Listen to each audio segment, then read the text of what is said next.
Alright, I think we're on. Okay, we're back with Aviary Attorney.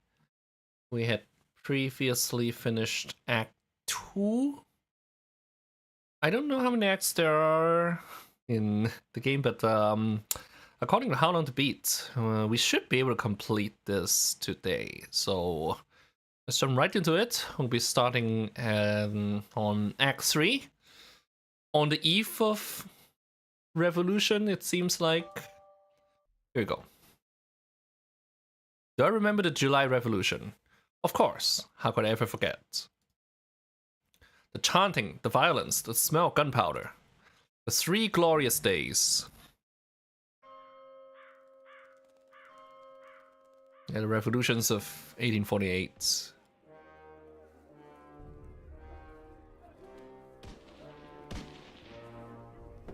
It's Berlioz, I think.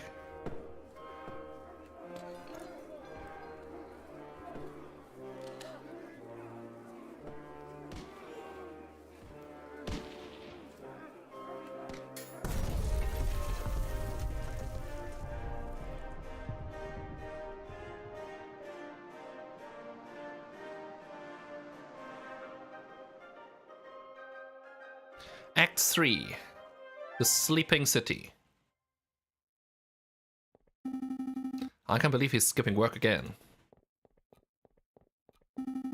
I swear, if I find that moping bird brain at Le Canard Shoyo. Ah, finally. Good morning, Falcon. Morning, Spa. No, wait, it's 2 in the afternoon. That means the official greeting is... Where the hell have you been, lazy bones? It's far too early for this level of roasting. Pass the Cabaret Sauvignon. No way. We've got important business to discuss, and I can't do that if you're half drunk. Mon Dieu, give me a break. I haven't had a good night's sleep since the trial. I don't remember when the Revolution of 1848 happened. Something on your mind? Yeah, I actually took a class on that in college, but all the memories gone to dust now. Actually, yes, it was what that wolf judge said about a revolution. Pshaw, that guy was off his rocker. And besides, if we worried about every potential French revolution, we would never get any work done at all, am I right? Yeah, maybe you're right. Worrying doesn't do us any good. Tell me about the important business you wanted to discuss. Oh yeah, the business. A letter. This one's from the palace, from the Paris Police Department. Fancy wax seal and everything. That is indeed a fancy seal. Well, go ahead, Sparrowson. You may have the honors. All right. Ahem. Monsieur Falcon. Meet me on the rooftop cafe opposite the Place de la Bastille. I have a proposal. Regards, Inspector Volerti. Huh. That's it. How terse. Volerti's letter has made it to your evidence folder. A proposal from the inspector. Interesting. Do you have any idea what sort of proposal he has in mind? Not a clue. So, are we going to meet him and find out? We might as well. No punches in nope here. I don't know what sort of proposal the inspector has in mind, but it would be foolish to reject it without even hearing him out. Grab your coat. Alright, no dilly-dallying. I like it. Oh, but before I forget, I need to drop by the hospital at some point. What do you eat this time? No, it's not like that. Well, not entirely. I need to pay for the bill from my last visit. Oh, that's reasonable. Sure, we can pay a visit. But the inspector's call should take priority, I think. A new day? Okay, so we need to go to the Bastille Square.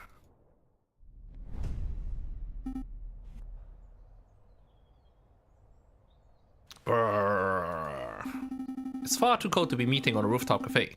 Why couldn't the inspector have chosen a comfier location? Who knows? Maybe the inspector likes the view because it reminds him of his days guarding the old Bastille under the Ancien Regime. Isn't that like, what, 59 years ago? The reign of Louis XVI, the Ancien Regime. That's Wait, you think the inspector worked here during the Ancien regime? Do you think that's how he got his war wounds? It was a joke. Sparrow said, okay. I'm pretty sure the inspector isn't that old. Yeah, it's like 60 years ago. Oh. Wow. Severin, what are you doing here? Settle down, JJ. Just like you, I was invited here by the inspector. What could he want with all three of us? It's hardly unusual for the lawyers and police of France to collaborate. The inspector probably has a big investigative role that requires all hands on deck. A big investigative role. Sounds juicy. Maybe just a tad lower. Oh, by the by, did you hear what happened to Judge Romulus? No, what? He escaped from prison before we could even try him. Rumor has it that the wolf bribed his jailkeeper and then fled for the hills. So he escaped justice. For now, but don't fret. Nobody manages to escape the long arm of the law forever. Speaking of which... Ah, good. You're all here. Excuse me, Monsieur Mr. Inspector Voletti, sir. Falcon and I were wondering, did you get your injuries while defending the old Bastille prison? Don't drag me into this, you fool. I was joking. You impudent whelps, I'm not that old. I sustained these injuries in the July Revolution 18 years ago. I was a royal guard, just a lowly peon. The air was thick with gunpowder and blood. Oh great, now you've set him off. We were given the order to charge at a rebel barricade. My comrades and I fastened our bayonets. Suddenly, boom! Without warning, a gunpowder keg exploded. My comrades were dead. I was heavily wounded. That's when I looked up and saw a looming figure standing between the gargoyles of Notre Dame. It was the Viridian killer himself. Ahem. This is a fascinating story, Inspector, but perhaps you could tell us why we're here. Oh right, of course, why we're here. What I am about to tell you is to remain strictly confidential, you understand? It's a matter of national security. As you've probably heard, France is under threat from a certain heinous group. Hipsters. Let's go the serious way. Revolutionaries. Hipsters. Indeed, rebels. There's a storm brewing in the shadows of Paris. We, the Paris Police Department, have known about it for months. No, years. In every tavern and on every street corner, people talk of organizing protests and overthrowing the government. The king has ordered for public gatherings to be dispersed and newspapers to be censored, but the whispers of dissent remain. No surprise there. If you take away an angry citizen's ability to speak, they will just get even angrier. Indeed, and that's why it's paramount that we find and strike at the heart of the rebel group as soon as possible. For that, I need your help. What exactly do you want us to do? Interview citizens, scout locations, find a secret rebel meeting location that has escaped the eyes of the police. Do you have any leads? Just one. We know that the rebels are having weapons supplied to them by a crooked merchant who is only referred to as the Croque Monsieur. Like the sandwich? What? The Croque Monsieur is a hot sandwich. Cheese, ham, a little bacon mold. Throw on some peppers if it's Friday night. There's nothing to do with sandwiches. Croque Monsieur is the alias of an accomplished and notoriously dangerous arms dealer. In any case, that's everything the Parisian police know. That's everything? That's all you have to demonstrate after years of tracking? Naturally, as a public prosecutor, it is my duty to help the police with the investigative work.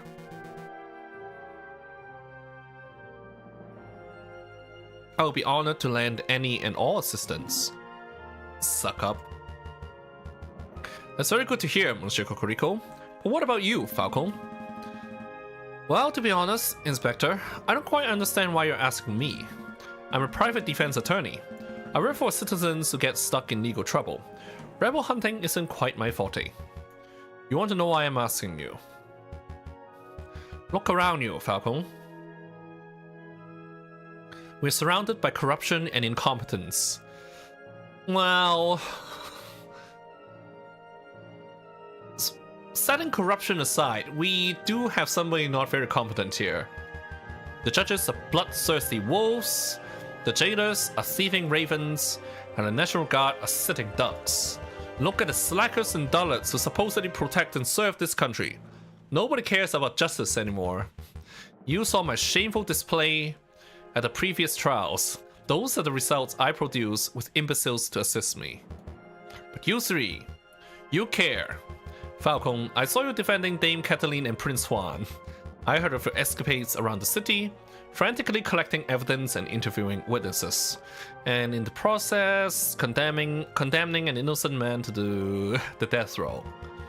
Frankly, you did more investigative work over the last month than I've seen any policeman do in a year. Including yourself? Not including myself, of course. But Dame Cataline, it doesn't matter. You have passion and conviction, and you aren't a total bird brain. By my book, that makes you a fantastic investigator, even if that is not in your job description. So what do you say? Do you want to sit around your office, twiddling your thumbs until another pointless job offer falls into your lap? Or do you want to take this opportunity to do something great and help us track down the animals who wish to harm our glorious nation? I don't know.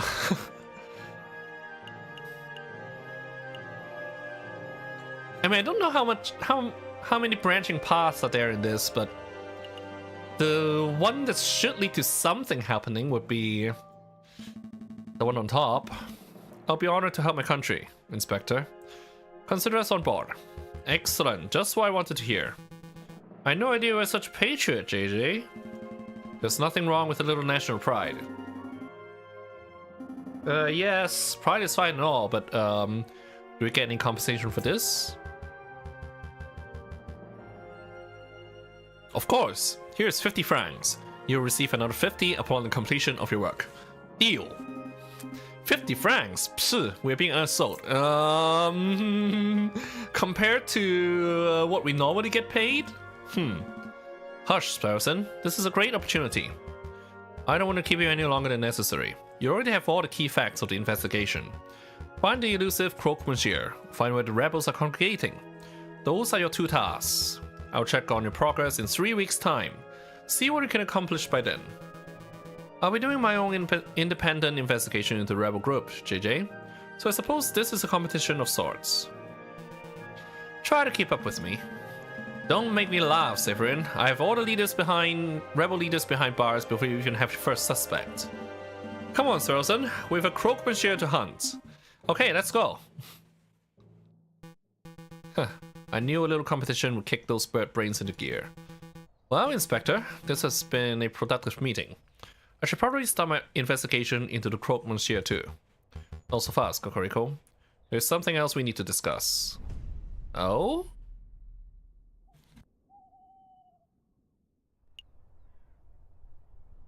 Something that's not for Falcon's ears.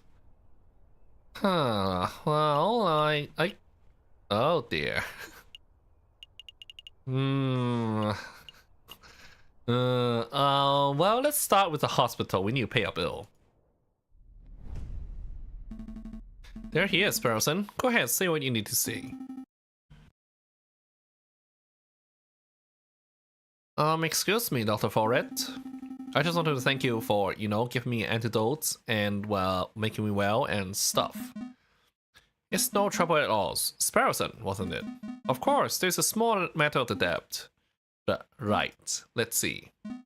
1 hospital bed, 1 dose of specialized antidote, expert medical care from the attending physician. The total comes to 500 francs. Are you kidding me? Falcon? Can I get an advance on this month's pay? And next month's, and maybe the month after's? Calm down, Sparrowson. I'm sure the doctor's a reasonable man. He'll surely allow you to pay in installments. Of course, of course. Oh, thank goodness. With my current wages, I should be able to fully pay off the debt by the 20th century. Hey, your pay isn't that bad. Now, there's no need for crippling. I have a suggestion. Oh? You messieurs are lawyers, yes? If you do some pro bono work for me, I may be able to knock the bill down a little. Maybe to, say, 100 francs. Oh, that sounds much more manageable. What kind of legal work do you have in mind? Debt collection. Sounds far time-consuming. Sorry, Doctor. Wait. I didn't say we're going to refuse it, but we don't have time to be playing hide muscle shenanigans. We're actually in the middle of a very important investigation. Falcon, please! I don't want to spend my whole life paying the price for eating a bad chocolate wrapper. Let's see the good doctor out. Alright, alright. There's a man I treated for a small injury a couple of years ago. He's been evading my attempts to collecting on his bill ever since. I would normally pursue medical bills so aggressively, but I know that the man is a successful inventor. He can easily afford to front the bill. I would greatly appreciate if we would pay him a visit and strong-arm him into loosening his purse strings. Well, I'm not making any promises, but maybe we can swing by the inventor's house if we have a free minute. Thanks, Falcon. And thank you, Doctor. We will dedicate every waking moment to collecting this debt. Wait, I didn't agree to that. Every waking moment. I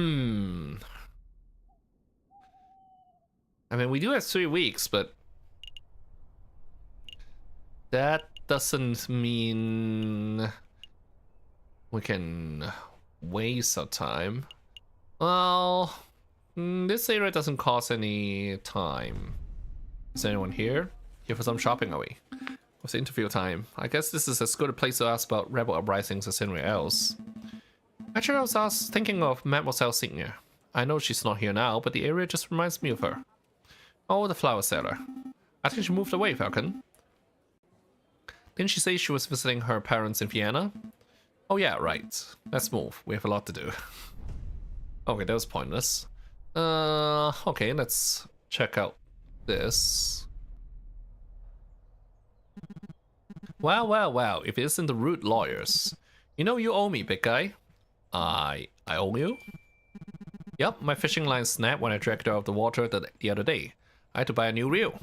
So the way I see it, you owe me 2 francs for a fishing line and 1 million francs for saving a life. I don't have 1 million and 2 francs. Really? But you look so bourgeois. Alright, I tell you what. 2 francs for a line and we'll call it even. Fine. Nah, that's fair enough. Here's 2 francs. Consider it a gift of gratitude for saving my life. Much thanks, monsieur. Now, why are you here? Why are we here? Alright, we have some questions. Have you heard of the Croque Monsieur? Ever heard of a man called the Croque Monsieur? A man called the Croque Monsieur? Nope, doesn't ring any bells. That's a strange name though. Did the man name himself after the sandwich? Or was the sandwich named after him? I have absolutely no idea. I can only aspire to have a sandwich named after me one day. Sparrowson sandwich. The Sparrowson. 6 slices of white bread, mayonnaise, cheese, chicken, bacon, slices of sausage, honey glazed ham. That actually sounds kind of good. Stop. You give us all heart attacks. How's the fishing? So, caught anything good? Today, not a kipper. This new fishing line is really good, but I've run out of good baits, so it's practically useless by itself. That's quite an issue. So, if we were to offer you some bait, would you be able to lend us some line? I guess. Sparrowson, why would you even ask that? We don't have any use for fishing line. Just checking the possibilities. You never know when we might need fishing line in the future. Why would you ever need fishing line? Actually, don't answer that. You're ridiculous, Sparrowson. Maybe I can help you with something else. Well, that's all. I think we're done here. Happy fishing, monsieur. Bye, monsieur fisherman. Hey, you know I hate being called that. Okay, so, no results, but at least we know that if we ever need fishing line, we can come here. Huh? Huh? That's the exclamation mark. Let's look at this. Like cocks. Cocorico. What a view. You can see the July column so clearly from up here. Ah, Cocorico, you're already here. You have news about the Croque Monsieur, or is this about the other matter? Here you go. As requested, the full register of those who entered Paris Law School and the full list of graduates. Very good, let's take a look. Now, could you please tell me what this is about, Inspector? What exactly are you looking for?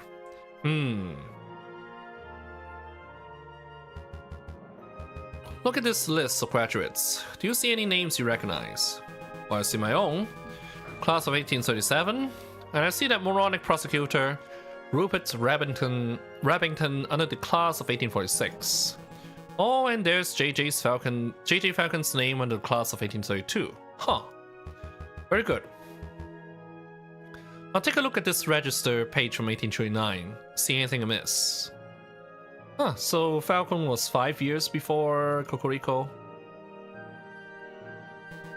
Well, I don't see JJ's name, but I'm not sure quite what that implies, Inspector.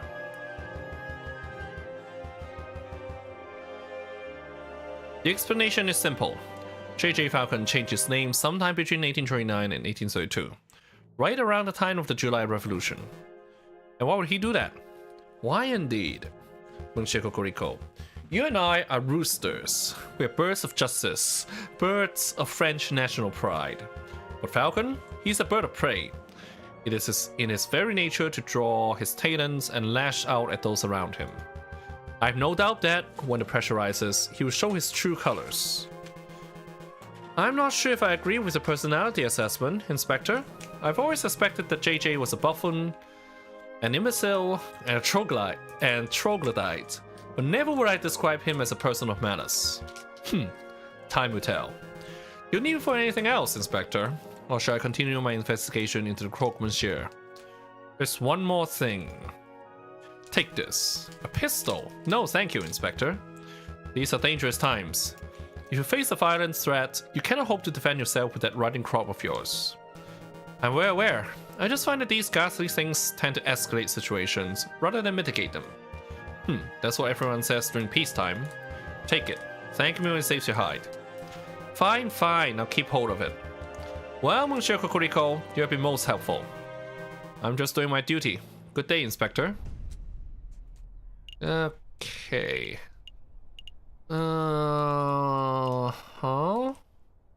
So we can come back here for fishing line. Let's go see the inventor, I guess. Come in. Are you Monsieur Gustave Trouvé? I am, and you are... Lawyers, let's talk. We're lawyers, sent on behalf of Dr. Faure. We're here to collect the debt that you owe. It's time to pay up, monsieur. Oh, mon Dieu, I completely forgot about that. Listen, I'll be happy to pay, but it looks like I don't quite have enough money on hand. What to do? What to do? I know, I have a brand new invention that will blow the doctor's socks off. It's a device that will completely revolutionize the surgical field. I imagine a doctor would prefer hard cash over some gadgets. No, trust me, this baby will easily be worth 10,000, no, 100,000 francs. The doctor will love it. Alright then, hand the device over and I'll pass it along to Dr. Faure straight away. Well, it's not that simple. The device isn't finished yet. It's not finished. I know exactly what needs to be done, but I'm missing some crucial parts. Perhaps if you have some time to spare, you could help me out. Run out and collect what I need. Fetch crest. What? No, monsieur. That's absurd. If you have shopping to do, then you should do it yourself. Falcon, please, help the man! I can't spend the rest of my life in debt. Alright. No need to get all panicky. We'll hear the man out, at least. Great, I'll take notes. What is it that you need, monsieur? Let's see. I need a copper pot. A pot? As in like a saucepan? What are it worth for? It's a necessary component of my invention. I can use it to build a portable electric battery. You see, when a zinc rod is suspended in sulfuric acid accompanied by the copper surface, the current is generated. Save me a scientific mumbo jumbo. One metal pot should be trivial to acquire. Well, we don't quite have that much money. One copper pot. Oh, the copper pot is important. Okay, one copper pot. I wonder where we could find one of those. I've seen copper kettles at the house market, although those things aren't too cheap. I can't help but feel that I saw a copper pot somewhere else. What else? String! High-grade string! To bind some components of the device together. Seems simple enough. I imagine Lake House Market would have that in abundance. Can we really afford to blow our whole budget at the market, Falcon? Sure, it is a cheaper way to acquire string. Look, I have a loose thread on my jacket. Take it. The string must be higher quality than that, monsieur. I need something that's fishing line grade. Oh, I see. Was there anything else that you wanted, monsieur? Some books, confectionaries, alcohol, groceries, perhaps? Do you have enough money for that? No, that's everything. Alright, I've got it all written down. Shopping list. Copper pot and reel of string. I feel a little conned. We came here to collect on the debts and left with a shopping list. We're going to follow through and get Monsieur Trouvé's items, right? We'll see. Well, at least he should pay for it.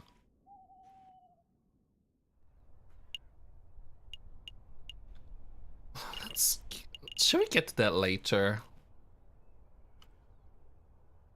Let's see what we have here. Why did we come here, Falcon? We don't have a client to defend. I had thoughts. If we want to find criminals, then we should probably talk to the person who deals with them every day. Ah, I get it. You're looking for Quack, the pesky jailer. Where is he? It could be his day off. Maybe we should come back another time. Wait, did we just waste a day on that? Well, we got to visit other places. The Baron's Manor. Are you there? I remember you. You guys can help me out with this little dilemma. What is it, mademoiselle? Which country is better, Great Britain or the United States of America? Great Britain, for sure. Putting aside all prejudices, the British Empire is magnificent. I suspect that it will continue to prosper for years to come. The USA is still a young nation. Anything could happen to it. You think Britain is a safer option, huh? I suppose it would make for the short trip. What is this about, mademoiselle? Well, I'm thinking of taking a trip, a long trip. Everywhere I go in Paris, people are angry and depressed. It's like violence is about to break out at any moment. I've saved up enough, so I'm going to get out of here. Follow my dream of starting a new life overseas. Who's going to look after Chateau Crenier? Well, with the Baron's passing. Oh, so he's been executed? Oh my goodness. They've decided to auction off his estate. I think that the Meows were showing some interest in the household, so I guess they can handle the household duties themselves. The Meows, you say? Interesting. Anyway, this might be the last time we'll see each other, so I'll just say au revoir, Sparrowson. Au revoir, Monsieur Falcon. Farewell, mademoiselle. I wish you a pleasant voyage. So long, mademoiselle. Don't let those limmies push you around. Hey, Falcon. I think we forgot something. The rebels, the Croque Monsieur, all that juicy investigation stuff. We're supposed to be asking questions. Alright, that completely slipped my mind. It's no matter. Colleen didn't seem like the type to get involved with rebels and arms dealers. She probably knew nothing. I suppose. In any case, she seems to be the only one with enough sense to escape before the violence starts. Yeah. So the Baron's been executed. That's kind of depressing. Why don't we go pay a visit to Arnhem?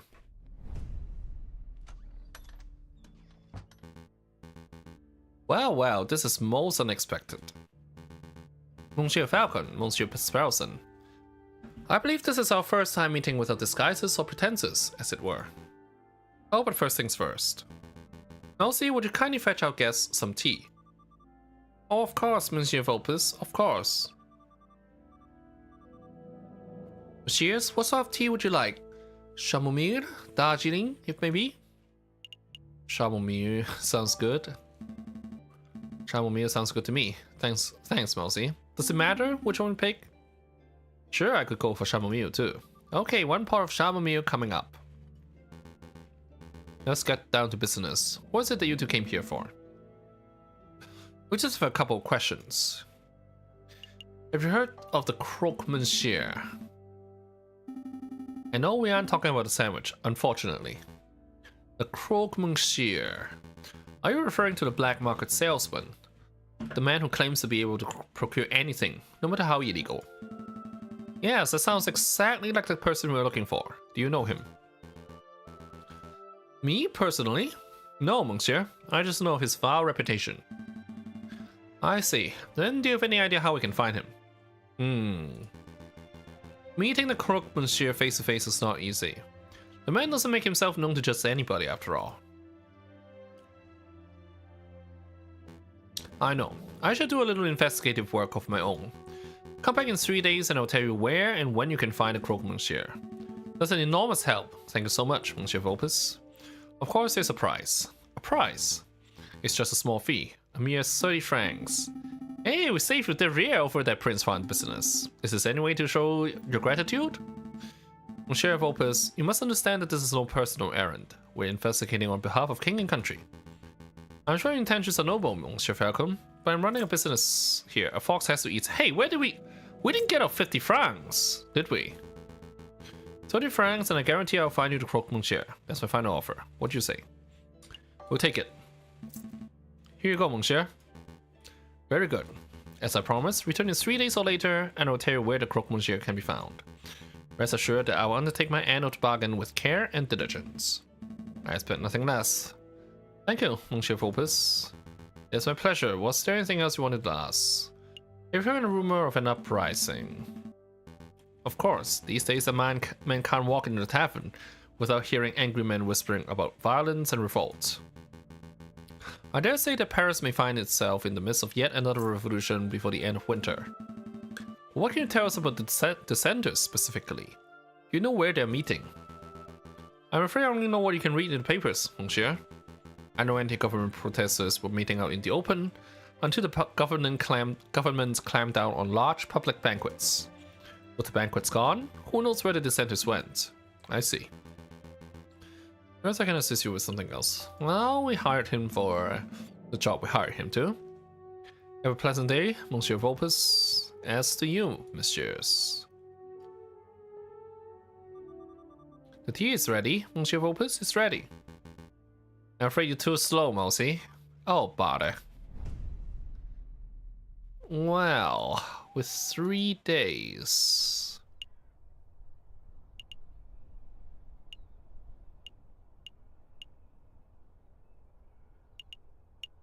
Three days.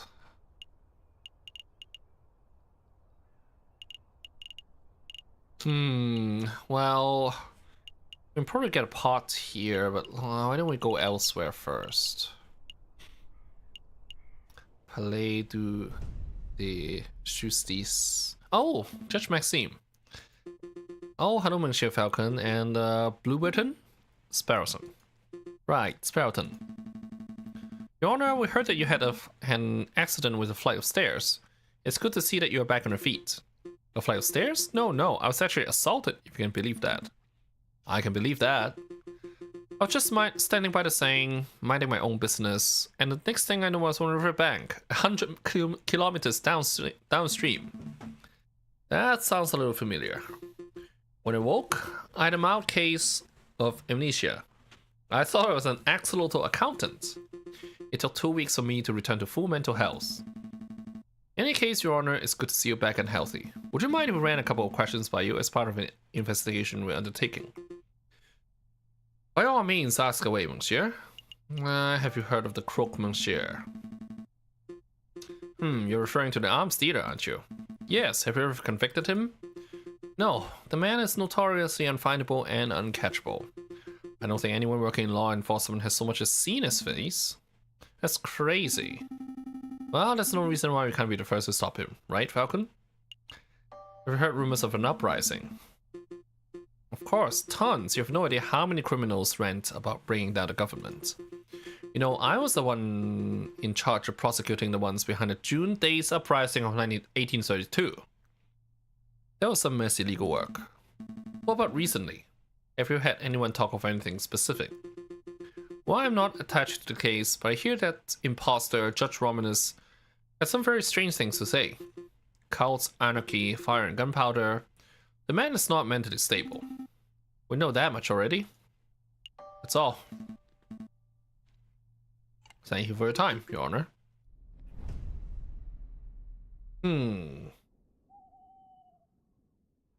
Well, we need some bait, but I guess we'll head here first. Okay, so we need a copper pot and a piece of string. What options do we have? I see such a spider silverware store. Too pricey, let's take it down a notch. Okay, how about that place over there? Happy Hippopotamus's Pottery and Haberdashery. That name just rolls off the tongue.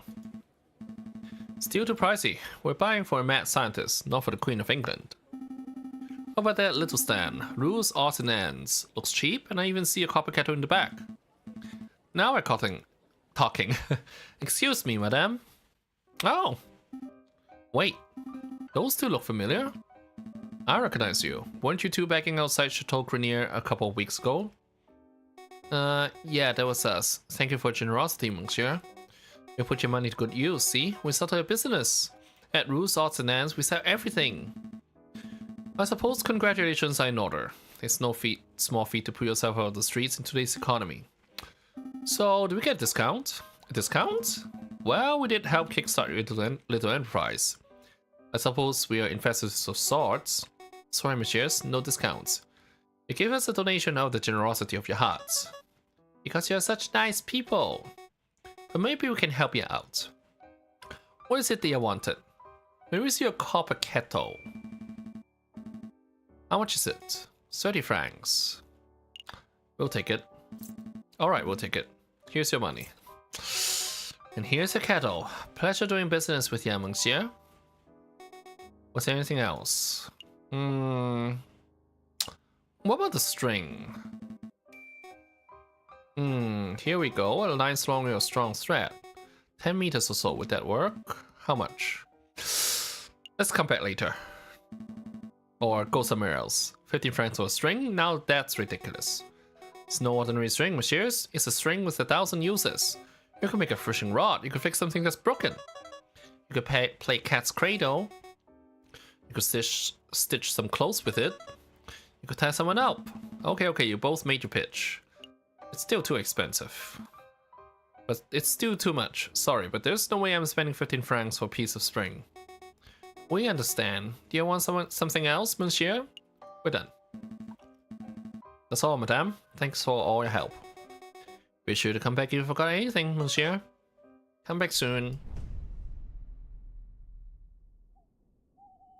Maybe if we gave them more money, we might have gotten a discount. Let's try the Chocolate Emporium. Welcome. Ah, it's you two again. You remember us? I guess that's no surprise. Of course I remember. You're the messieurs who asked many questions and buy little chocolates. I'm afraid we have more questions today, Monsieur Hagelslack. Thanks for being patient with us. Have you heard of the croque, monsieur? Have you come across any unsavory characters in your occupation? Of course. One time I was hiking through the mountains of the Netherlands, and I was accosted by an overzealous tulip salesman. I threw a fistful of Dutch rubles at him, and made a hasty retreat. I can't help but wonder about the legitimacy of Lander's stories. For some reason, his tangential rants don't bother me. Let me be more specific. We're looking for a person called the Croque Monsieur. Does that name sound familiar? No, monsieur. You know about an uprising. Why, monsieur, there are always rumors of rebellion in Paris. The citizens whisper in the shadows. The bourgeois cower in fear. Yes, but have you personally heard anything specific? No, monsieur. That's all. Well, that was pointless. I thought we could get, like, chocolate espades, but I guess we were wrong. I guess it was a little silly of me to look for intel about rebellion in a chocolate shop. Perhaps I could help you with something else, monsieur. Like what? Well, you may have noticed that this is, in fact, a chocolate shop. I am of much better service as a chocolate salesman than a rumor mongerer. Ah, of course. May I have a chocolate recommendation? May I have a recommendation? Could it be... Am I the friend, Falcon? Is this a gift for me? Certainly, monsieur. If you're looking for something romantic, then perhaps an elegant heart-shaped selection from Tuscany would suit you. Romantic, you say? I don't feel that way about you, Falcon. But how could I decline such a scrumptious gift? No, that wouldn't work. Do you have anything that would be suitable for any occasion? Then perhaps you want this box of 20 creamy chocolate swirls from London. They are very sweet. Nobody can resist. Yes, those are perfect. Take them, Falcon. Take them. For pity's sake, Sparrowson, why are you being so fidgety? No reason. And cut it out, it's weird. I think those would work nicely, Monsieur Hagelslack. How much are they? 5 francs, perhaps a little steep for some, but I'm sure that their quality more than justifies the price tag. I'll take them. May I have them wrapped? Certainly, monsieur. One moment, if you please. But Falcon, what is it? I just want to say you have a great friend and an inspirational mentor. I have ample amounts of respect for you as a person, and you do know that these chocolates aren't for you, right? Oh.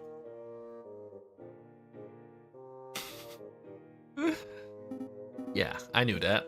Good, just making sure. You're breaking my heart, Falcon. Here are, monsieur. I'm sure the recipients will enjoy them. Box of chocolates. Thank you very much, monsieur. And thank you for putting up with our endless questions. It has been my pleasure, monsieur. I don't know. Do chocolates make good bait? Let's go to the Louvre Palace. Excuse me, madam. Do you have a moment to talk about the Cult of Reason? Peddle a pyramid scheme to someone else, but I've got a kid to feed. Madame, it's not a pyramid scheme. Madame, take a leaflet at least. Well, what about you, monsieur? Would you like to learn about the glorious teachings of Jacques Hebert? Cult, is it? Not today, monsieur. I've already been in my fair share of cults. But this cult is different. A member of the Cult of Reason, huh? Strange. I thought that cult died out way back in the old revolution. Hey Falcon, that person... It looks like a run-of-the-mill cultist. I can see that, but doesn't his face look familiar to you? Very familiar. He does look familiar. Actually, the resemblance is uncanny. Shall we get his attention? Uh-oh, he spotted us.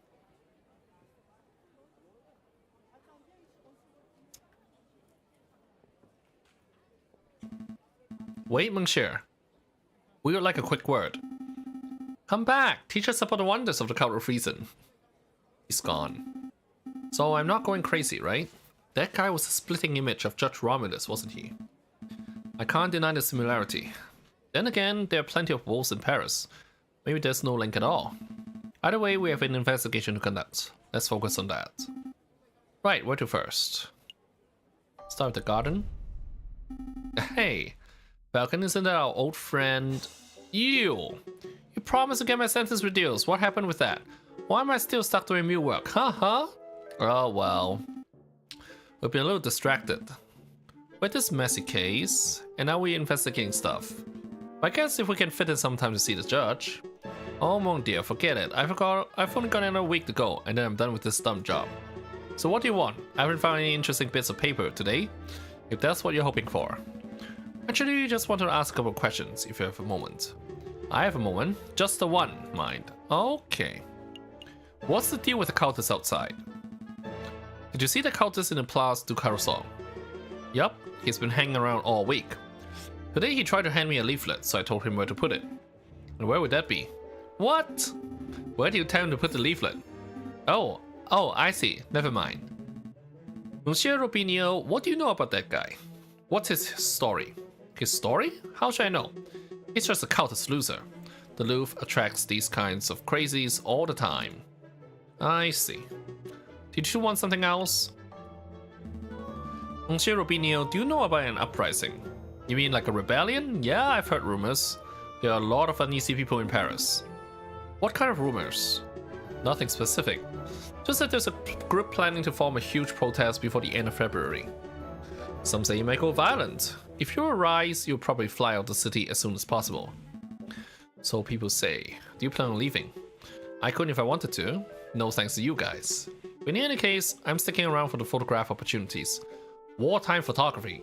Imagine the possibilities. Sounds profitable. Sounds like easy money. You betcha. Ka-ching! Anyway, do you want something else? Oh, that's all. We will let you get back to work, monsieur. I mean, the judge was out of commission for a while, so that's not our fault. Although we should have asked him about it when we were at the court. Are we done here? Not yet. Wait. Grand Gallery. Let's see. Who to question? Oh dear, it's these guys again. Keep it together, Eric. Maybe they won't recognize you. Excuse me, monsieur. It's us, the Philistines, remember? Were they talking to me?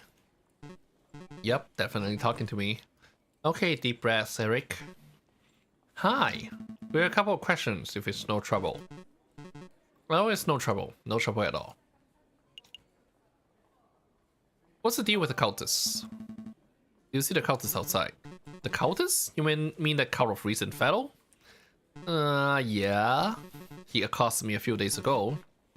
We chatted for a while. Not by choice, of course, but because I didn't know how to get out of the conversation. He got a little out of hand. He insisted that I take a pamphlet. Let's have a look at this. Be Your Own God. An introductory guide to the cult of reason by Jacques Hebert. And even added his own signature. See? At the bottom there. To my new best bud, Eric. Happy reading. Best wishes, Sylvius. Green ink too. What a fiendish color choice. That guy was such a slimeball. We aren't even close to best buddies. At least now we know the cultist's name, Sylvius. Do you mind if we keep this pamphlet, monsieur? Be my guest. I don't want it. Signed cult guide. Okay. Do you want something else? Do you know about an uprising? An uprising? You know, people getting angry, being violent, overthrowing the government, stuff like that. Goodness, no, I don't know anything about that sort of thing. Never mind then. Okay, that's all. Well, that wasn't a fruitless trip. Thanks for your time, monsieur. You've been a great help. It's no trouble at all. One last spot. This is the room we investigated during the Poison Rose case, right? Why are we back here? I can't help but feel that I saw something here a couple weeks ago. Something that may be of use to us. Oh? Really? Right, let's take a look around. Huh. This won't do. Looks like it's made of iron and it would be too heavy to move anyway. Oh shit. Ah, okay, so this was one way to get a copper item. This urn. I remember it. It's the one that smells of chocolate. Oh shit. So I wasted 30 francs. More importantly, it's made of copper. What's that important? Oh, I see. You're thinking of Monsieur Trouve's request. He wanted a copper pot, didn't he? Yeah. We spent 30 francs.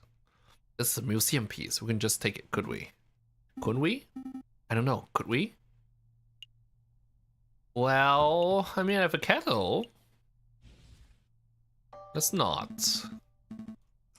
What was I thinking? Oh, you got my hopes up for a moment. Giant door stop. In case we encounter any giant doors. I'll be Brutus, you be Caesar. Why do I have to be Caesar? Actually, never mind that. Why are we acting out Roman history if we have dropped the... Okay. Bronze. So this was about the copper urn. Well, we have the cattle. We'll be fine. I guess we'll get out of here. We could have saved ourselves 30 francs and an extra trip if we had come here first. Let's go.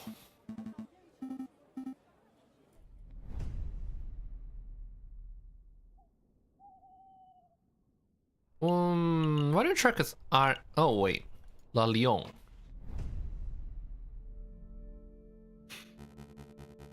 Is the room to your liking, mademoiselle? She wouldn't. Frere Ramus. Beaumont. Don't call me that. Ah, my apologies, madame. But what are your thoughts? Is the room suitable? She wouldn't be the Baron's wife or daughter, would she? It's dark, cramped, and more than a little macabre. But it will do. Excellent. I've hired private security to guard the entrance 24 hours a day. Rest assured, your weapons are safe. Tell me, Friar, are we doing the right thing? Of course we are, madame. There cannot be change without bloodshed. No revolution without revolution. Surely you aren't having second thoughts. Of course not. I want nothing more than to serve justice to the corrupted rulers of this country. When the time comes, I'll be the one to pull the trigger. Haha. I mean, it's a lion. Okay. I don't know if it's here. Monsieur Phobos, you've managed to dig up some good information, I trust. There's good news and there's bad news. Let's hear the bad news first. The Croque-Monsieur refuses to speak with anyone who does not know a secret password. And I'm afraid I was unable to procure that particular password. I see, that is a problem. So what's the good news? If you want to meet the Croque-Monsieur anyway, I've learned that he lurks around the Rue des Marmousets on Friday evenings. Oh, the Monkey Road by Notre Dame. Notre Dame? That's easy enough to get to. I apologize I could not be of more help. It's no problem at all, monsieur. You've given us a fantastic lead. Rue des Marmousets on Friday. I'll be there. This password shouldn't be too hard to uncover. We just have to find someone with a loose enough tongue. I shan't delay you two any longer. I'm sure you have a lot of investigative work to do. That we do. Thanks for the help, Monsieur Phobos.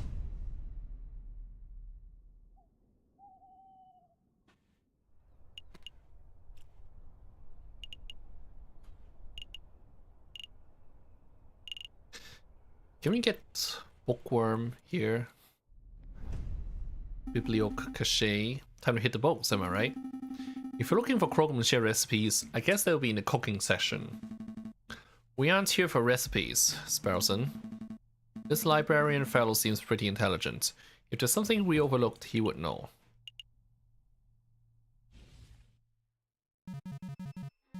Would you mind lowering your voices? You're disturbing me during my daily crossword. Oh, I should have known. It's the two harlequins. It's good to see you too, monsieur. We have some questions. Of course you do. Fine, let's get this over with so I can get back to my puzzle. Have you heard of the Croque-Monsieur? The sandwich? Of course I've heard of it. No, I mean a person with that name. No, that doesn't ring any bells. I'm familiar with the Earl of Sandwich, if that's any help. Wait, you can become an Earl of Food now? I'm in the wrong profession. Never mind, we'll try something else. What about an uprising? An uprising? Would you care to be more specific? A Paris uprising? You two cannot be serious. You want me to talk about every rebellion, revolution, and revolt that Paris has ever been through? We'll be here all night. What about an uprising that hasn't happened yet? A future uprising?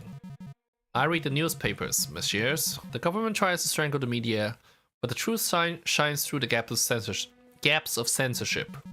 The citizens' contempt for our current leaders is blatant. A future revolt is a very real possibility. That's all I know. I see. Ah, that was pointless. Clearly we're backing up the wrong tree. Thank you for the time anyway, monsieur. I bid you good day. Yes, that was about 1 week. How much time do we have? Let's say... here? No drinking, bad falcon. Calm down, Sparrowson. I'm just here for information. Taverns are the first place people go to moan about the government. Therefore, they're perfect rebel breeding grounds. Oh, that makes sense.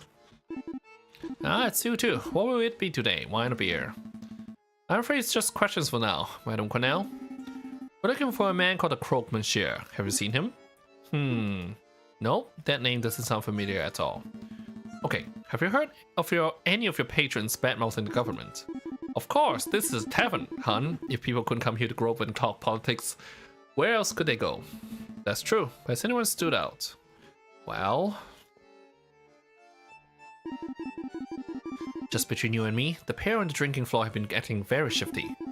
Now, I'm not saying they are or they aren't rebels, but they're doing far too much talking and not enough drinking, if you know what I mean. I think I do. Thank you, madame. Let's see where to go. Drinking room. I'm just bad at Jack.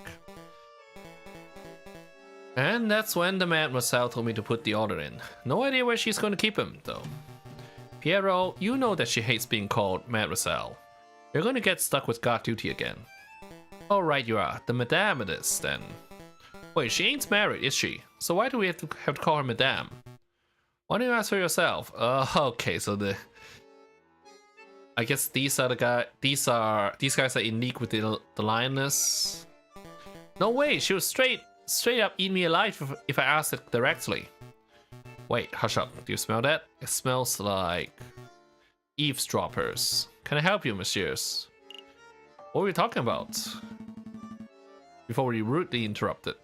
Well, I'd like to include you in our conversation. But to be perfectly honest, I don't think that's any of your business.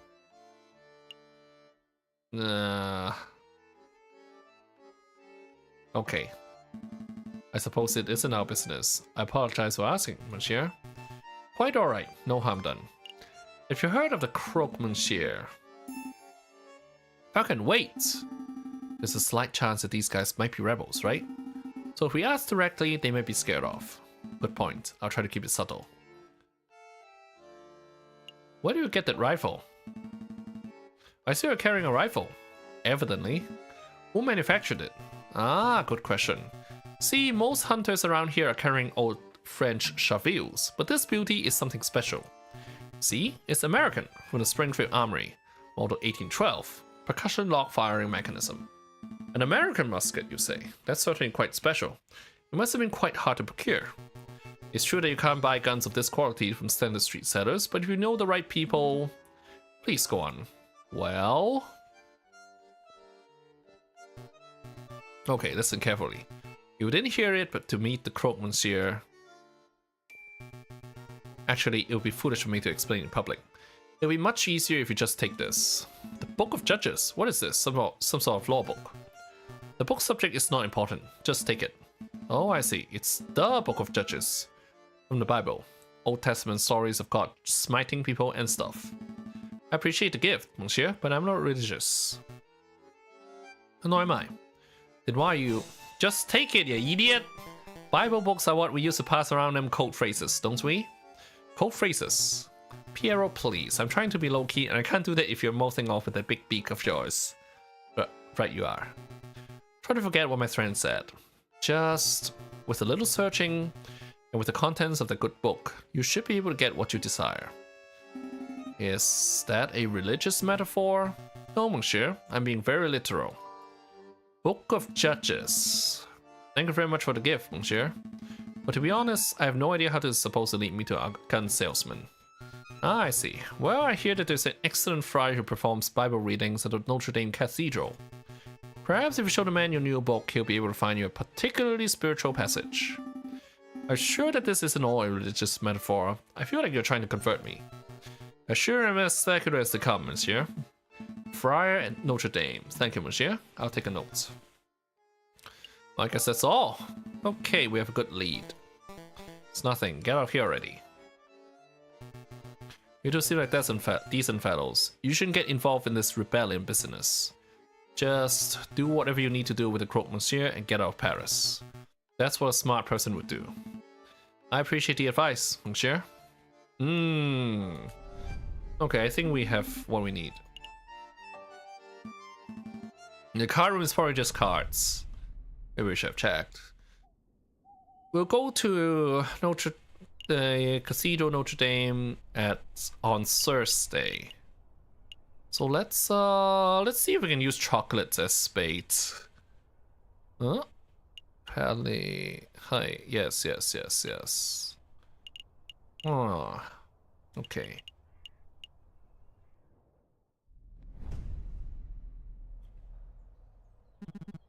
Well, the root lawyers are back. Why are you here? Why are we here? Alright, we have some questions. How's the fishing? Do you think that fishing line will work as the high-grade string that Monsieur Trouvé wanted? It just might. Say, Monsieur Kingsley, since you aren't catching anything, would it be possible for us to take that new fishing line off your hands? Sure, what's it worth? Didn't we already go over this fishing line payment business? Yeah, but it was compensation for the old fishing line. If you want to buy this new line, this is a whole separate matter. Also, I saved your life, remember? And was polite enough not to rub that fact in your face. Much. Fine, so how much did the new line cost? 10 francs. There's no way that the new line costs 10 francs. You're right, it costs 1. I added a little markup. That's obscene. I guess it is a bit. I tell you what, if you can provide me with some killer baits, I'll give you the line for free. Killer baits like worms? Sure, worms, sweets, whatever. Sweets. So what will it be? Do you have some baits, or do you just want to pay me the cash? I have sweets. Would these work as baits, monsieur? Are these fancy chocolates? Wow, yeah, these would definitely work. Okay, so I'll just take these chocolates off your hands. So it's a 5 francs, and I'll give you my fishing line. And the deal is made. Okay, wait, hold on. Now I have fishing bait, but no fishing line. I did not think this deal through. Oh well, can I help with something else? That's all. I think we're done here. Happy fishing, monsieur. Bye, monsieur fisherman. Okay, so we can hit the inventor now. Huh? Oh.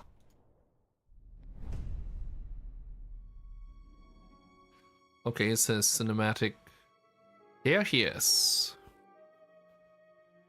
It's Tuesday, so. There's the rooster who shot the croque monsieur. What? I think we're getting closer unraveling this whole rebellion nonsense. Let's not dawdle, Sparrowson. We're nearly there. Alright, let me just deal with this letter first. Spam? I don't think so. It's from Cocorico. Severin. Well, go ahead, Sparrowson. Let's hear it. JJ, if this letter reaches you uninterrupted, then it means that I have been captured or killed by the rebels. Let's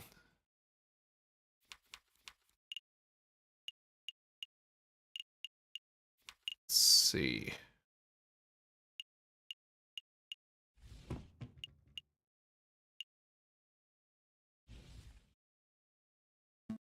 What? Last evening, the inspector gave me a tip-off of a midnight trade between the rebels and the croque monsieur on Rue des Marmousets. I intend to watch from the shadows, but I know that such a mission is a dangerous one. Wish me luck. If this is the last correspondence you ever hear from me, then I suppose I should end on a positive note. Falcon, you're a good friend and an excellent lawyer. I'm sorry for belittling you all these years. Kind regards, Severin Cocorico.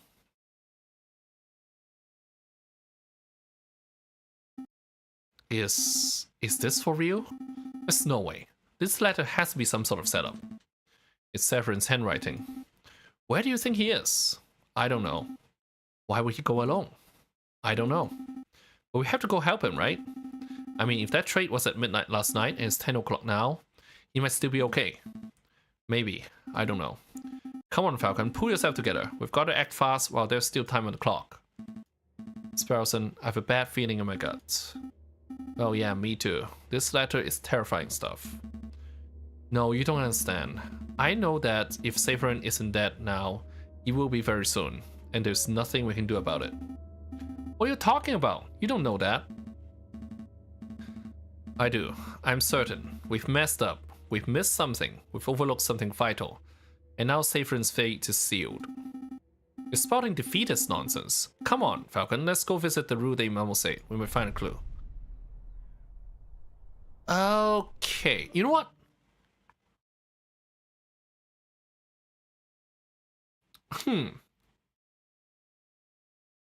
Okay.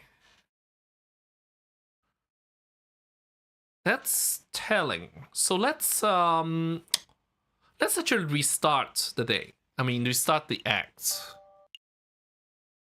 Load a previous day. Okay.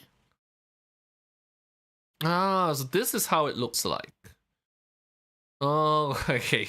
Far more days passed than expected. Let's go first to 25th. Okay.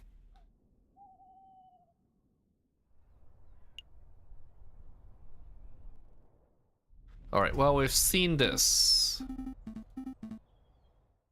We've seen this, so we can skip. So this is what happens if we don't find out the truth about the Croque Monsieur fast enough.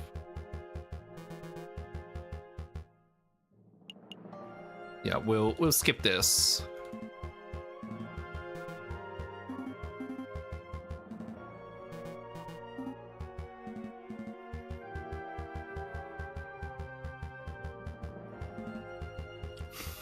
Let's skip this.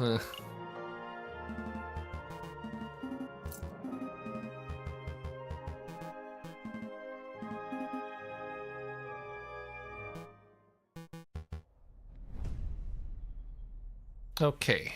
Well, in this case, the first thing we should do is visit R&M. Yeah, we've been just too slow on the uptake. So let's go for... Yeah, we'll skip what we've already seen.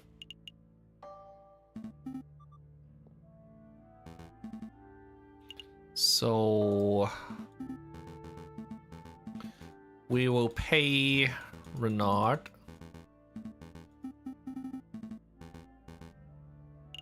We'll take it.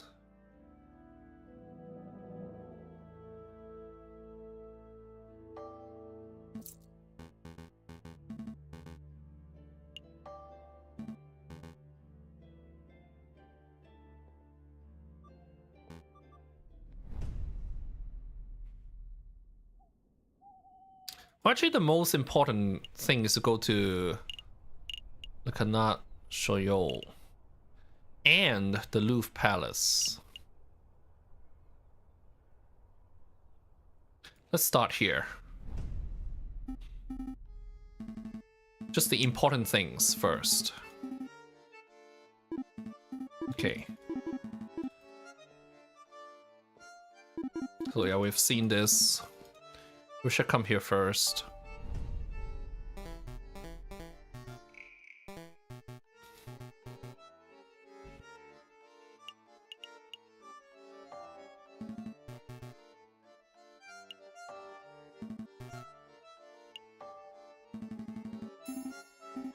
Okay, so we get to the part where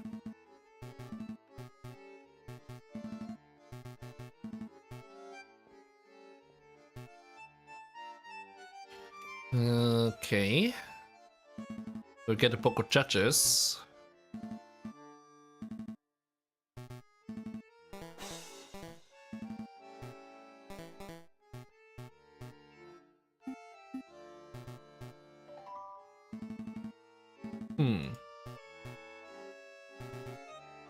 Okay. That's all.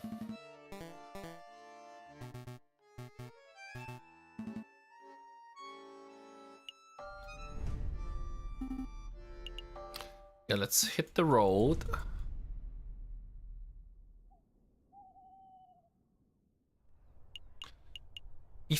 Okay, let's look at this first. So this is where Cocorico gets the gun.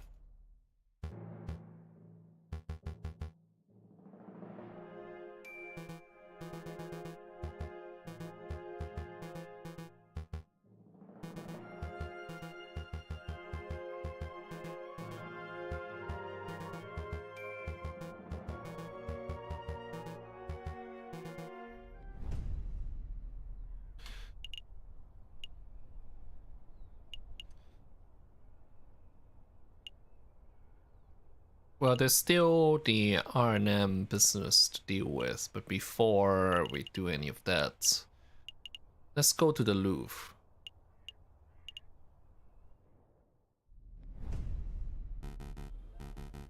Yeah, the Judge Romulus look-alike. Remus?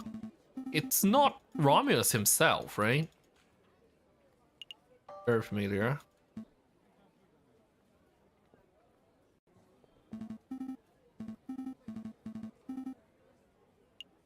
So this is the most important thing. Oh, okay.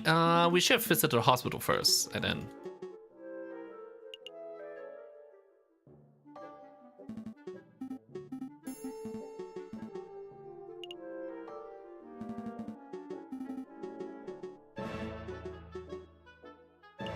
Huh? Wait.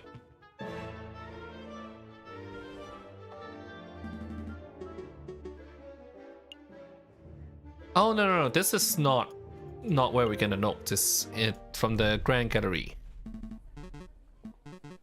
Okay. Let's get the important stuff.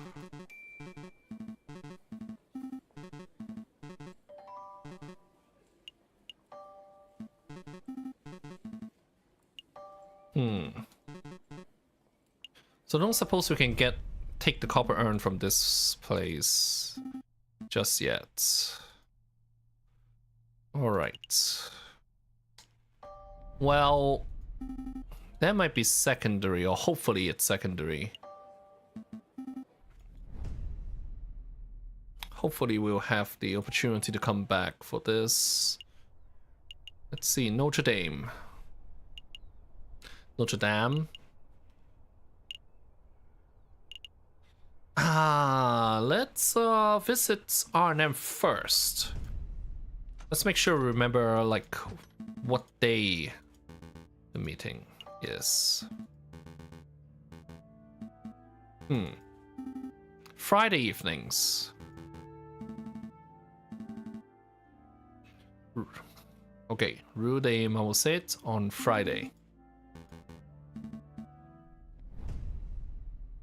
So we do have a week to get to this. Yeah, it's not time yet. So, church on Sunday. Falcon and Sparrowson step into the grand atrium of Notre Dame Cathedral. Scaffolding lines much of the crumbling outer wall. Unperturbed, a handful of devotees are silently knelt in thought. If a little prayer, aren't we, Falcon? I had no idea you were the religious type. Don't be silly. I'm following up on Fontaine's lead. We must find our mystery friar. Do you think it's that hunchover fellow over there? I bet it's him. He looks super suspicious. It could be. Let's show some tact. Excuse me, Monsieur Friar. Do you know what tact is, Sparrowson? Remus. Welcome, my brothers, welcome. Oh, I welcome under the roof of the house of God. Okay, so I guess that Countess is actually Romulus himself then. Are you here to confess your sins? Or perhaps you wish to join in our services? Actually, Friar, we're here because... Falcon! That friar. He looks eerily familiar. He does look familiar. Now that you mention it, he does look a little like the guy who delivers our post? Huh? Huh? That's new? What? No! That's not what I meant. And how does he look anything like our postman? Am I going mad? Your friend appears to be upset. Don't mind him. He's just in a huff because he thinks you look like this judge we once met. Judge Romulus. I get that all the time. I'm his twin brother, you see. Oh good, I'm not going mad. Friar, would you say that you had a good relationship with Romulus? We were close. But as you may have heard, he got in trouble with the law recently. I haven't seen him in weeks. I see, I didn't mean to pry. It's no trouble, but tell me, why are you here, my brothers? Alright, well, we have a couple of questions. What's with the scaffolding? Is some sort of construction work going on? That's right, a little repair, a little renovation. It's no secret that the cathedral has seen better days. The Cult of Reason did a lot of damage back in the days of the Revolution. But now we're well on our way to restoring this holy place to its former glory. Cult of Reason, the religion of Christianity. Hey Falcon, what's the difference between a religion and a cult? Don't be rude, Sparrowson. Don't worry, my brother. I understand how it is. To a young person, all ideologies look like gobbledygook in different packaging, don't they? Pretty much. Then maybe you'll come to learn the differences as you grow up. I promise some ideologies are worth following to the very end. But let's not talk anymore about cults and ideologies. Do you want anything else? Could you take a look at this? Friar, we have something that we would like to show you. The Book of Judges. Could you take a look at this? We heard that you could give special passage readings. Ah, I see. You have your own copy of the Book of Judges. I think you'll find chapter 15, verse 2 to be particularly enlightening. Let's see, chapter 15, verse 2. This chapter follows the journey of Samson, the heroic judge with divine strength. In this part of the scripture, Samson is confronted by the men who are angered by Samson's notion of justice. Please could you read the passage? Okay. 3,000 men of Judah went to the top of the rock Etam. They said to Samson, "Knowest thou not that the Philistines are rulers over us? What is this that thou hast done unto us?" And Samson said unto them, "As they did unto me, so have I unto them. As they did unto me, so have I unto them." A beautiful sentence, wouldn't you agree? It's poetic. A beautiful summation of justice. You understand the passage, that's delightful to hear. Yes, Samson was a great judge. Not a judge of today who sits on a high chair and files endless paperwork, but an old judge, a holy judge, a shofet. Shofets were to be admired and feared. They make their own judgments and dispense their own punishments. Ah, I'm starting to ramble, aren't I? Okay, let's get back to the point. The keyword of the day is Etam. That's the name of the cave where Samson hid. The Rock of Etam. Etam, got it. I'll make a note. It's like a backwards mate, but I'm confused. What do we do with this keyword? That is for you to learn on your own, my brothers. You appear to be intelligent. I am sure that if you put your faith in the right people, you can uncover the truth. We'll see what we can do. Is there anything else? That's all. I think we're done here. Thank you for your time, Friar. Go in peace, my brothers.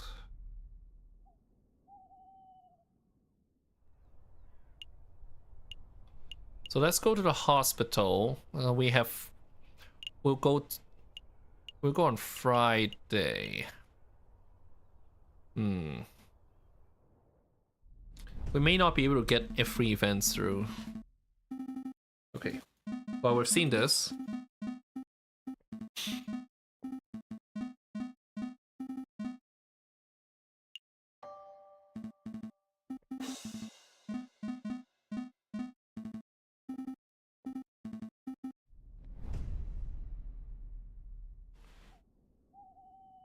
Well, we've got all the events that are directly related to this case. I mean, this is the one that I'm concerned about. The prison.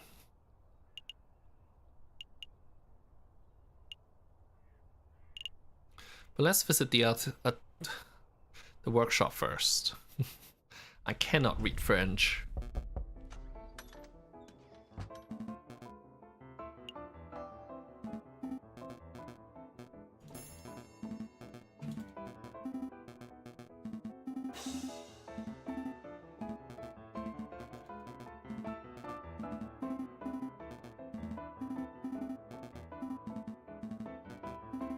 So we need a shopping list. Let's see, it's Wednesday. We can get... Yeah, we don't have time to get everything.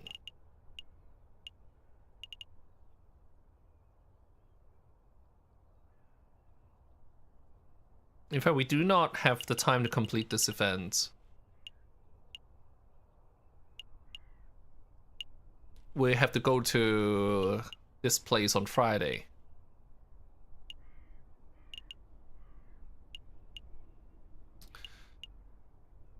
Instead, let's use this to this time to go through different events.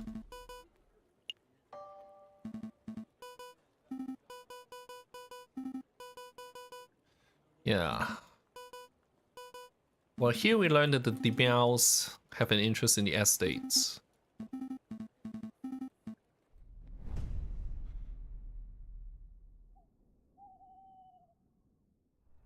And then let's see whether we can... Is a jailer here? Okay, so he is not. Well then, in that case, off to Rue de Marmoset we go. Is that him? He must be. Excuse me, monsieur. I don't recognize you as fellas. What's the password? The password? Eat him. Oh, I took you fellas for bird brain cops, but you actually know the secret password. So what do you want? Well, let's start with introductions. You're the croque monsieur, are you not? That's a croque monsieur to you. Mon Dieu, people always get the pronunciation wrong. I'm not really hearing the difference. In any case, Monsieur Croque Monsieur, my name is... Don't tell me, you idiot. Bringing up names can mess up an entire meeting. Why do you think I use an alias? Just tell me what you want. Drugs, guns, explosives, slaves? Come on, I don't have all day. Well, to be honest, what I really want is...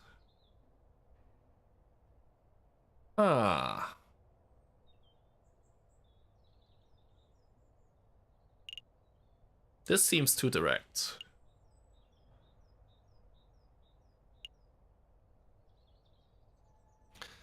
A cheap gun. I want to buy a lot of them. So this would be pretending to be rebels.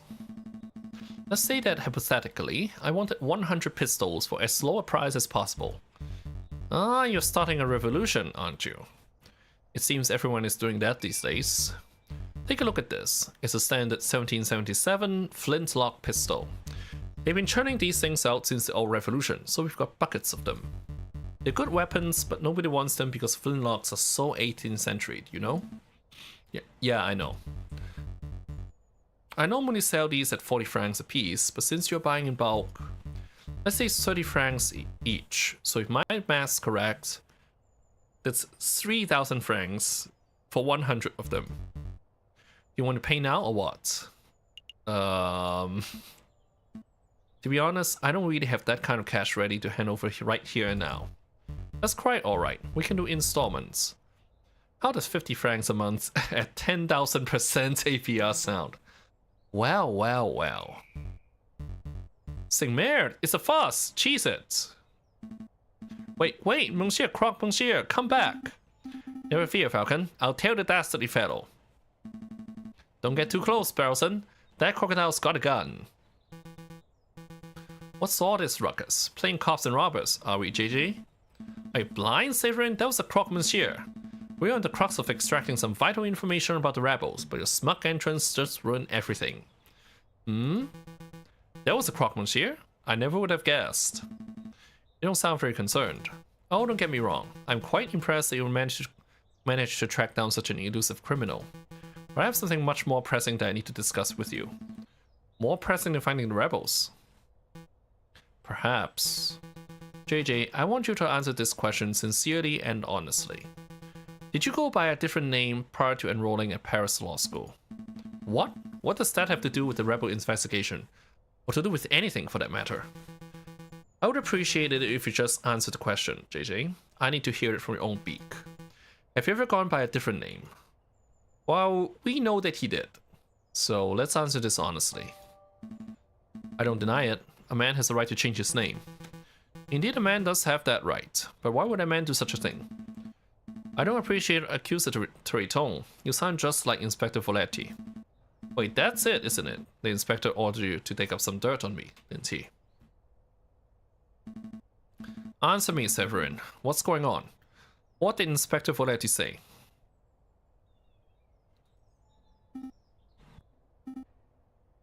Wheeze, wheeze. Man, that croc can run. It appears that you two are making solid progress with your investigation into the rebel group. I'll be sure to let the inspector know. Where are you going? We haven't finished our discussion, Severin. We have. I've learned what I came here to find out. Good day, JJ. Good day, Sparrowson. What was that all about? It doesn't matter. Severin's just poking his beak where it doesn't belong. Huh, nosy. Blighter. So tell me about your little adventure, Sparrowson. You lost the Croque-Monsieur, I take it. Yeah. He looks like a stumpy reptile, but he ran like a gazelle. I lost him in no time at all. I see. Well, with the Croque-Monsieur's lead gone, our investigation has reached a dead end. Not entirely. He dropped something during the chase. He dropped something? What exactly? I'll show you. Follow me. I think you need to do more exercise, Sparrowson. Don't judge me. Ow. Ow. Ow. Mon Dieu, what is it now? Muscle cramp? No, my foot's hurting. I think I got something in my shoe. Wow, grit your beak and bear it. This is around where you saw the crocodile drop something, right? Yeah, somewhere around here. Then let's put on our investigation hats and find whatever it is. Okay. An empty card. Somebody has scrawled the word discards on it. The owner's name, perhaps? I don't think so, Falcon. See the graffiti on the wall behind you? This wall. Somebody thinks that's funny. Ah, Descartes. Yeah, this is the thing the Croque-Monsieur dropped. It's a list. 40 muskets, 20 pistols, gunpowder, 3,000 musket balls, to be delivered to the sleeping city. This is an invoice. I don't see any names on here, but given the contents and quantities, the goods are probably intended for the rebels. Excellent finds, Sparrowson. Here's nothing. The sleeping city? Where could that be? Well, it's a city that sleeps a lot, so somewhere in Spain would be my guess. I'm pretty sure that the location is not a literal city. For one thing, we already know that the city where the rebels are gathering. It's right here in Paris. The sleeping city is a code phrase, like a riddle. A riddle, huh? Well, I'm stumped, and is getting us nowhere. Let's find someone who can solve it. We need a person who is knowledgeable about all manners of riddles and puzzles. I know it all, huh? Precisely. In the meantime, I'll file this away for safekeeping. Croque-Monsieur's invoice. Do you think the croc dropped anything else? Huh, we can still look. What's that? Noah Spa. All animals are welcome. Except mosquitoes. You bloodsuckers can go get it fixed somewhere else. Noah feels pretty strongly about mosquitoes, huh? Well, here's the point. I'm not saying all mosquitoes are bloodsuckers, but... Whoa, Falcon, keep it classy. I'm just saying facts. There's nothing left here. Does that street lamp look broken to you? Yep, I think all the lamps on the streets have been vandalized. The ground is covered in glass from the broken panes. Oh, that explains why my foot is hurting. It does? There's glass in the sole of my shoe. I must have trodden on some shards while chasing after the Croque-Monsieur. Oh no, my good shoes are ruined. Well, I wouldn't say good. You paid 20 cents for them. File this away in the evidence folder. You want me to file away the broken glass? Yep, I'm filing an official formal complaint to the government. Their faulty street lamp has ruined my shoes, and I am owed compensation. I think government officials have better things to do than worry about your 20-cent shoes, Sparrowson. We'll just see about that.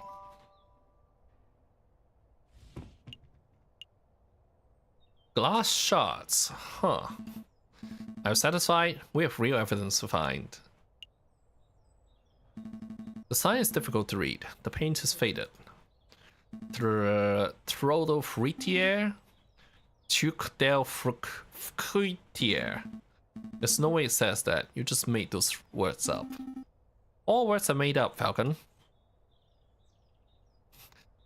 Okay. I don't see anything here. Oh. I see hanging bushels of onions.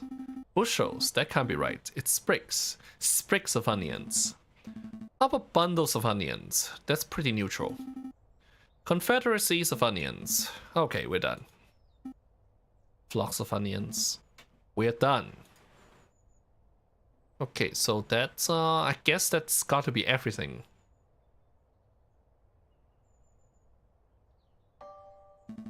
I think we're done here. Okay, I guess we can always come back if we think we've forgotten something.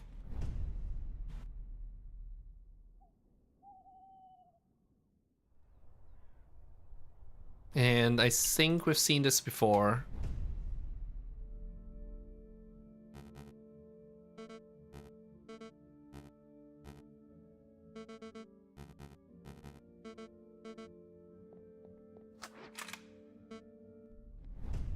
All right.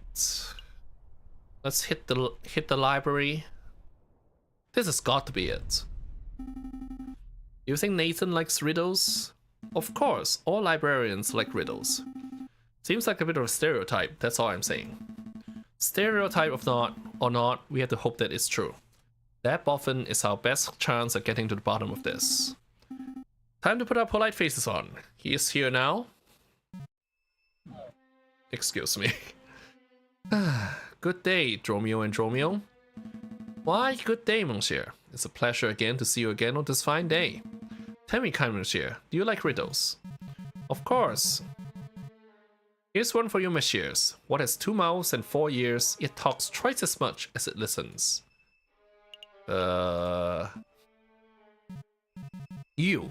It's you, messieurs, you. You come here yammering and yelling, never stopping to close the beaks for 1 minute. Oh, haha. Very good, monsieur.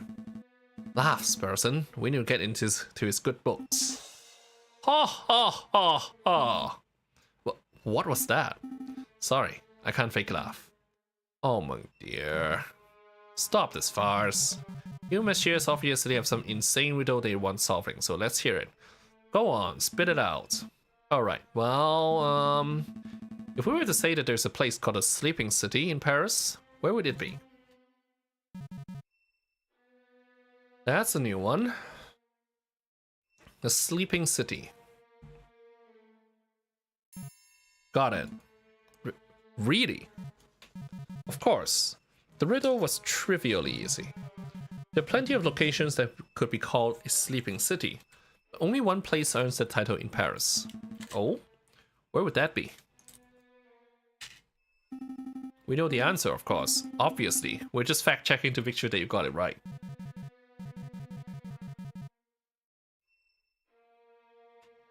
Think it through, messieurs. What kind of city is only inhabited by those who sleep all day and all night? I got it! Spain! Don't be daft, Sparrowson. Spain isn't a city, but perhaps the monsieur is referring to the capital of Spain, Madrid. Nice, sleepy place. Catacombs. Spain? Madrid? You two are remarkably dense, aren't you? Sleep is a metaphor. Actually, it's one of the oldest and most powerful metaphors in the history of literature. It symbolizes death itself. The sleeping city obviously refers to a city of the dead, a necropolis. Think, messieurs, think. Use your puny avian brains. Do we have any necropolises in Paris? Of course. The catacombs, the winding tunnels of the dead that lie beneath our very feet. Very good, monsieur. That's the first semi-intelligent thing that you've managed to say all day. You have more questions, don't you? Oh yes. Tell us about the catacombs. Can you give us a brief rundown of the history of the catacombs? The cemeteries of Paris were overflowing by the end of the last century. It was a mess, from what I hear. To create space, King Louis XVI ordered for old skeletons to be excavated and put into the unused mine tunnels that lie under the city. So, with a little renovation and many years of hard work, the mines were successfully turned into a subterranean mausoleum. So what? It's basically a grave for a few thousand skeletons? Millions, more like. Don't underestimate the size of the tunnels, messieurs. How can we get in? I know that the bourgeois like to tour the catacombs, don't they? Correct. It was quite the bourgeois tourist hotspot some 20 years ago. But if you were hoping to pay a visit, you're too late. The church had all the entrances sealed shut fairly recently. Why would the church do that? Believe it or not, they considered the turning of a mausoleum into a tourist attraction to be in poor taste.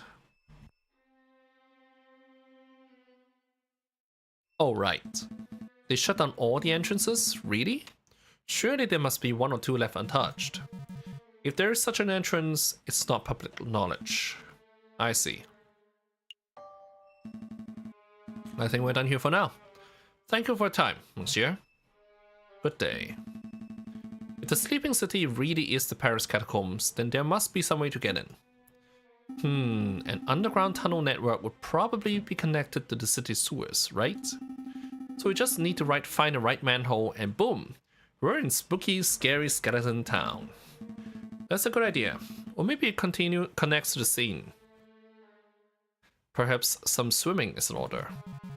You two dunces are going to get yourselves killed. If you really wish to visit the catacombs, you would be best off asking those responsible for the closures. The dead people? The church, monsieur. The church would know if any unsealed entrances still exist. Oh, right.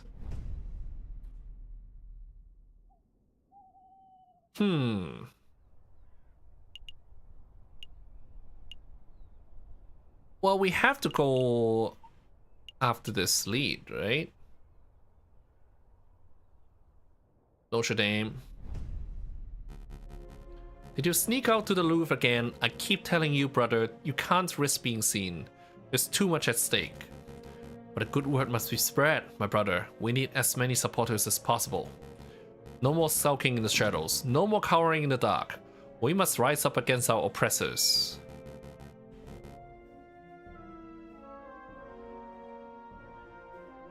Oh, but before I forget, here's a pen back. I borrowed it. Again? Tisk, what happened to yours? I lost it. So careless.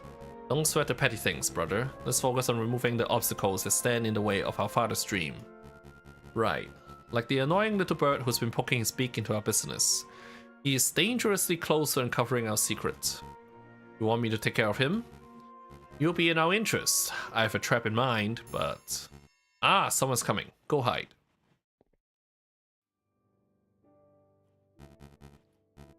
Ah, my brothers have returned.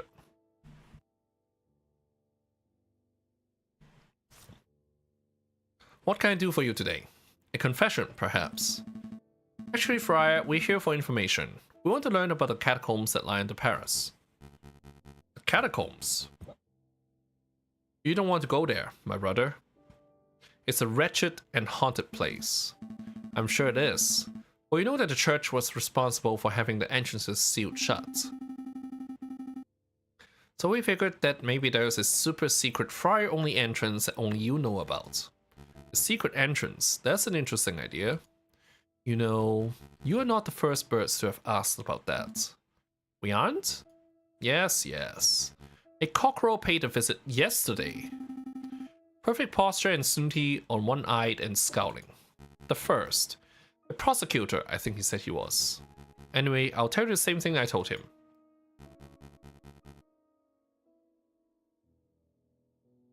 If you venture into the catacombs, you will not return. Understood? Not really. You didn't tell us how to get into the catacombs at all. Nor will I tell you, my brother. Take the hint. You have no business there. Now, if you two will excuse me, I have a sermon to prepare. Be on your way. Damn, another dead end. Maybe it's time to wrap this up. We can go tell the inspector what we found and call it a day. Don't quit just yet. I managed to take something from the friar's pocket when he gave his little warning. Seriously, again? This is becoming something of a bad habit for you. Well, go on then. Let's see what you pilfered. This... You found this pen? In the friar's robes? Yup. Interesting. Actually, this is more than interesting. This is amazing. This is the exact same pen that Judge Romulus uses. It even contains the same green ink. Huh, do you think it's exactly the same pen? Or do you think Romulus and Remus just have a matching set? I honestly don't know. But I do know that this may come in handy. I'm going to keep hold of it. Fountain pen. We're still at a dead end though. My gut tells me that the Friar is hiding something, but I can't get him to cough up. It's not like we can beat information out of him. Let's just go do other stuff, and maybe we'll stumble across some more clues. Maybe you're right. Let's go.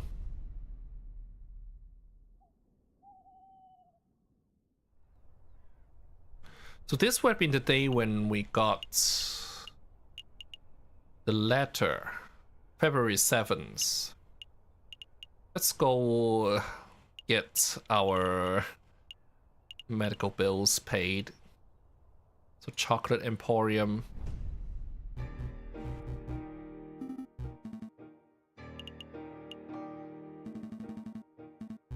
And we've seen this, so let's just skip.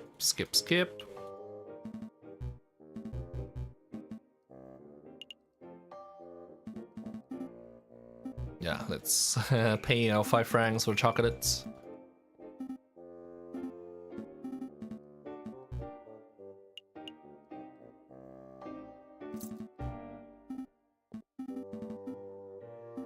£5.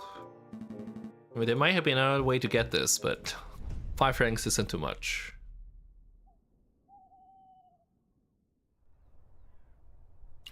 Hopefully we can get this for free.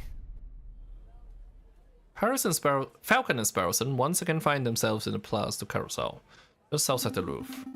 Which exhibitions are we visiting today?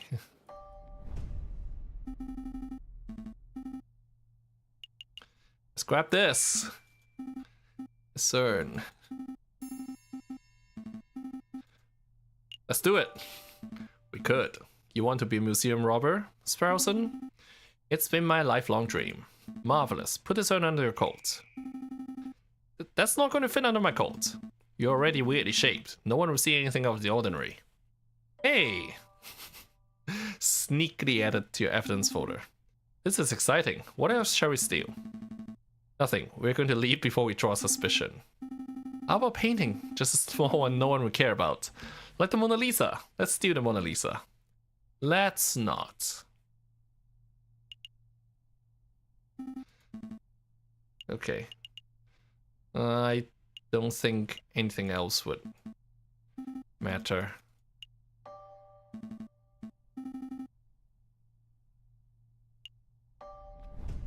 Maybe we'll pay another visit here. Okay. So I guess one more trip to the Grand Gallery just to make sure we didn't miss anything. Okay, I guess we're done here.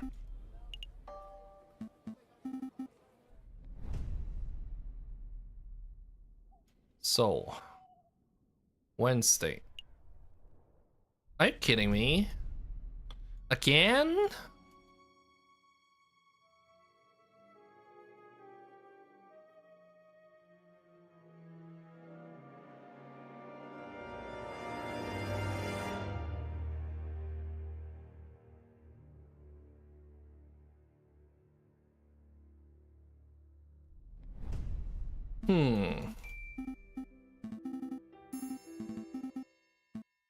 Okay, so last evening.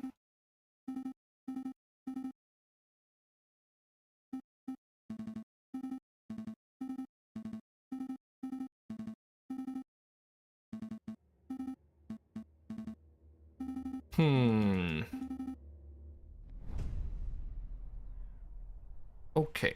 Well, you know what? Let's visit this place. But maybe we have to go back. Come on, Sparrowson, keep up. No time for wheezing. If Cocorico was seen around here, then there has to be a clue nearby. Right. We've got blood. There's a pool of blood here. It looks fresh. Cocorico's?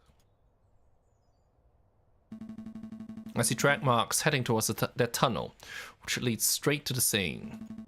If I had to guess, someone was killed here last night, and the body was hastily disposed of in the river.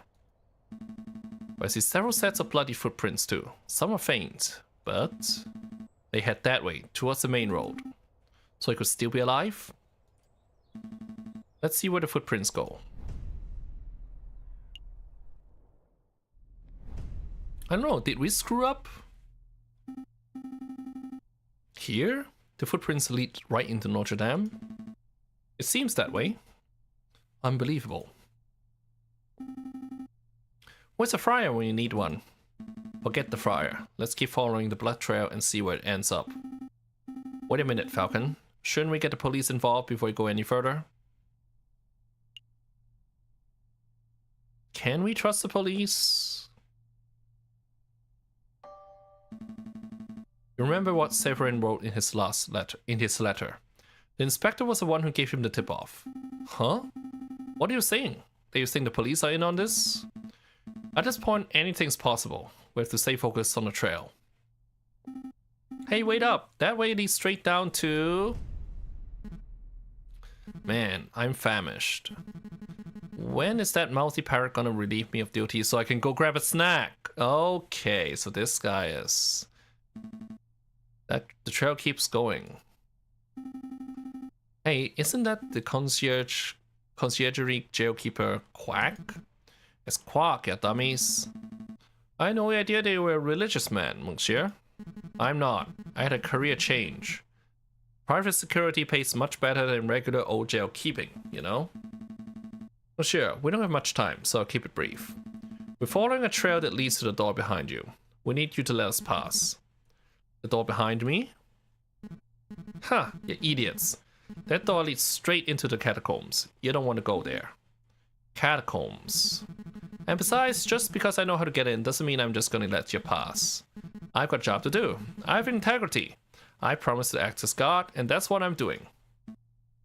You want a bribe, don't you? Bingo, what you got? Here's 10 francs. What troubles? 10 francs? What, are you trying to insult me? I'm not giving you any more money. I'm going to offer you something else. Hey, what are you doing? Monsieur, perhaps I wasn't clear. I'm short on both time and patience. Are you going to tell us pass, or do I have to beat you until you're unable to stop us? So we didn't need to pay the 10 francs. Jeez, no need to get violent, big guy. You can pass. The door's right behind me. Go on. That's the door to the catacombs. Is that simple? Yeah, it's that simple.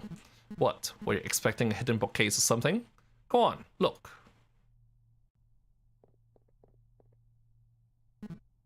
Huh, what idiots. They're walking straight into a pitch black maze without even a torch.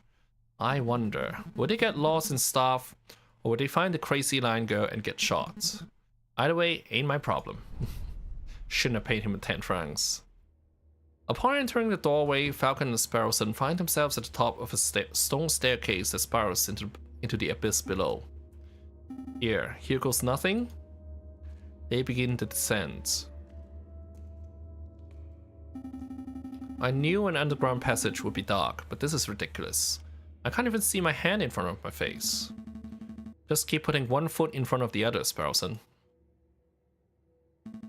Ah, I think that was the last step. Now it's just twisted tunnels ahead of us.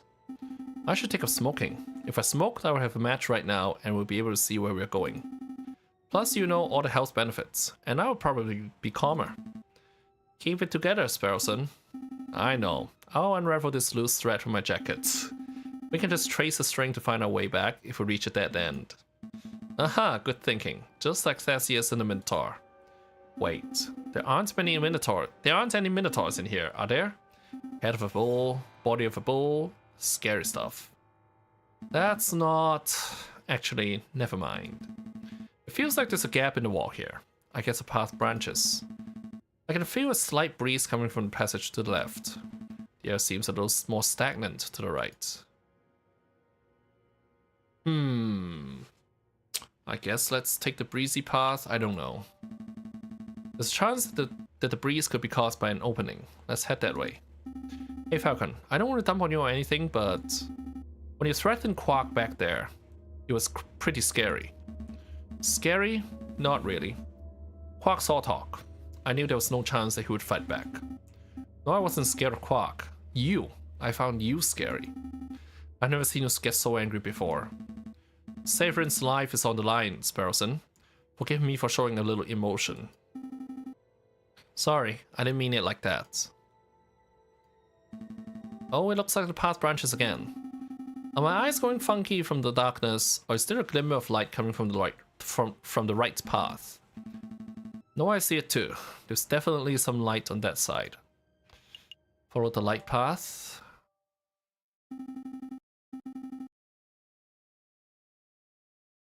It's definitely getting lighter. I can see my hands again. But that might just mean that we're getting close to an exit, right? Maybe this has all been a wild goose chase. Hush, listen. Voices?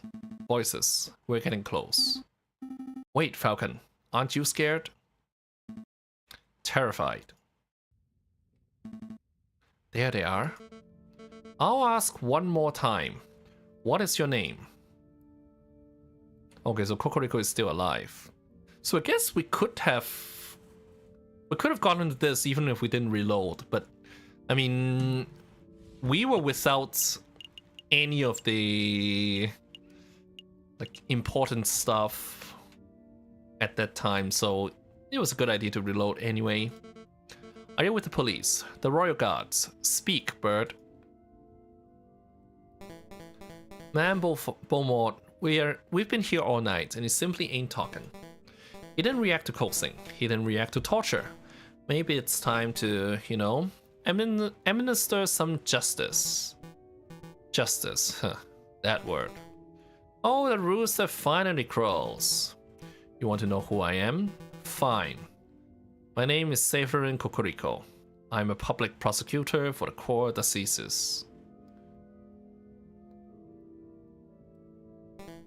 Well, Savvy, it's been a pleasure, but we can't be having spies running around our base of operations now, can we? So, without further ado, I hereby sentence you to... Wait a minute, Piero. This is no ordinary spy. Because he's a prosecutor? No. Because he's the bastard who condemned my father 10 years ago. Whoa, are you sure? 10 years? I had my suspicions when I saw his smug air of arrogance, his holier-than-thou glare. But now that I know his name and occupation, there is no doubt. Do you remember, Bird? Do you remember the trial of a homeless lion in the winter of 1835? What was your father's name? Jean Beaumont. What were his crimes? His only crime was trying to feed a starving child. He took a handful of vegetables from a grocer's stand. Not out of greed, but out of sheer desire to see me survive. Vegetables for a lion. But he was seen by policemen. Another arrogant cockerel like yourself, actually. So my father was thrown in jail. He was dragged to court. I had the privilege of watching the proceedings from the stands. I remember your sharp words. This man is a thief. This man is a scoundrel. He deserves the harshest possible punishment for his crimes. You didn't care about the consequences. You didn't care about why my father did what he did. All you cared about was fulfilling your lust to see a criminal behind bars. My father received a sentence of 5 years. He died on his third. Do you remember him? Mademoiselle, in all my days as a prosecutor, I have seen over thousands of cases. I'm not going to remember a single bread thief. You rotten Conrad. We're all just insects to you, aren't we? Who cares if a child starves on the streets, as long as you put enough criminals behind bars to meet your quota, am I right? Your silence speaks volumes of your guilt. Severin Kokoriko, you have been tried by the people of the Second Republic. We have found you guilty on the counts of conspiracy, of the murder of the Croque Monsieur, and of the murder of my father, Jean Beaumont. Oh, I've been found guilty? Mademoiselle, if you want to shoot me so you can fulfill your revenge fantasies, then by all means shoot me. But don't pretend for a moment that this mob resembles a court of justice in any form. A court of justice? Now there's a contradiction. But you know nothing of justice. Frere Remus, read this man his last rites. With pleasure, madame.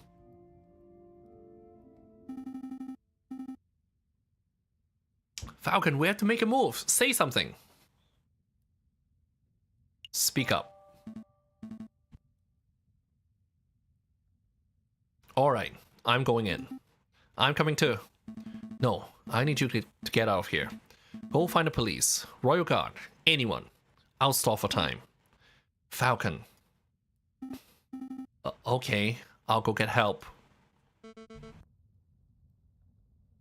Do you have any last words? Just pull the bloody trigger and be done with it. Wait! Wait.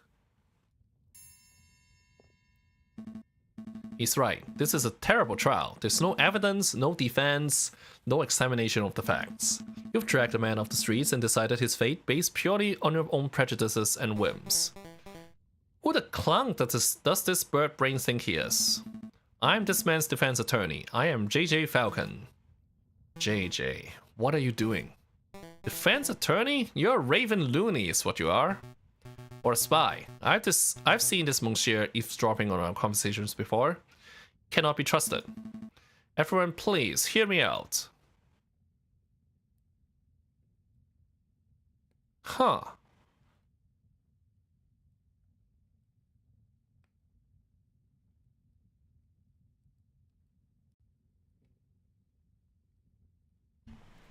I mean, these two are jokes. Frere Remus is by far the most important person here, so I guess by process of elimination, appeal to Frere Remus. You're a man of God. Surely you don't approve of this sort of mob violence. I see no issue. The good book is full of stories of violence. Joshua ransacked the city of Jericho. Ehud and the judges were ruthless assassins. Samson killed thousands before meeting his fate. Well, sure, but that's the Old Testament. What would Jesus say about this? He would say, I did not come to bring peace, but a sword. Matthew 10:34. Oh, damn. You see, Falcon, this man's death is inevitable. For the good of France and in the name of justice, he must be killed. Justice. There's that word again. Madame, I won't presume to know who you are or what you stand for, but shooting this man right now would not bring you justice. You only serve to satisfy your desire for revenge. Justice, revenge. What's the difference?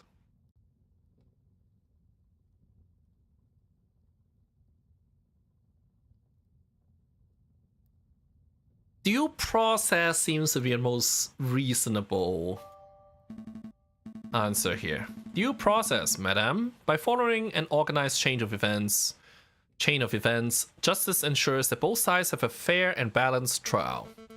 My father did not receive a fair and balanced trial. And this is your opportunity to show the rooster how it should be done. Madame, surely you aren't entertaining the words of this heathen. Fine, Falcon. We'll play this your way. We'll have a formal trial for the murder of the croque monsieur. Excellent. Shall we head back to my office and file the necessary papers? Don't take me for a fool. You walk us right into a trap. We shall have the trial right here and now. Right here, in the catacombs. It's as good a place as any. I suppose we'll be needing a judge. I volunteer! No thanks, Piero. We're trying to form a courtroom, not a circus. Aww. Just go see how the security is doing, Piero. We don't want any more spies wandering in. Right-yo. Perhaps I can help, madame. You know that I'm a pious man, after all. Okay, Remus, you can be our judge, and I will lead the prosecution. Oh, but the jury. With due respect, I don't trust the peers to be impartial. Look around you. As we speak, we're being watched and judged by countless dead men and women. They shall be our jury. That may work as a metaphor, but in practical terms... it's me you have to convince, Falcon. Convince me that this bird is not guilty. After all, I'm the one who holds the gun. Well, it looks like we're ready to get started. Ahem. The trial of Severin Cocorico is underway. He stands accused of the murder of the man known as the Croque Monsieur in cold blood. Madame Beaufort, please explain the details of what happened. Very well. Last night, at the stroke of midnight, 2 gunshots were heard on the Rue des Marmousets. Pierrot alerted us, and we managed to arrive before the police did. On the scene, I saw the man known as the Croque Monsieur, a good friend of us, lying in a pool of his own blood.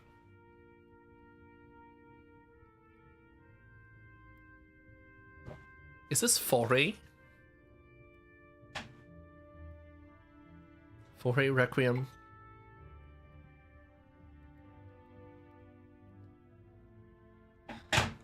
Obviously there will be some anachronisms in the music. I'm pretty sure this is Foray.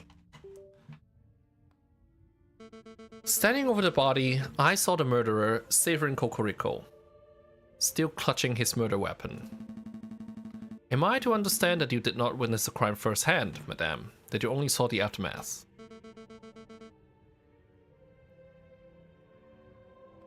Yes, but one of us did happen to see the incident himself. Ma'am Beaufort, I found this ear pigeon running around our tunnels. I'm no pigeon, monsieur. He's a spy in any case. What say I execute him right now? It's alright. He's with me. With you? Yeah, this is Foray Requiem. He's my assistant. He carries my bags and stuff. Falcon, I trust that you do not have any other assistants lurking around the corner.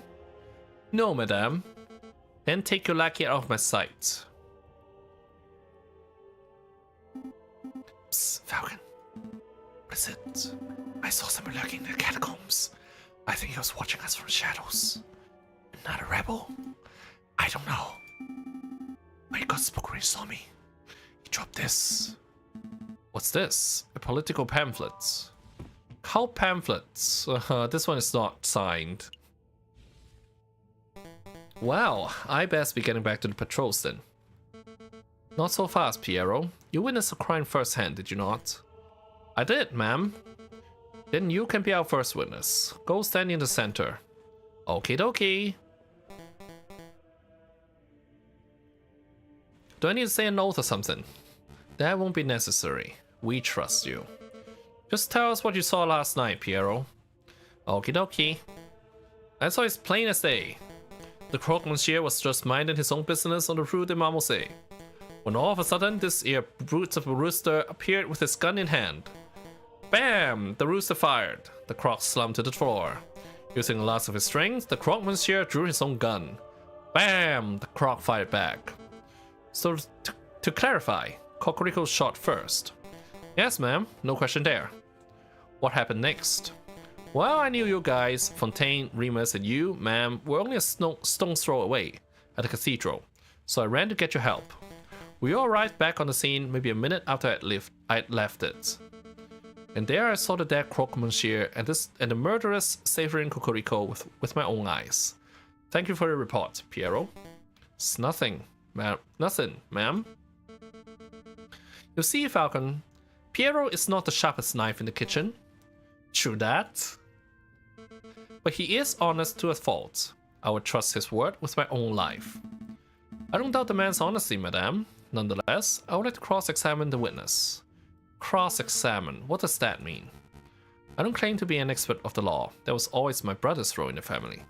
But I think a cross-examination means that that Falcon would like to waste our time by asking pointless questions. Actually, it means that I would like to make sure that Pierrot's story holds up under scrutiny. Yes, I'll be asking questions, but only questions that directly relate to the case at hand. Clearly a pointless stalling tactic, madame. Shall we put an end to the trial? No. We will let the bird have his little cross-examination. But I'm warning you, Falcon, don't mess with me. Don't mess with you? If I get the slightest inkling that you're rambling to stall for time, I will end this trial on the spot. Do I make myself clear? Start questioning Cocorico's shoe size or the color of the Croque Monsieur's underwear, and I'll lose my patience. Yeah, I get it.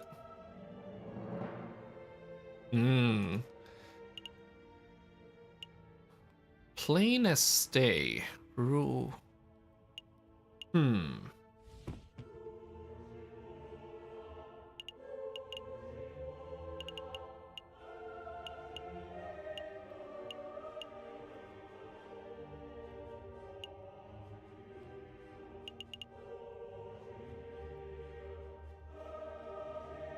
Okay. I don't see anything that correlates to the evidence, but why would he be on the Rue des Marmousets on Monday? Or Sunday night, as it is. Now, Piero, you say that this incident took place on Rue des Marmousets. Where exactly were you standing? I don't doubt that you were there, but where exactly were you standing? Well, let's see. I came from across the river, and then turned on to this Rue Saint-Landry. So yeah, I was standing where Rue des Marmousets meets the Rue Saint-Landry. The crossroads. That's a pretty ordinary street from what I remember. It's around a minute's walk from Notre Dame Cathedral, if I recall correctly.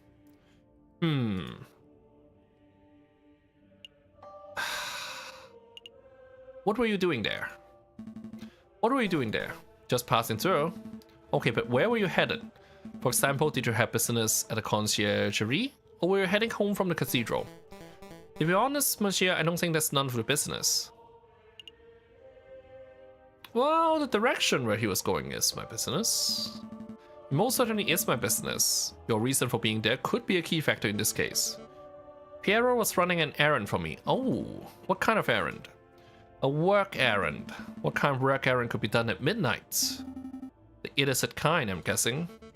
I think you two are overstepping your bounds. Like Piero said, this matter is none of your business.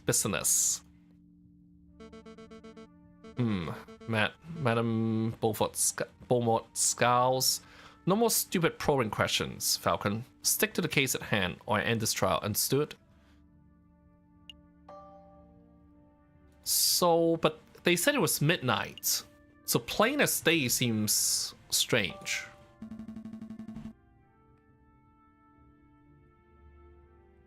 You claim that you saw the incident as plain as day. Oh, the broken street lamp. Yup, plain as day. The crime occurred at night. Piero, I would like to remind you that this crime occurred around midnight. In February, on an overcast, moonless night, in an unlit alley. What's your point? It would have been too dark to see. So dark that you could not possibly have correctly identified the people involved. Hey, I swear I saw what I saw. Hold on, Falcon. You slipped up. You say that the alley was unlit, but I distinctly recall there being lanterns over Rue des Marmousets. Oh, that's right, that's right. We live in La Ville Lumière. There's a gas lamp on every street. You're right, Madame Beaumont. There are street lanterns over Rue des Marmousets, but they wouldn't have been any good. The street lamps over Rue des Marmousets were broken. They're completely non-functional. As proof, I present the glass shards that line the alleyway. These shards originate from the panes of the broken lamps. And I've still got the holes in the soles of my shoe. Double proof. Those glass shards could have come from anywhere. You could send one of your underlings to see the broken lamps for themselves if you want.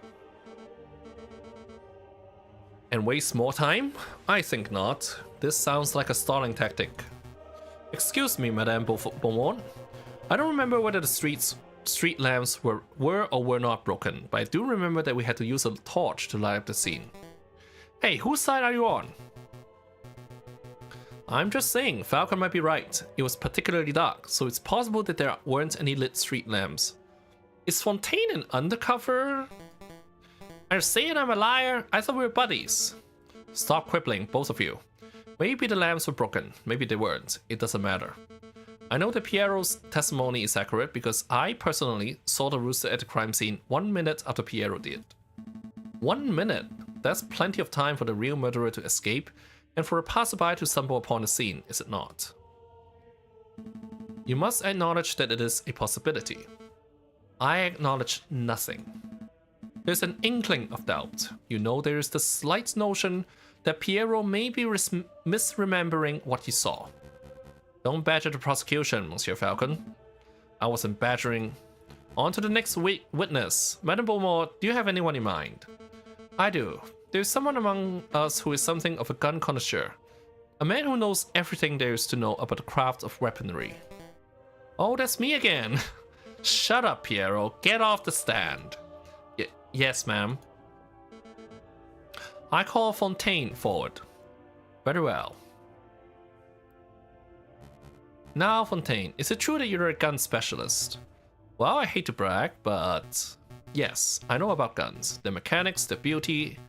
Have you heard about the revolver mechanisms America is developing? Wonderful stuff. Fontaine, let's stick to the guns that were found at the crime scene. Tell us about those. Alright, very well. This is the gun found on Severin Cocorico's person at the time of arrest. It's a standard issue percussion lock, Chatellerault gendarmerie pistol, 24 centimeters length, 15 millimeter caliber. Lots of police and soldiers carry these dull things. It's a gun that says, I am a reliable man of the law. That sounds like our Cocorico. Does it? Cocorico's always told me that the riding crop was his self-defense weapon of choice. It's strange that he had a gun in the first place. Gendarmerie pistol. And this is a gun found on the Croque Monsieur's corpse, clutched tightly in his hands. It is a turnover pistol, double-barreled, ivory-handled, 20 centimeter length, 13 millimeter caliber. This is an exquisite and highly customized gun. It's one of a kind. Whoever used this weapon knew their stuff.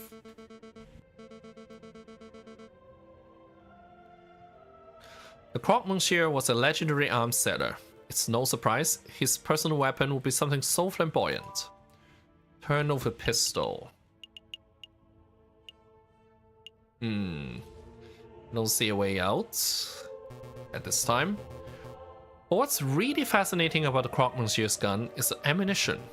See, the bore of the pistol has been fitted with a set of grooves. Please stop, Fontaine. I didn't call you up to hear you show off your gun knowledge. Here's what you uncovered when you examined the Croque Monsieur's bullet wound.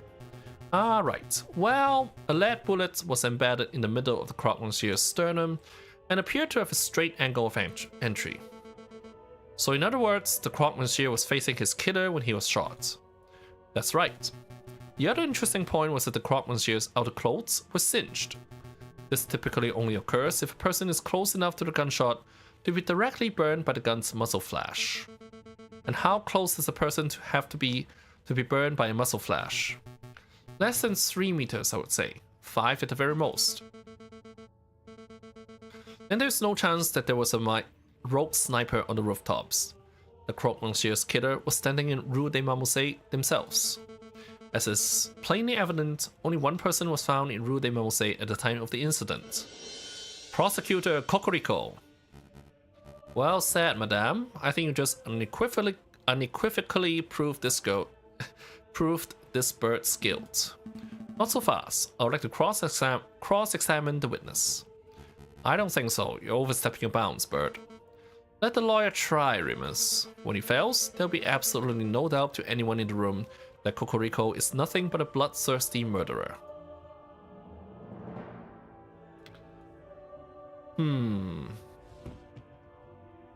Gendarmerie pistol. Chest.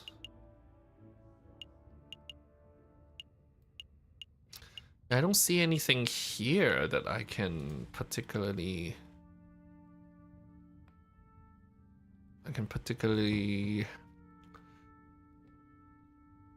do anything with.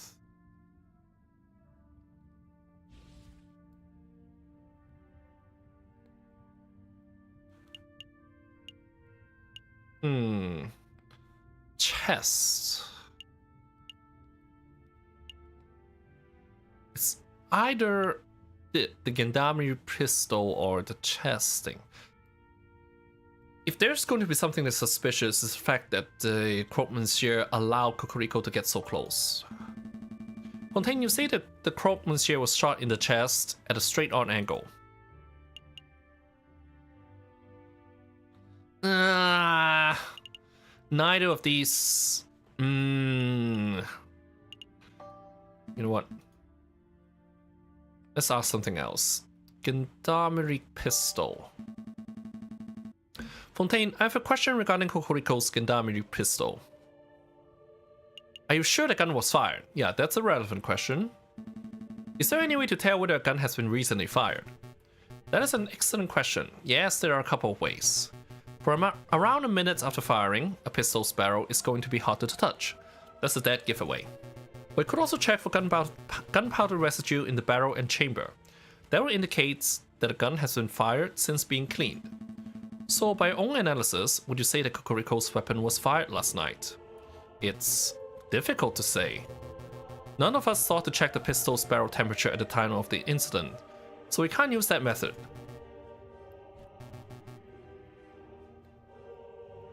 If I check for gunpowder residue now, I see a little in the barrel.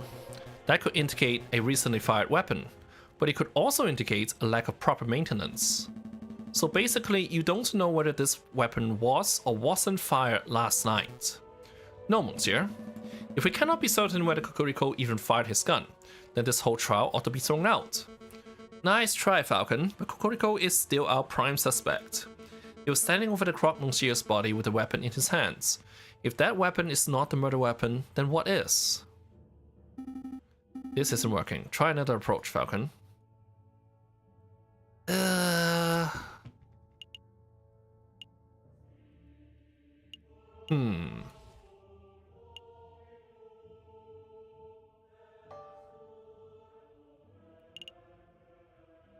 I mean, this, I don't know. The other way would be to claim that it was a turnover pistol that caused the death, but like asking this doesn't seem to be a very relevant question. Can we risk this? What does caliber mean? Pardon my ignorance, but I'm not a gun connoisseur like yourself. What do you mean by caliber? A gun's caliber is the width of its internal barrel and the width of the bullets that it fires. So you would use 15mm wide bullets for a pistol with a 15mm wide barrel. That makes sense. Did the bullet embedded in the croque monsieur's chest match the caliber of Kokoriko's pistol? I don't know for sure. I didn't have the time nor the equipment to dig the bullet out of the croque monsieur's chest. Besides, lead bullets fragment. It would be difficult to properly piece together a fired lead bullet to assess its caliber with any accuracy. Then it's possible that the caliber of the bullet in the croque monsieur's chest doesn't match the caliber of Kokoriko's gun. You know that for the fact, Falcon, or is this just more vapid speculation on your part? I mean, it was a valid question.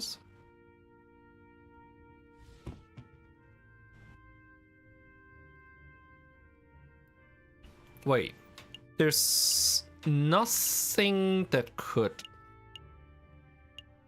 There's nothing that could... I could do to prove that...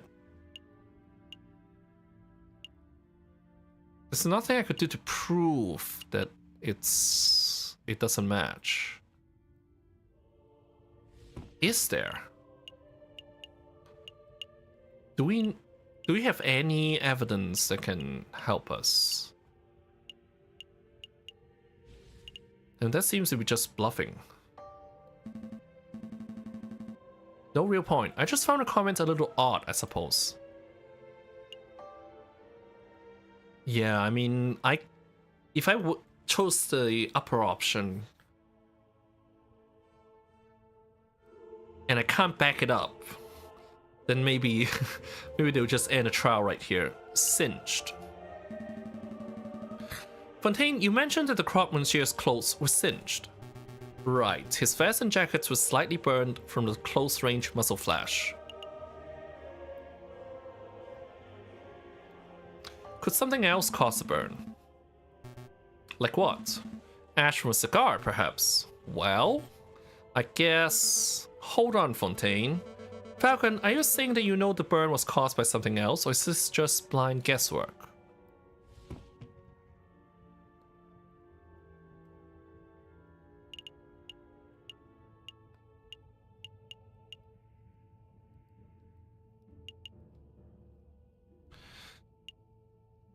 Yeah, we don't have any hard information that could... Yeah, we can't back it up. I'm just speculating. It's important that we cover every possibility. Fine, but don't dilly dally on the pointless details. It's getting us nowhere. Can we see them? I would like to see them. What, his clothes? Yes, bring them out so that I can do a proper examination of the evidence at hand. Falcon, you idiot, we didn't strip the croque monsieur down to his skivvies. We took his gun, and I think Piero took the change from his pockets, and then we left the body in the alley. Fully clothed, if that wasn't clear. Ah, I see. My mistake.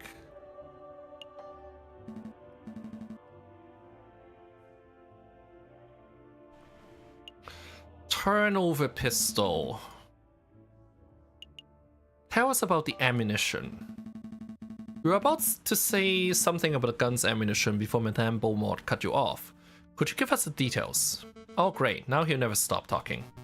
I'm glad you asked, Falcon. See, as you probably know, most bullets are just small round lead balls, right? But that's not the case here. This particular weapon uses an advanced iron-tipped, aerodynamic, carefully grooved... Actually, it'll be quicker if I just show you. Take a good look. This is an iron-tipped minier ball. It's very rare, top-of-the-line technology. Before last night, I had never seen one of these in person before. Like I said before, the croque monsieur was a legendary arms dealer. It only makes sense that he would have access to the latest weaponry. Where do you find this bullet, Fontaine? In the turnover pistol chamber. Minier ball. Okay. Hold on, I'm confused. I thought the croque monsieur fired his gun. So how is it possible that his gun was still loaded with a bullet? A turnover pistol is double-barreled. This means they can hold 2 bullets at once, ready to be fired in quick succession. Ah, I see. The croque monsieur fired 1 bullet, but died before he could fire the second. I trust that you have no more questions about this matter, Falcon. We've wasted enough time already. Okay, well, that was actually some progress. He was the last option that I thought would be relevant, but where's the other bullet? Not yet. Where's the other bullet? What other bullet? The fired minier ball. There were 2 shots that night, remember? One from the assailant and one from the crocodile. I scoured the scene for a couple of minutes, but I couldn't find it. It's a pity. It would have been great to have 2 of these magnificent bullets. Madame Beaumont, did anyone find the fired minier ball in Cocorico's body? In his body?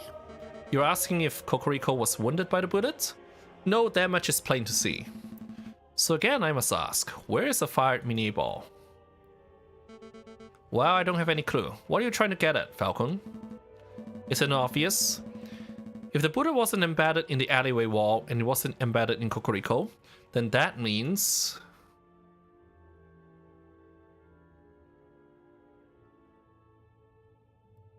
it hit the murderer.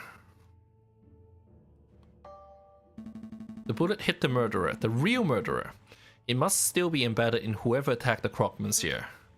A ludicrous notion. I mean, it wouldn't have... There was no point if I answered it was blank, so this was the only possible option. It makes perfect sense. The double-barreled turnover gun. The missing bullet. Fine, I'll humor you. Let's say that a bullet did indeed hit the real perpetrator. What of it? Well, it's only been a few hours since the shooting. Presumably, the person will still have the bullet lodged in them. Find a person with a unique iron minier ball embedded in them, and you find a real murderer. That's reasonable, but we don't have time nor resources to search every citizen of Paris to uncover an injured gunman. You don't have to search everyone in Paris. I believe the murderer to be someone in this very room. Oh, you're saying we have a traitor in our ranks? I do. This was obviously a planned attack. Someone invited Cocorico and the croque monsieur to the same place at the same time in order to create a setup. Only someone with the rebels' connections could engineer such an event. This is ridiculous. Are you really saying that someone in this room was shot last night? That's clearly untrue. A bullet wound can be concealed. Perhaps if we were all to take off shirts... No, I'm not having everyone in the room stripped down to their knickers just to cater to your outrageous theory. If you can't think of a more reasonable way to prove your stray bullet theory, then we end this damn trial here and now. A more reasonable way?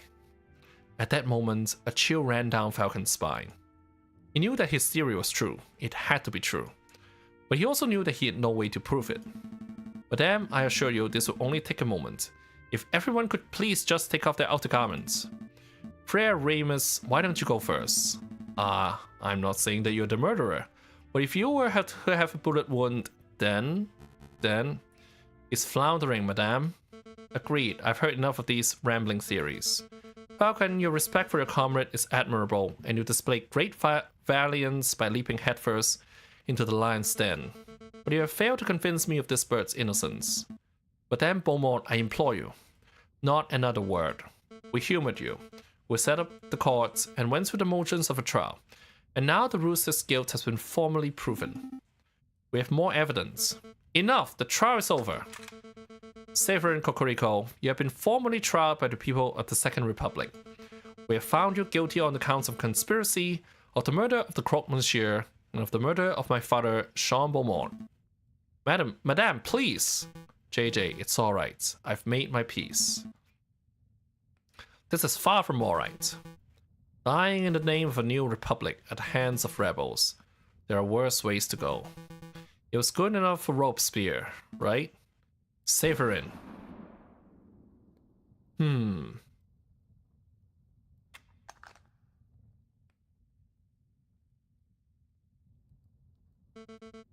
Tend to the body, Piero. Yes, ma'am. Do you plan to kill us too? Why would I do that? You two have done nothing wrong. I see no reason for you to be tried, let alone executed. Your mercy is admirable, madame, but I fear that if we let these two go, they would tell the police everything. It would compromise us. No, we promise to keep our beaks shut, right, Falcon? But we cannot trust the word of potential traitors, madame. For the good of France, we must execute the birds right now. Some man of God you are. I hate to admit it, but you have a point, Remus. This is an unpleasant situation. What to do? Okay, I know. I'm going to give you a choice. You have two options. The first is that I shoot you here and now. That's not something either of us particularly want, but if it must be done... What's option number 2? You join us. We need lawyers to help bring the new republic into fruition. Your skills will be very much appreciated. Our skills? Somebody has to draft new laws. Somebody has to file the paperwork to secure the new republic's internationally recognized legal status. Somebody has to prosecute the officials who corrupted this country. Wouldn't that be a glorious job? You mean prosecute the Prime Minister? Or the King? We can discuss the specifics later. For now, I need to hear a decision. What will it be?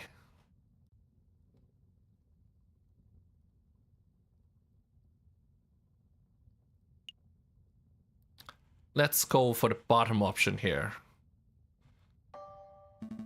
Or rather, join you! We would love to join you! The rebels and the aviary attorneys, what a team! Sparrowson, this is serious. Let me talk. No, I know what you were about to say and it was stupid. I'm not going to let you throw away both of our lives so you can satisfy your stupid pride. I refuse to work with the monster who murdered Severin. You don't have to be happy with the task. Just play along. Are you two done conferring? We can't draw this out any longer. Fine, we'll work with you. Good, then a verbal contract has been made. So, what happens now?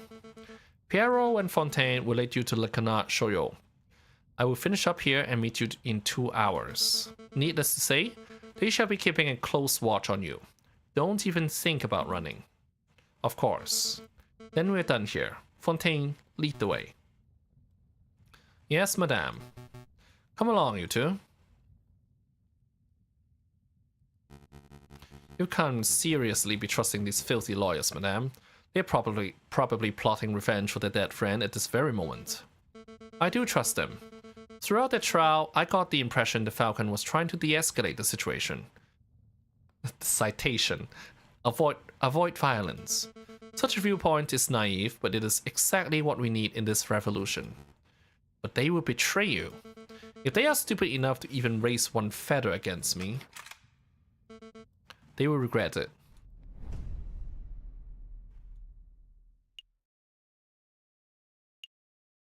Okay, I wonder if there was anything that I could have done differently.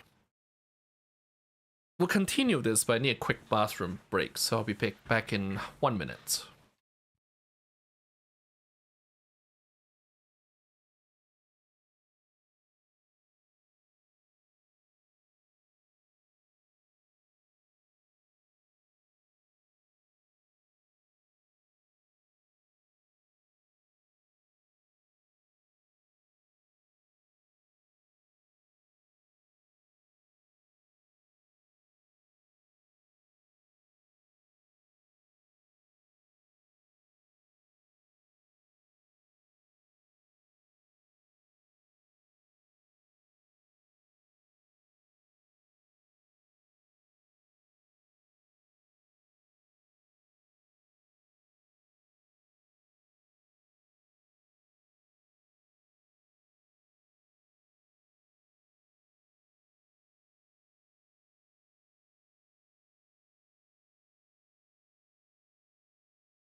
Okay. I don't know if there is much I could have, or even anything I could have done back there to lead to a different outcome, but I guess this is one way to continue. Let's go with this. You can come out now, brother. How did it go? Better than we ever hoped for. The rooster is dead, and the madame has tasted first blood. Huh, amazing. Completely worth getting shot for. A meddlesome falcon tried to disrupt the execution. Falcon? Really? The tenuous wretch. Don't worry, he floundered and bumbled around hopelessly. Madame thinks that he's of some use, but really he's as good as dead. This is marvelous. Every piece is falling into place. Our dream will be a reality in no time at all. To reason, brother. To reason. Fraternity. Act for C. So there are 3 different paths.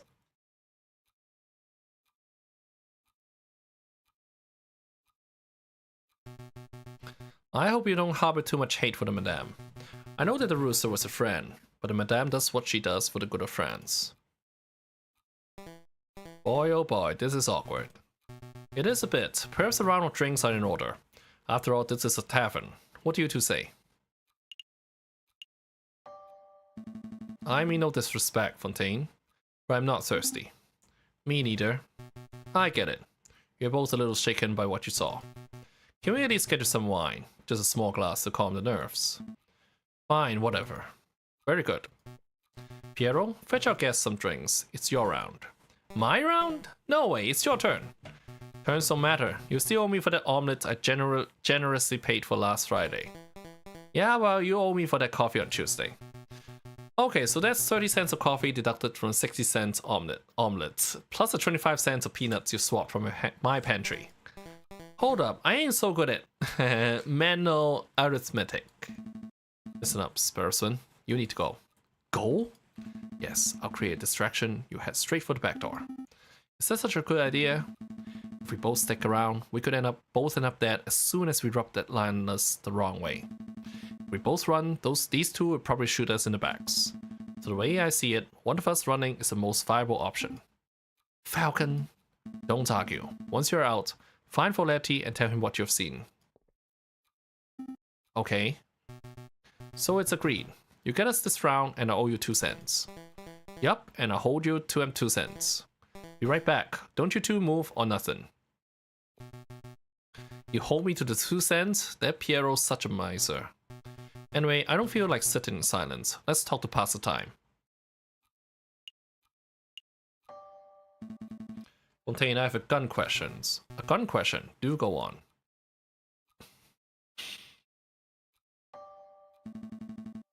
What's better, iron or lead bullets? What a delightful technical question. One could discuss the subtle differences for hours. Actually, let's do that. So, lead bullets, they're cheap. They're easy to make. With just a cooking pot, you can melt some lead down and cast it into the right shape.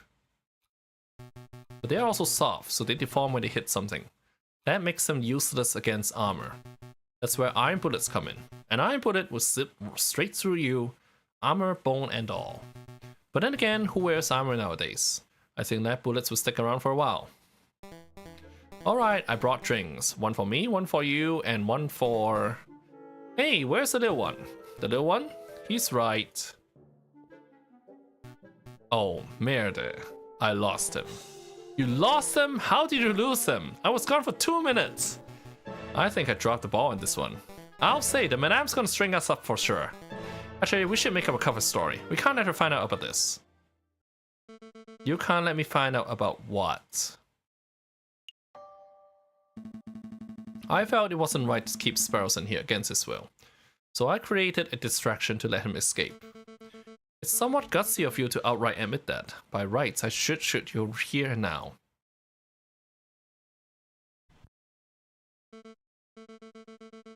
But I won't.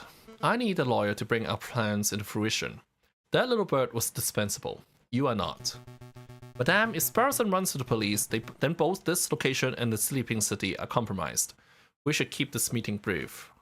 Agreed. Falcon, let me quickly fill you in. As you probably know, we are planning to form a protest.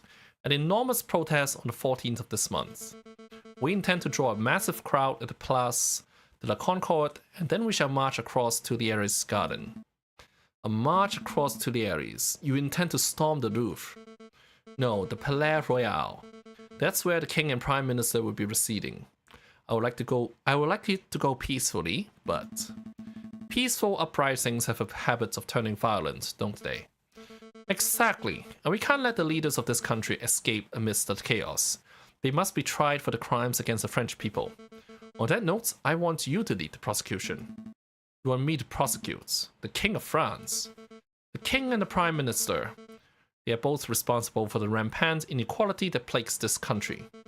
On the day of the revolution, we will drag both of those overpaid bourgeois onto the streets, and you shall prosecute them then and there. I think I understand. Prosecuting the pair for crimes against humanity, I suppose. It could certainly be done. If I were to interview a lot of citizens, gather a lot of evidence, file some paperwork, I could probably prepare a case in around 2 months. We don't have the luxury of time. Use your ingenuity on the day, just like you did in the catacombs. You can't be serious. There is no alternative. The wheels of the revolution are already turning, and the revolution will ignite in under a week. The question on my mind is, what do we do with you until then? You can leave him with us, ma'am. We'll keep a good eye on him. I've seen the atrocious job you two did guarding the little bird. I think not. I'll just have to guard you myself, Falcon. You shall spend this week at my side while I complete our preparations. At your side, all day and night? Absolutely. I'm not going to let you out of my sight for 1 minute. That seems excessive. You can trust me, madame. No, I can't. You've promised to help me, but I know that you don't actually believe in the cause of the Second Republic. If I give you 1 grain of freedom, you will undoubtedly flee. This meeting is over. Come along, Falcon.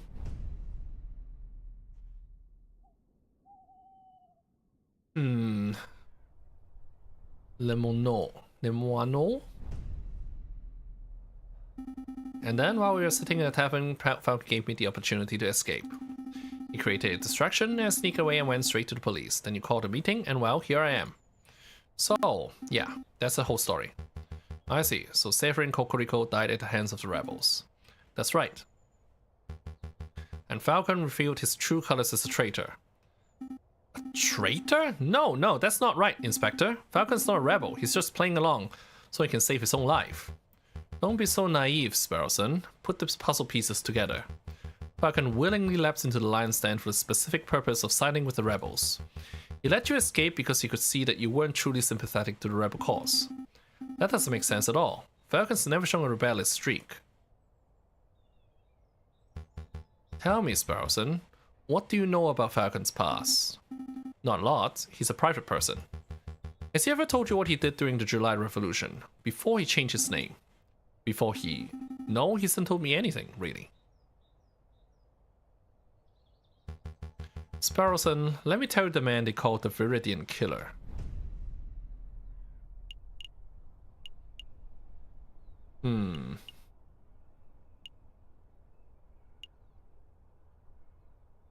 How does this work?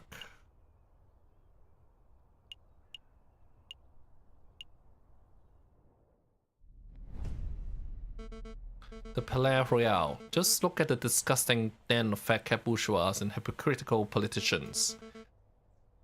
The king is probably in there as we speak.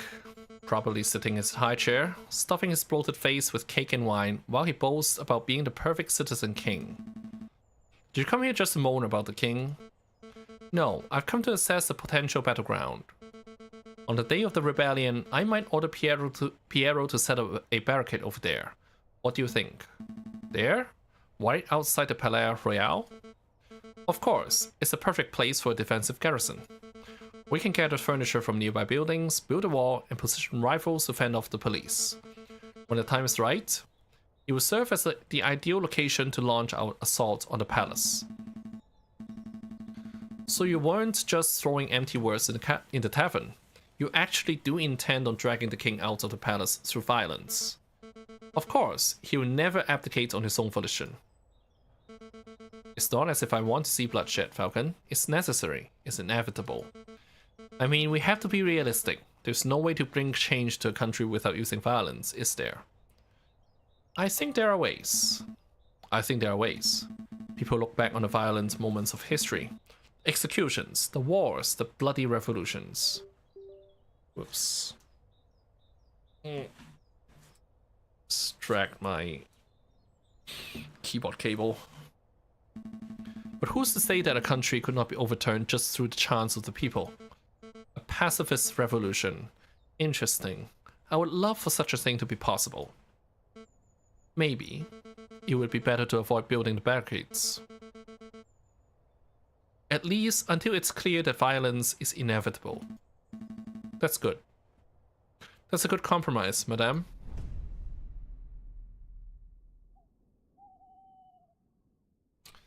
So I guess we'll have to go back to Act 3 later. The halls, huh?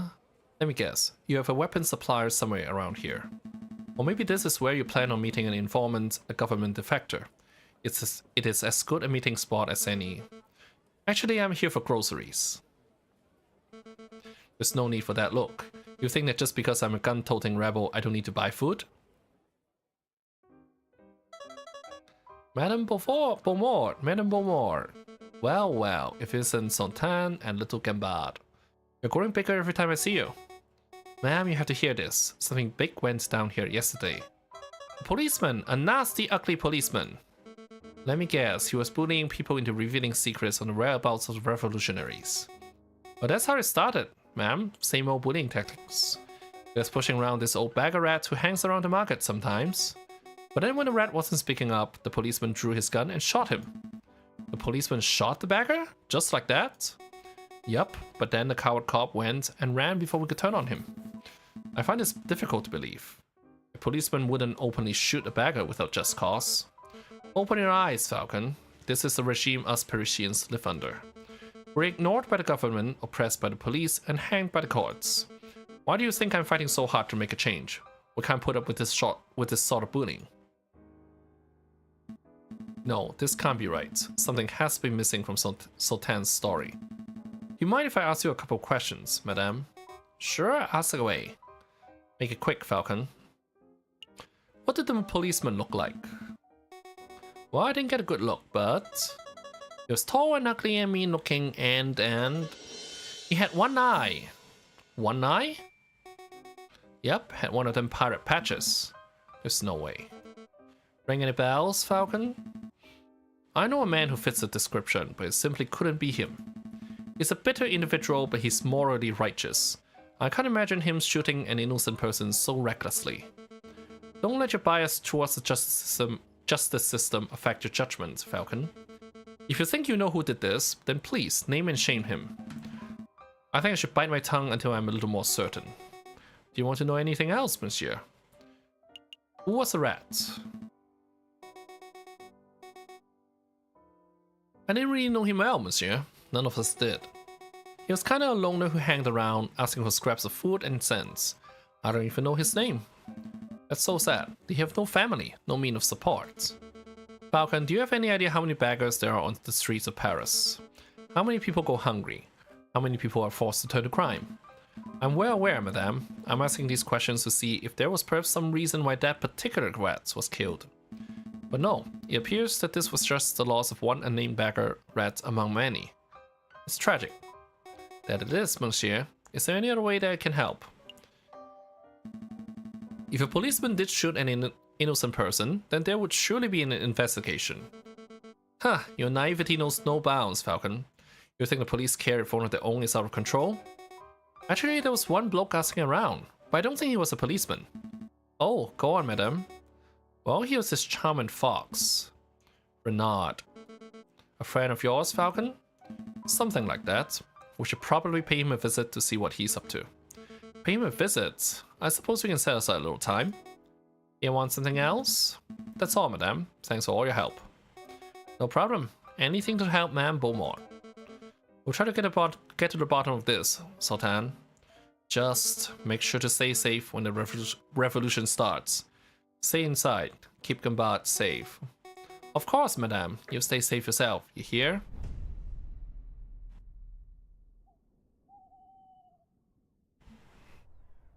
Okay, let's pay a visit.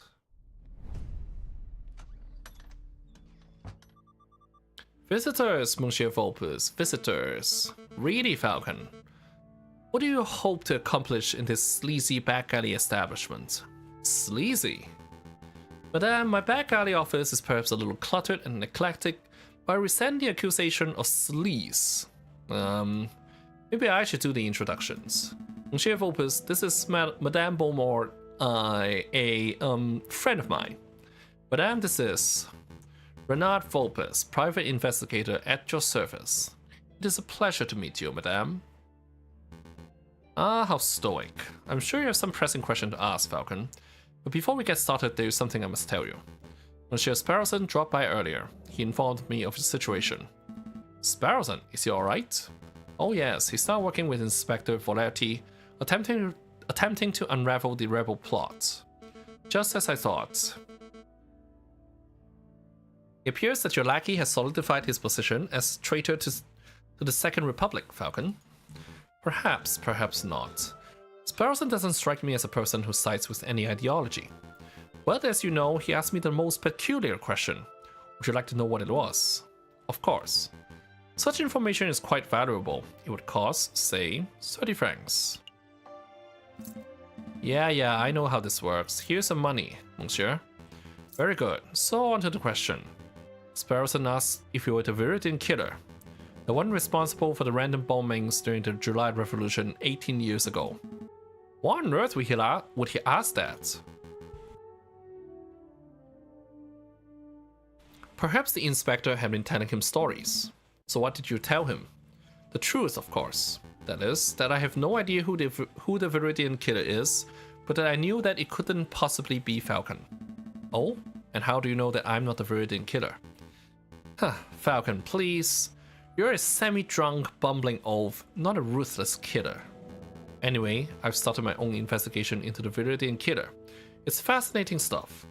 Apparently, he was seen in multiple places at once, which leads some to believe that he was actually more than one person. Huh. And how do you know why? And do you know why they call him, or should I say them, the Viridian killer? Viridian is a greenish color, isn't it? No, I don't have a clue. Crimson Killer would be a much cooler name. Green Ink? It appears that no one knows the origins of the name, which leads me to suspect that he, or indeed they, chose their own name. This is all fascinating, truly fascinating. But perhaps we can return the conversation to why we're here. Of course, Monsieur Vulpes, we heard that you were investigating the murder at Les Halles. I was. The victim was a friend of Mosey's. More of an acquaintance, really. Well, we want to know if you managed to uncover anything. Did you find any leads? Any juicy clues? Not as such. It's quite a peculiar case. Did you hear that the murderer wore an eye patch? I did?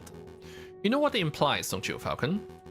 You only know of one police officer, or indeed one person, who wears an eye patch. I mean, we don't have much choice here. The inspector. But that can't be right. You wouldn't describe him as a murderous man, would you, Monsieur Vulpes? Murderous? I don't know. He's certainly passionate about finding the Viridian killer. Who's to say that he wouldn't kill in the pursuit of his arch-enemy? Falcon, I want to solve this mystery as much as you do, but time is pressing and we have other matters to attend to. We must take our leave. Understood. Until next time, Monsieur Vulpes. Goodbye and good luck, Monsieur Falcon. It was a pleasure meeting you, madame.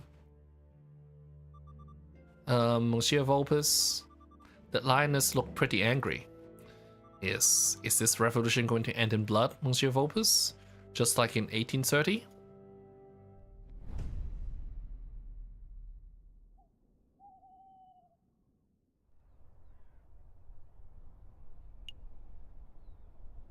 February the 13th. Let me think. So it takes 10 minutes to walk from the Place de la Concorde to this very spot. And the Palais Royal lies 5 minutes north of here. But the crowd will be fairly large and slow. It may take twice, maybe 3 times as long to make the move. Having a logistics problem, madame? Perhaps. The plan is to walk the crowd from here through Tuileries to the Palais Royal. But if we take too long to pass the Tuileries, the police will trap us in. We could be flanked and slaughtered. That is quite an issue.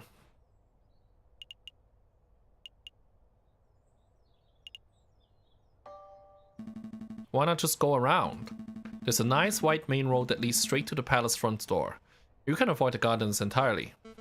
Marching across the gardens makes for a better political statement.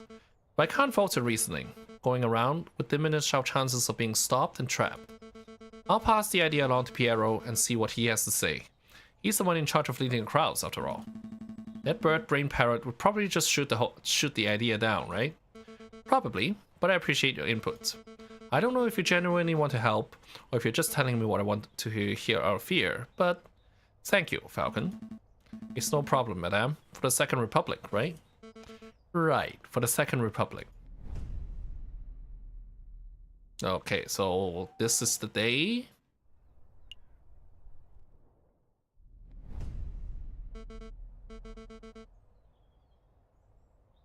This is it, Falcon. This is the day we make our stand. Everything is coming together. As we speak, Fontaine is gathering the protesters at the Place de la Concorde. Piero is making preparations to build and arm a barricade near the Palais Royal. Just as a precaution, you understand? The only question that remains is, are you ready? Well, there's nothing else I can do. Absolutely, bring on the revolution, I say. That's the spirit. Come on, let's see how the protest is going. Falcon and Beaumont arrive at the Place de la Concorde. The air is thick with chants, shouts, and cheers of hundreds of protesters. A line of mounted soldiers stands shoulder to shoulder outside the entrance to Tuileries. This is amazing. I had no idea the Second Republic had this many supporters. But of course, you didn't think we were just a few animals huddling in a cave, did you?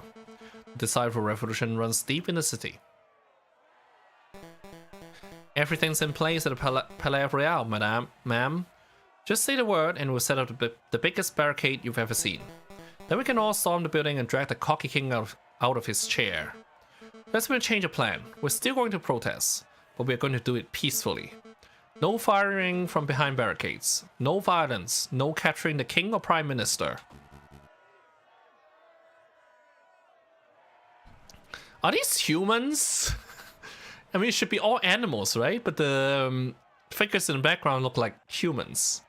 Madame, are you feeling alright? Quite alright, thank you. But what if you decide for a better France? We cannot achieve that without bloodshed. We can certainly try. Falcon convinced me. Falcon? Pacifism seems like the Christian approach. Wouldn't you say, Friar? I see, so that's how it is. Excuse me, madame. I think the Friar disapproves of the new strategy. He probably thinks I've gone soft, and maybe I have. But I'm not deviating from this path, even if each and every rebel leaves my side. Don't worry, ma'am, you aren't alone. We're not here for the violence, madam. As long as you strive for a better France, we'll always stand with you. Oh. These two actually have principles.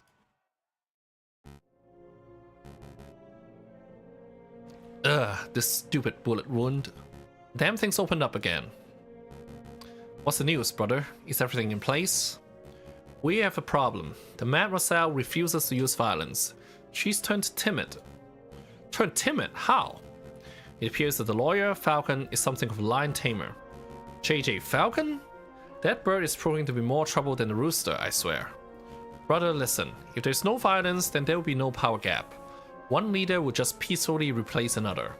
We need chaos for our plan to work. Guess we have to follow up with our contingency strategy. I'll find the victim. You'll find the suspect. Don't push yourself, brother. You're still injured. Look at those scum. Foul vermin, the lot of them. Mark my words, Sparrowson. Every one of those petulant dissenters will take the first opportunity to turn aggressive. They lust for violence. They don't look too violent to me. Trust me, this is just how the crowd looked before the July Revolution. It only takes one crazed individual and the entire crowd will explode into a frenzy. Hey, it's you! Friar, it's good to see you again. So these two were in league? No time for pleasantries, Inspector. You're needed urgently on the Place de la Concorde. Me? Why not ask one of the officers on active guard duty? There's no time to explain. Any minute now. Ah, do you hear the gunshot? It's already begun. Come on, Inspector. We must make haste. Inspector, I really don't think you should be trusting this friar. He's a two-faced wolf. Frere Remus has provided me with reliable information in the past. I trust his judgment. But Inspector, this is enough of discussion, Sparrowson. I have a duty to uphold. Stay put. I'll be back in no time at all. But, what should I do now?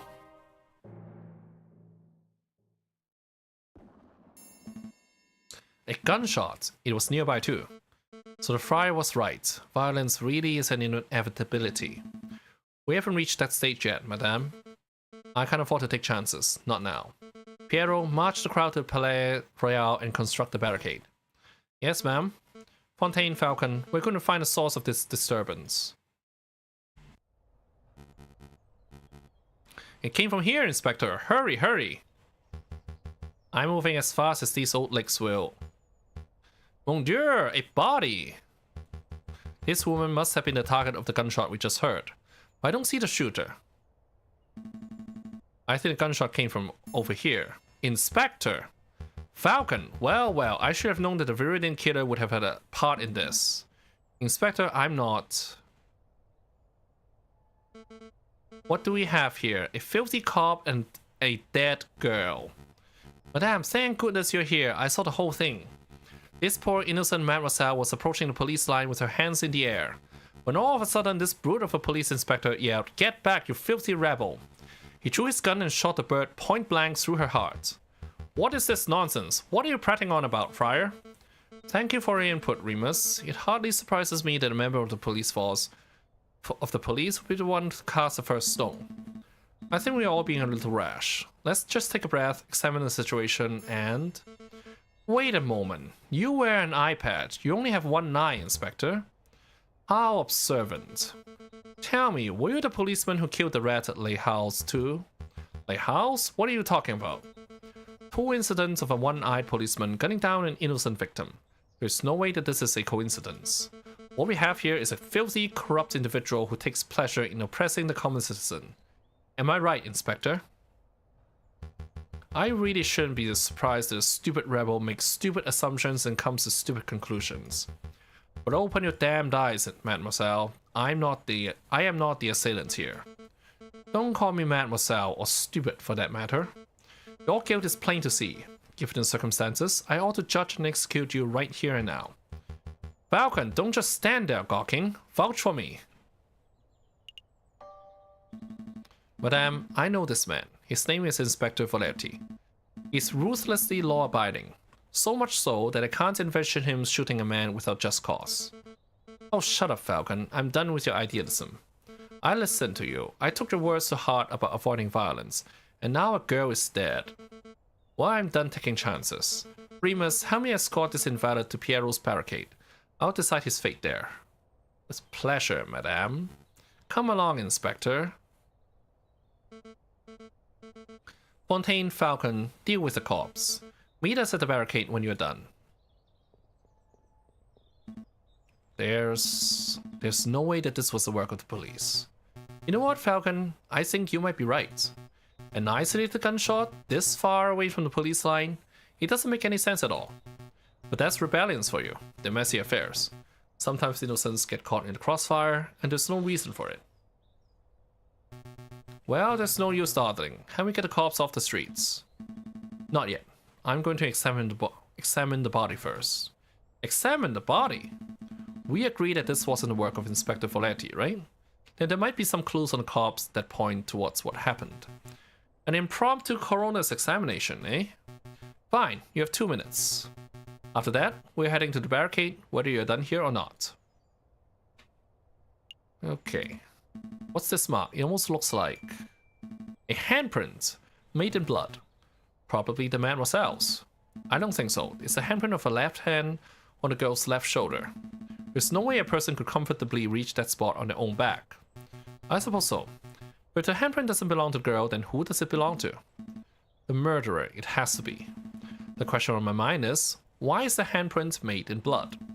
Did the murderer sully the hand on the girl's gunshot wound, or were they injured prior to the shooting? There's so much to uncover here and no time for a thorough investigation. This is the bullet wound, right? What can you tell me about it, Fontaine? Well, it looks like the bullet took a fairly straight angle of entry through the mademoiselle's back. The shooter was probably standing right behind the victim. What's the bullet size? You know, its caliber? Let me guess, you're hoping the caliber of the bullet is different to the caliber of the inspector's gun. That would conveniently get that one-eyed police officer off the hook, wouldn't it? But I'm afraid I can't help you. I can't possibly know a bullet's caliber without having a good look at the bullet itself. As you can plainly see, the bullet is 3 centimeters deep in flesh. So you need to see the bullet itself. Help me retrieve the bullets, Fontaine. Retrieve? You mean dig it out? I assume you have a little more experience in this than I do. Well, you're not wrong there. Fine, this will only take a moment.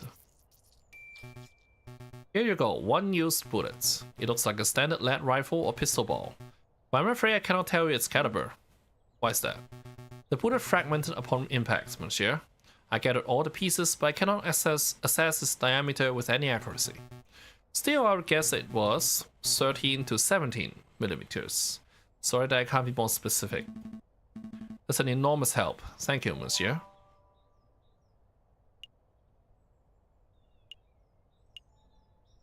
The hand.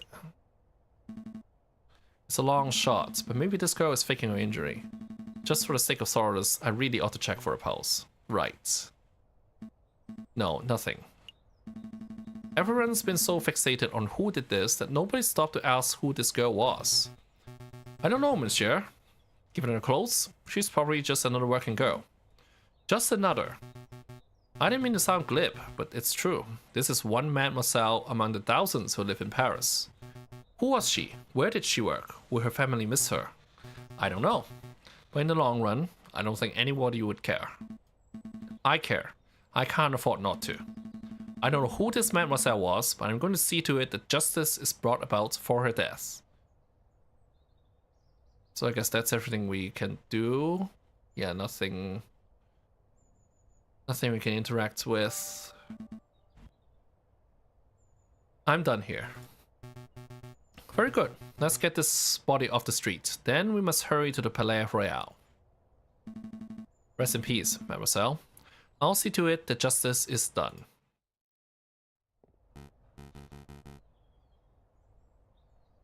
Everything's going just as planned. The madame's probably fuming right now. She'll attack the Palais Royal, the Prime Minister will flee, and then... Excuse me, monsieur. What do you want? I'm busy. Don't you recognize me, monsieur? I know that my disguise is a little more complex than yours, but I assumed you would recognize Prince Juan when you saw him. Yo, Prince Juan? Indeed, and you're Judge Romulus, a corrupt wolf. I know what you did. You tried to assassinate the king. You shot the croque monsieur, and just moments ago, I saw you murder a maiden at the Place de la Concorde. You truly are a vile individual, aren't you? Yeah, as if you have any proof for any of that stuff. I'm out of here. I also know that you're one half of the Valerian killer.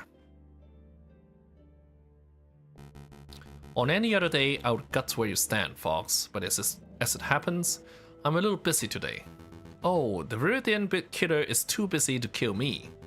Is that the truth, or is that bullet wound of yours starting to affect your prowess? You must have lost an awful lot of blood. What do I do? Oh, hello, Monsieur Vulpes. Monsieur Sparrowson. Perfect timing. Well, who now? Oh, you're that fledgling. I guess this is what they call being stuck between a rock and a hard place, huh? Monsieur Sparrowson, be a dear and help me restrain the Valerian killer. This guy, he's the Valerian killer? He looks more like Judge Romulus to me. Well, you'll be right about that too. Wow, so he's two scumbags in one. Alright then. Ow, mind the wound. Quit your whining, Your Honor. Very nice takedown, Monsieur Sparrowson. You may want to check his pockets for weapons. He's something of a notorious killer, after all. Of course, let's see what we've got here. Aha, here we are. A pistol, probably the one used to kill the maiden, I suspect. What else can you find, Monsieur Sparrowson? This, an eye patch. Weird. What would this wolf want with an eye patch? Oh no, this is bad. Very bad indeed. I don't get it. What's wrong with an eye patch? There's no time to explain. Mousy! What is it, Monsieur Vulpes? What is it?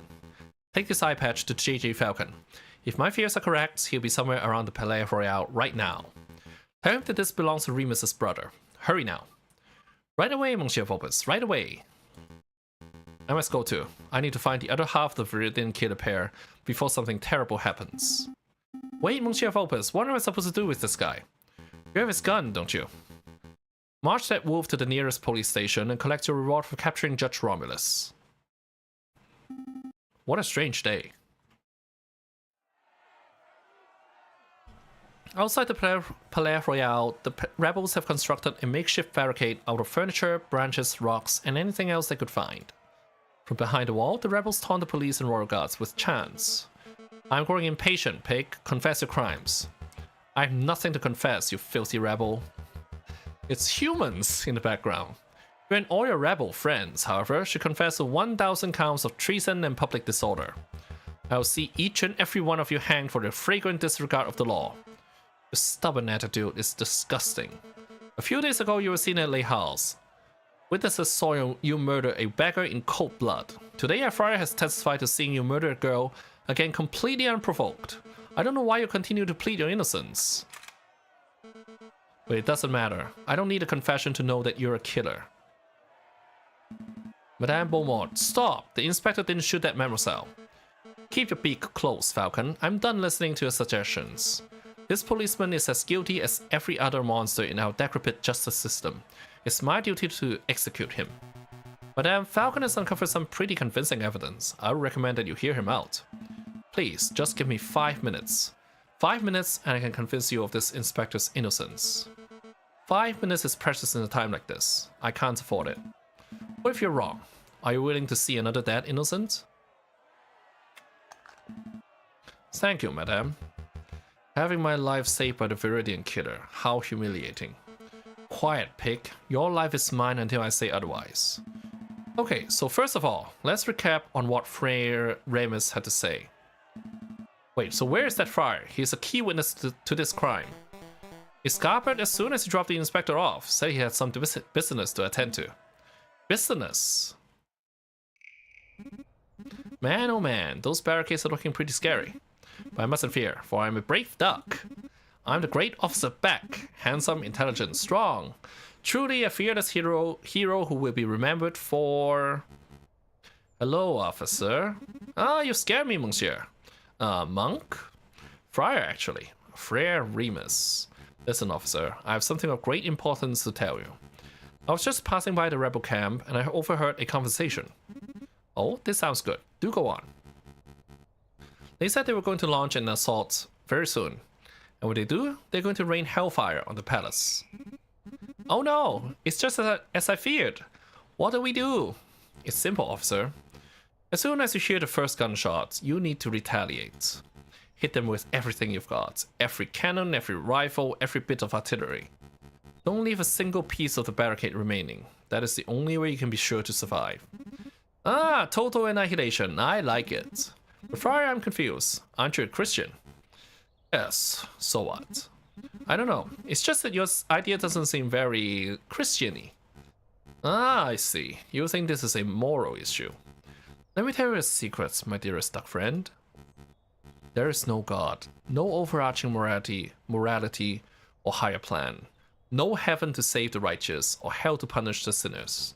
There's only you, your artillery, and 10,000 rebels who want to dine on Peking duck tonight. Understand? That's an awful lot to take in. Then let me simplify.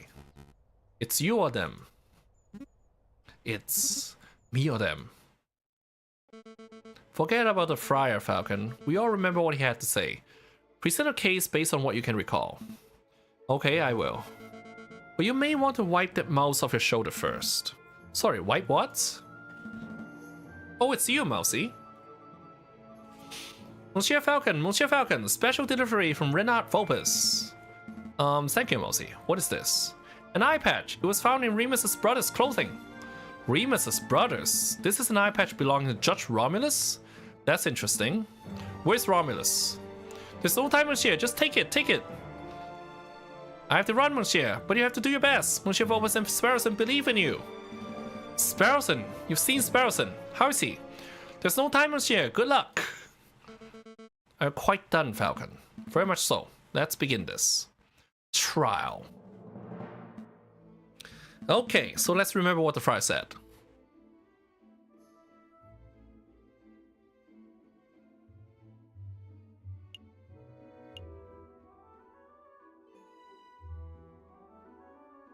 Police line. The Friar said the girl was approaching the police line at the time of the shooting. This didn't occur near any police line. Now, as I recall, the main police line was at the entrance to Tuileries in the Place de la Concorde. That's around where we were waiting. But this incident didn't occur there. It was a good 50, maybe 100 meters away. So what? So what? It's a severe discrepancy in the Friar's account of events. Maybe there was a police line there, but it moved. Maybe the Friar was mistaken, it was just a single officer. Does it really matter? Yes, it matters. It matters hugely.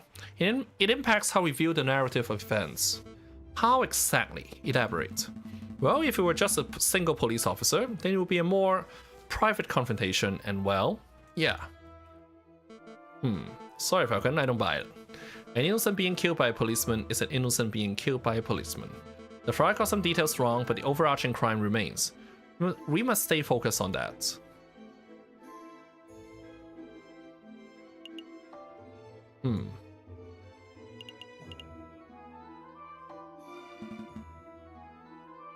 Well,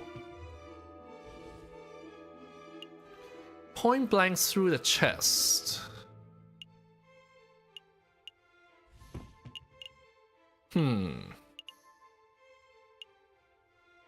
I mean, none of these seem to directly connect to the evidence I have on hand. We know what happened. Point blank through the chest. Freya and Remus claimed that the girl was shot point blank in the chest. She was shot in the back. The girl was clearly shot in the back. I know, I remember seeing the bullet wound for myself. But that's quite a glaring inaccuracy in the wolf's testimony. It's an inaccuracy, but it is an irrelevant inaccuracy. Does it really matter if the girl was shot in the front or the back? Either way, a girl died at this pig's hands. Of course it matters. The whole testimony hinges on that. It does matter. If the girl was shot from the front, then this might indicate a police confrontation turned ugly. But if she was shot in the back, then what? This could indicate that someone targeted and assassinated her before she could even react. That doesn't paint the inspector in a particularly flattering light, Falcon. Madame, you're missing the point. A shot to the back breaks the currently established narrative. The girl was targeted and murdered in a stealthy professional attack. Therefore, this was not an ordinary police confrontation. You've made an assumption, Falcon. You've assumed that just because the girl was shot in the back, she must have been stealthily killed. There are other possibilities. Perhaps the girl was scared by the police, started running away, and was shot in the back as she fled. That scenario isn't possible. If the girl were running away, then she would have been at least a couple of steps away from the killer at the time of the shooting, right? Right. But I know that the killer was standing right behind the victim. They were less than 1 meter apart when the gun was fired. They were standing that close? How could you possibly know that, Falcon? Handprints. We saw a bloodied handprint on the girl's shoulder. What do you make of that, madame? Well, I assume any blood stain would belong to the victim. A mark made with the girl's dying breath, perhaps. No, it was the print of a left hand on the girl's left shoulder near her upper back. The angle and positioning of the prints indicate that it could only have been caused by another person. That's why I'm so certain that the killer was right behind the girl at the time of the attack. I see, that's quite a theory. But Falcon, you've left an important question unanswered. Why was the handprint bloody? The print was made with the victim's blood, yes? So it can't possibly have been made prior to the shooting. The killer must have wiped his hand on the girl's clothing after she had already died. If that's the case, then my suggested scenario is still possible. The girl may have been running from the police when she was shot. No, I'm still trying to work out the details. But I know that the print was made prior to the shooting. Maybe the shooter was injured and his hand was already covered in blood. Tisk, you talk about breaking the established narrative and now you present me with that baseless drivel. Well, where do we go from here? How does this handprint nonsense really affect the situation? You find something funny about this situation, Inspector? I do. This whole trial is patently absurd. It's an animal court through and through, literally. But there was something particularly funny about that last exchange. You were both focused on when and how this handprint was made that you missed the larger issue. Valerie has no hands? I don't have a left hand, you idiots! I couldn't have possibly left that mark. Oh, right, of course. Well, madame, what do you say to that? Maybe the handprint came from an accomplice. Or maybe it had nothing to do with the incident, or... It feels good to see someone else speculating wildly for a change. Okay, fine, I don't have a solid explanation. I must concede that it's possible, maybe even likely, that the person who left that mark was the murderer. Therefore, as much as it pains me to say it, I must concede that the inspector probably did not shoot the girl. So that's it, the inspector is off the hook. No, there's still the matter of the incident at Lay Halls. What incident is this? I know nothing about it. As if you don't know. A Baggarat was shot and killed in Lay Halls a few days ago. The attacker was described as a scowling up police officer who wore an eye patch. At least ask for the species. Sound familiar to you? Go on, Falcon. Explain the pick out of this one. Until 5 minutes ago, I was at a loss, but I was recently presented with a piece of evidence that makes the answer all too clear. This was a false flag operation. False flag? Explain yourself, Falcon. Madame, what do you know about Remus's twin brother, the man known as Romulus? Not much. Only that he was forced to flee the country by our oppressive government around a month ago. That's a half-truth, madame. You see, it is correct that Romulus is being hunted by the police. But I've had a suspicion that the wolf was lurking in Paris itself. Although I never managed to find definitive proof of this. Anyway, it turns out that my suspicion was well-founded. He was recently apprehended, I think. You think? I don't know the details, but it doesn't matter. What's important is that a reliable friend found this on Romulus's person just moments ago. An eye patch. Romulus has perfect vision. Why would he need something like this? There's only one plausible explanation. It's part of a disguise. Something to conceal his identity and make him appear as someone else. A disguise? You're saying that Romulus shot the Baggarat just to frame this police inspector? Exactly, madam. It's no coincidence that Freya Remus happened to find the very same inspector just as another murder occurred today. So Remus was in on it too. Two wolves working together to make this policeman look like a murderer. But why? Why would they do that? To rile you up, madame, to make you lust for violence. And if your actions today are anything to go by, I would say they succeeded. Damn, I've been so stupid. How did I let myself get so misled by a couple of wolves? This trial is over. Go, Inspector. You're free. It's about time. You're letting him walk, madame? Of course, it would be criminal to confine an innocent man any longer than necessary. Even if the man is a bitter, stubborn pig. Falcon! Yes? I don't understand you. You're stupid. You're reckless. But you fought big and taken for my freedom. I'm starting to suspect that you really aren't the Valerian killer after all. It certainly took a long time to pass that fact through a thick skull. Inspector, if you're still hunting that villain, maybe you should speak with Renard Vulpes. When this is all over, I mean. I hear he's been doing some research into the Valerian killer. Maybe he knows something. Maybe I will. Madame, it appears that your gang of rebel fills don't intend on assaulting the palace anytime soon. I'll relay that information to the artillerymen. Maybe we can keep a peaceful standoff going until this blows over. Thank you, I appreciate that. All of you, stay out of trouble. So, what happens now, ma'am? We're going to continue our protests, peacefully. We're going to stand here, chanting and shouting, until the Prime Minister and the King both step down of sheer humiliation. It may take days, weeks, but if we manage to change this country without one more person being harmed, then... Well, look who returned. Madame, I just saw the police inspector strolling out of here unharmed. Why do you let him go? That's simple, Remus. We all had a discussion. And we came to the conclusion that I had been misled by a couple of wolves. Oh? How many lies have you fed me, Friar? Just how much damage have you done to further your own goals? Did you help your brother kill the beggar rats in Les Halles? Did you watch the girl die by the Place de la Concorde? Now that I think about it, even the Croque Monsieur's death was surrounded by details that made little sense. I don't know what to think anymore. You know that this guy's a scumbag, at least, ma'am. I say shoot him. Pierrot's right. We won't judge you for killing this man, madam. It's the least I deserve for my sins. Go ahead, madam. What are you waiting for? Pull the trigger. Do it. Falcon, you have proven yourself as having clear judgment. What do you say? Well, we don't have clear judgment. We have omniscience. We know that if we shoot him, it's going to bring hellfire on us. So let him live. Madame, you know what the right thing to do is. Show us what kind of leader you wish to be.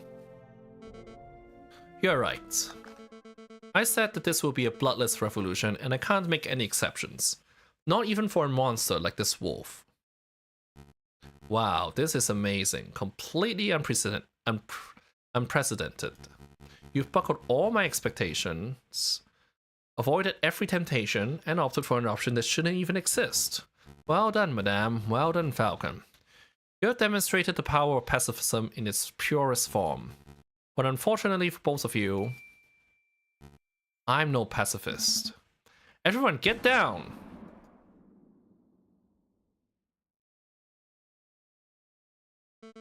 Suicide.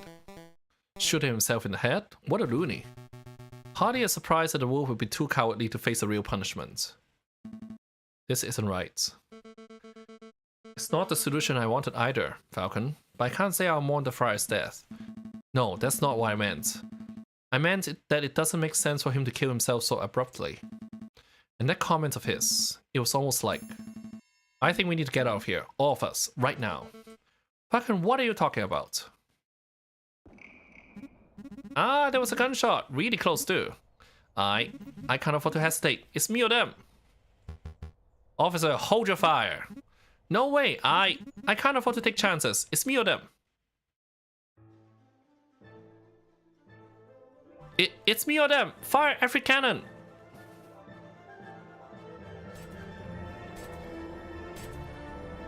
So for that, he doesn't get there in time to stop it.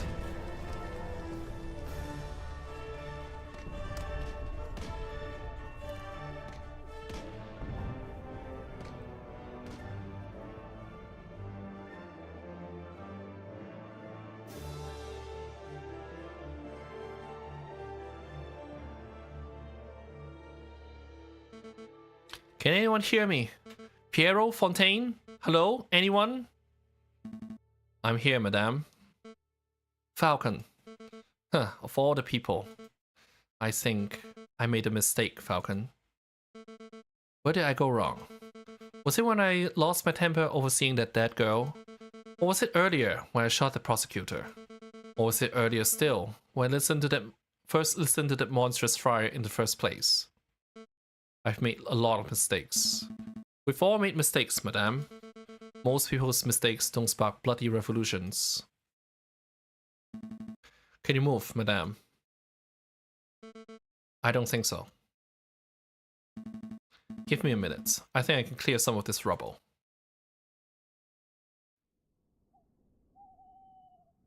So this definitely looks like the bad ending.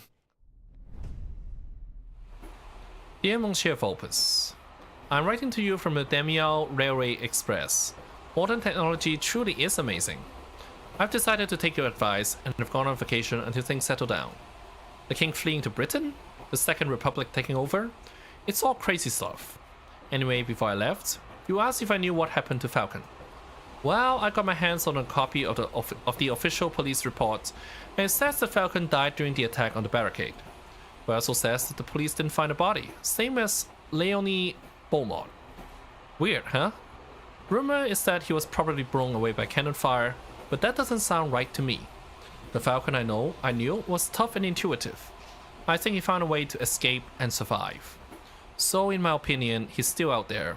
It's possible, isn't it? Anyway, I should wrap this letter up because I'm about to reach my stop, Vienna. I'll let you know how Mademoiselle Signia and her parents are doing. Maybe you should come and pay a visit. Maybe you should come and pay a visit sometime. Send my regards, Mousy. Yours sincerely, Sparrowson. P.S. I see a person selling Milliram Strudel. What is it?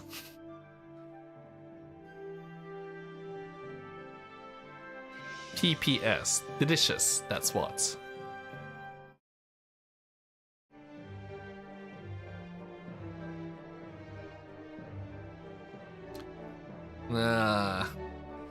This is the end roll.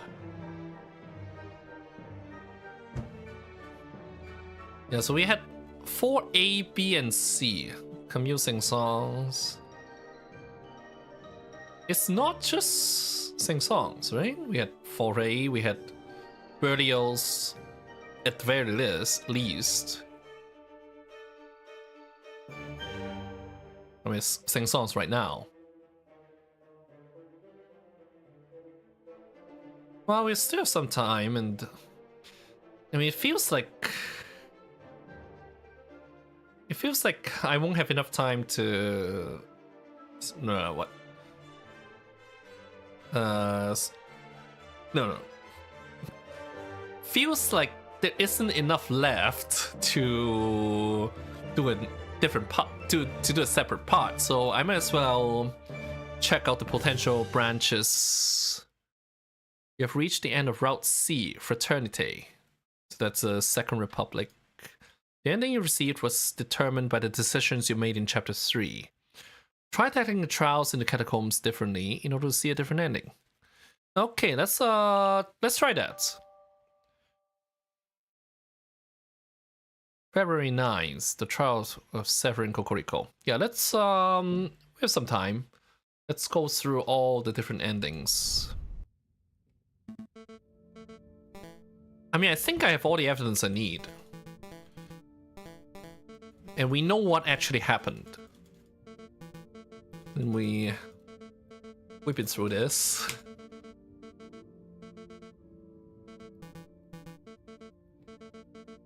So the game suggests that we deal with the trial differently.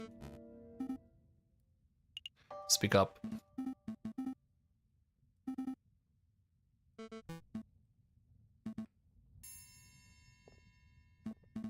Alright, let's get into the trial.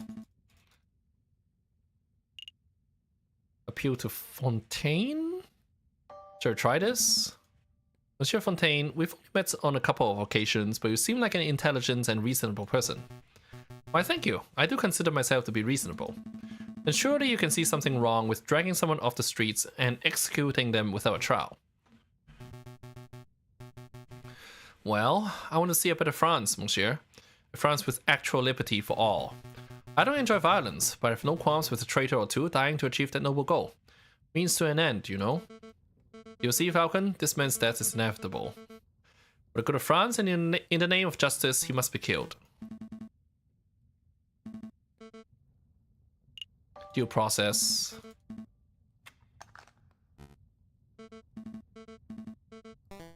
Okay.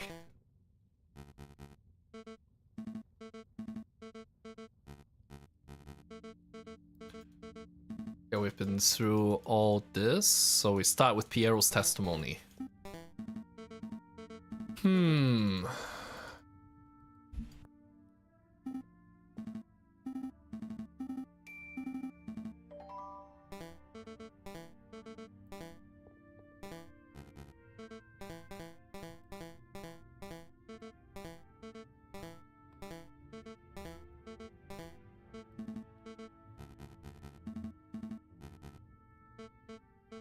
So let's start with Piero's testimony.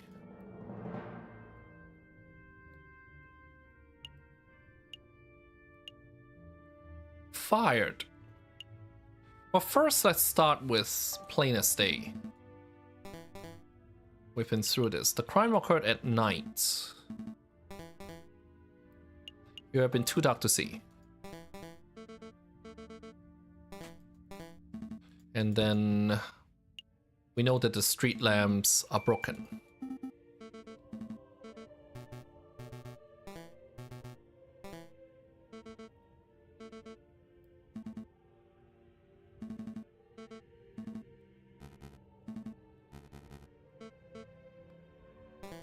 Wait, huh? Huh. So... Huh, I thought I had a chance... I thought I would be able to, like... Huh, I had wanted to get to the word fired.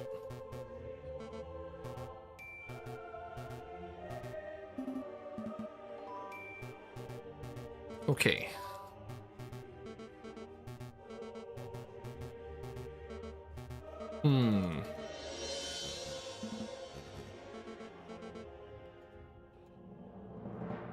So... Turnover pistol. Tell us about the ammunition. Yep, we get bullets. Where's the other bullets?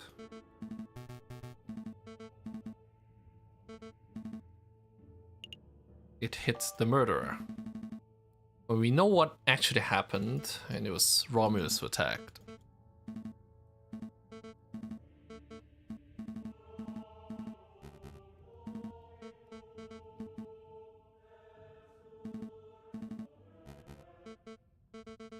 Okay. So this leads to the... This part leads to the same end. We have to go back to the start of the day. So I guess first we need to hit Piero's evidence. And...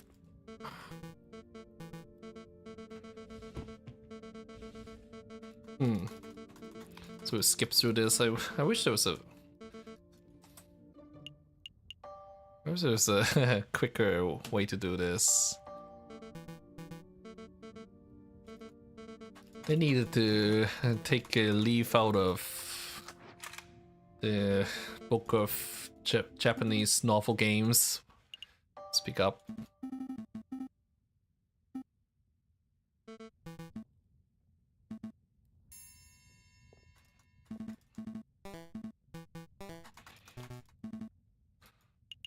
So let's get to the first testimony.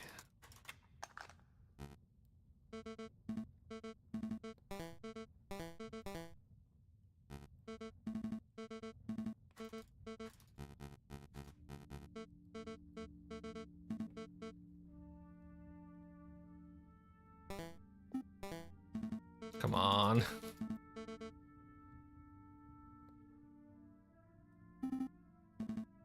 And the other branch I could think of is whether we call for the police or not. There's so much evidence that we are not able to get to.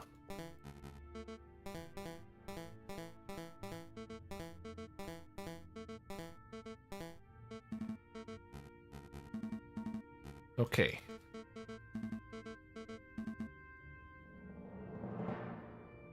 So plain as day will end the questioning. Let's start with fired. Piero, you said that Monsieur Cocorico fired first. Yep, the bird's expression was stone cold.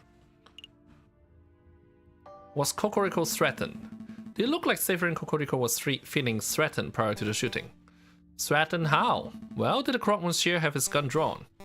I don't think so. The croque drew his gun, but it was only after getting shot. I saw what you're trying to argue, Falcon. You think that this may have been a self-defense killing.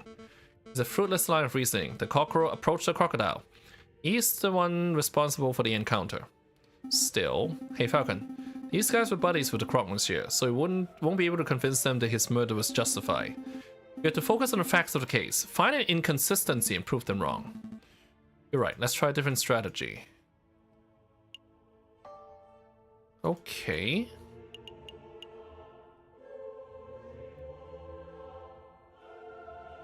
Bam. You say that the croque monsieur drew his gun and fired back with the last of his strings. Yup, bam. Did the bullet hit Cocorico? No, he was uninjured at the time of his capture. Well, he looks pretty injured right now. He took quite a beating. What of it? Torturing someone for any reason is horrific. I can't believe that none of you had a problem with it. You hypocrites, do you know what the French legal system does to suspected rebels? Beatings, whippings, sleep deprivation, mutilation. Sometimes the police even break out medieval torture devices. They act like we still live under the ancient regime. Yes, and now you know better. Spare me your infantile judgments. Whoops. Was there a third shot? So you claim that Cocorico fired his gun, and then the croque monsieur fired back. But is it possible that there was a third gunshot? I wasn't counting on nothing, but nah, I think I would have heard a third gunshot if there was one. I see, but what if? Don't try to claim that there was a hidden sniper upon a rooftop or any similar drivel, Falcon. None of us have the patience for that sort of yarn spinning. So, Rue de Marmoset. Where exactly were you standing? This was one that we had asked before. Okay.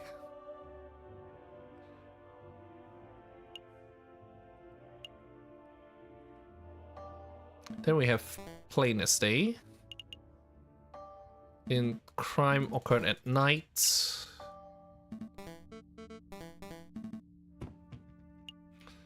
And then we present the glass shards.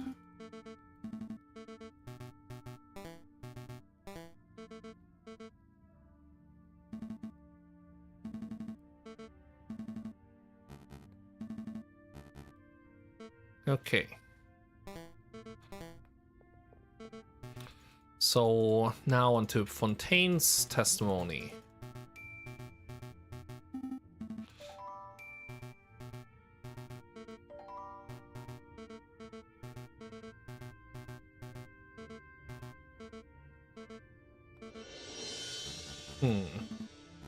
Yeah, this is all stuff that we went through. Gendarmerie pistol. Are you sure the gun was fired? And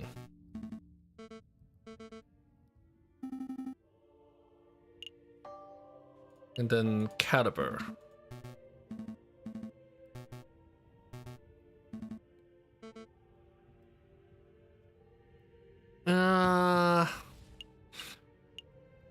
Yeah, this would be just a bluff because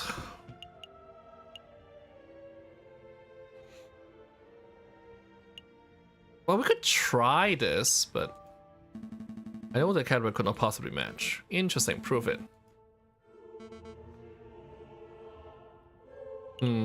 Yeah. Bluffing doesn't really work. So shot in his chest, singed.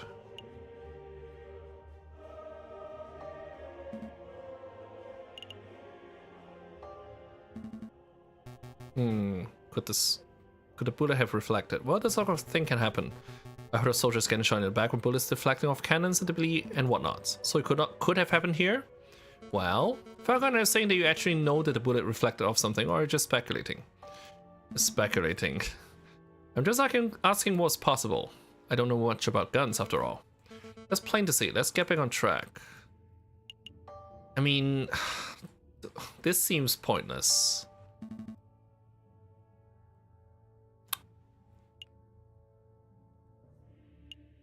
Singed.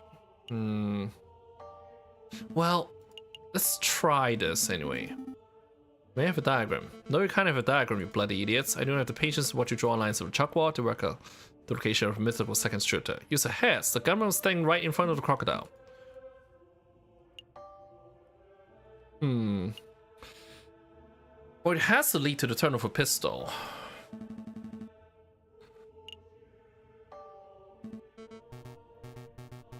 Okay.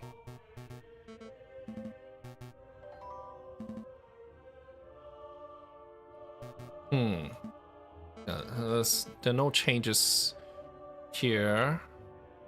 Where's the other bullets?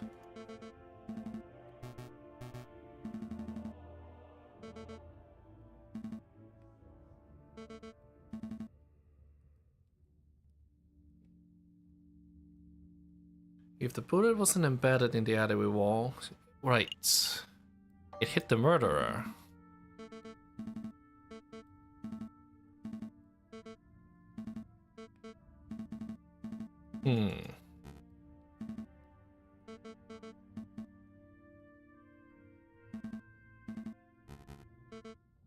Yeah, this is not...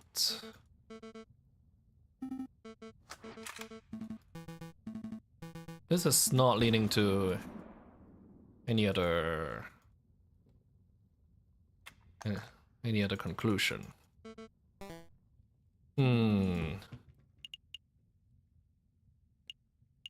Yeah, and we weren't able to use any of these evidence.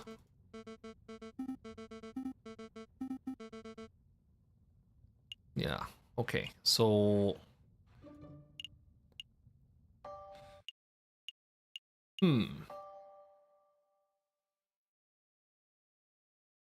Okay.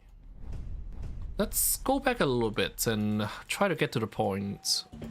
Well, we'll start off by trying to send Sparrowson to fetch the police. We'll skip this. Yeah, we've seen all this.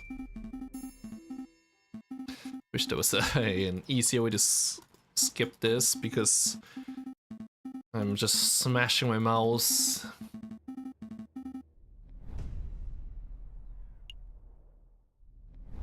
I mean, it's either that or we didn't have enough evidence.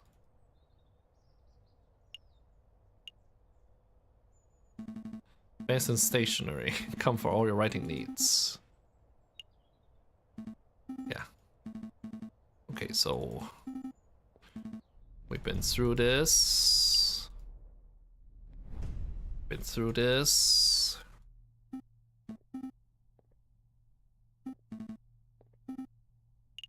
That would be smart. The smart thing to do. Why don't you run and find a policeman? I'll go on ahead. Nice try, but I'm not abandoning you. Hey, okay, so there's no change in this.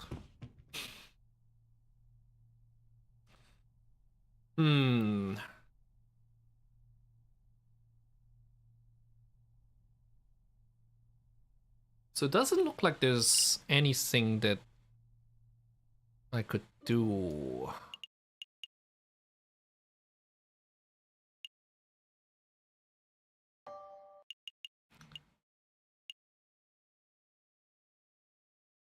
Alright, you know what? I'm going to look this up. It seems like I exhausted all my available options for the trial of Severin Kokoriko, at least with the evidence that I have. How should I look this up?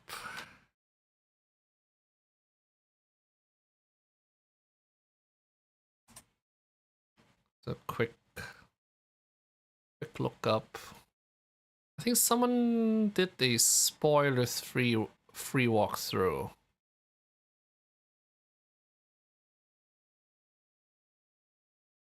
So let's spoiler-free walkthrough Act 3.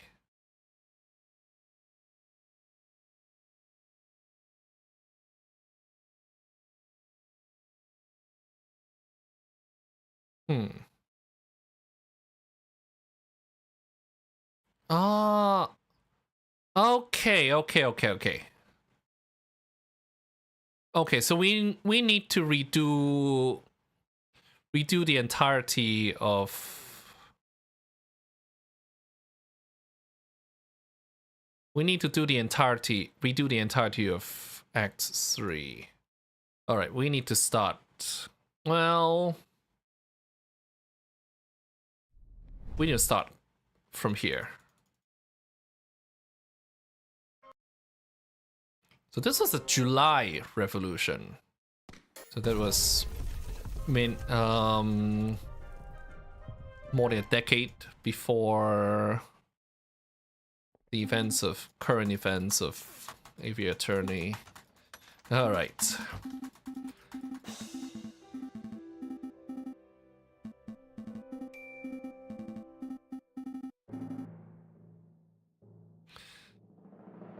So, like, I looked up the walkthrough quickly.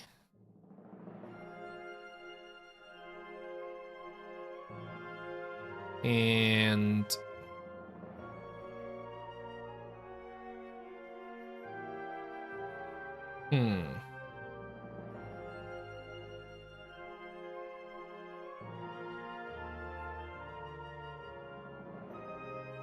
okay, yeah. The other branching ending happens if you do not speak up for Kokoriko. And that one I'm going to skip. Instead, we're going to go for what appears to be the best ending, which is going to require going through all of day 3 in pretty much the most efficient way possible. So we go to Place de la Bastille.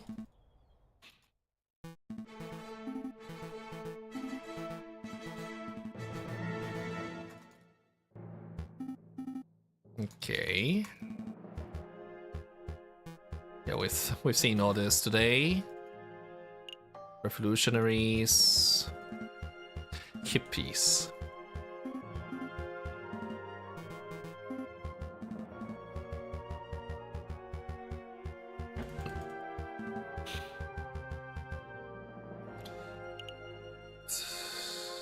I'll be honored to help my country. Okay, so we did get 50 francs, it appears. That's fine. 50 francs is fine. Okay. So, this is our first chance to go around. We need to visit the hospital.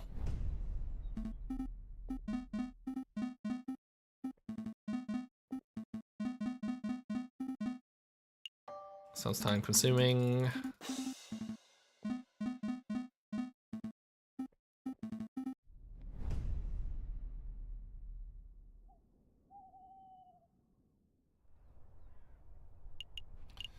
And having cleared that event, we can go to Louvre. Yeah, we know that's Romulus.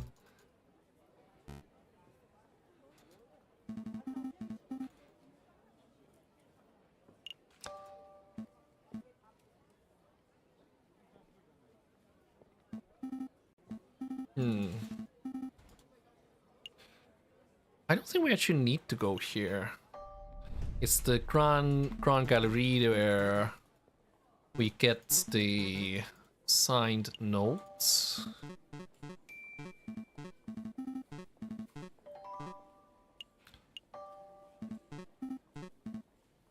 Alright. After that, we go to Sal to Tip. Huh?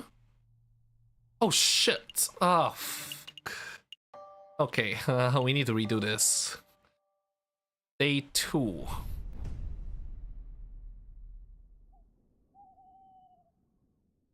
Oh no. We can... We look back to day 3. We visit the hospital first.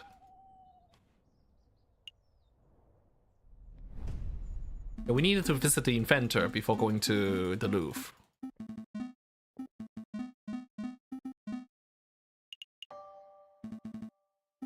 Okay.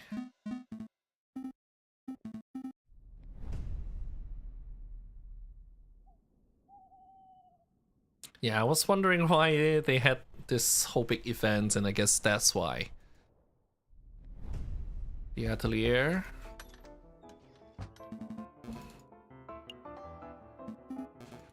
So we get through this event, get our shopping list.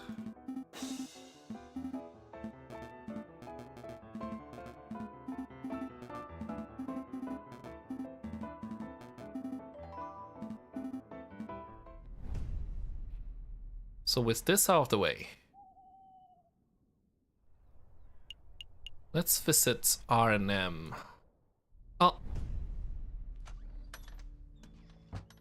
Well, we did see that cinematic previously.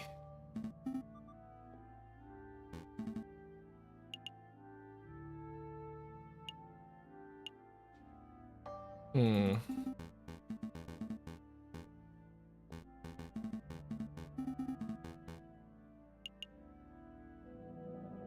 We'll take it.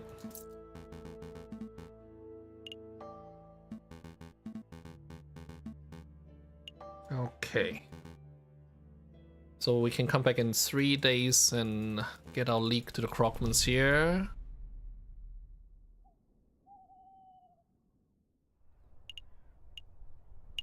So now we visit the Louvre.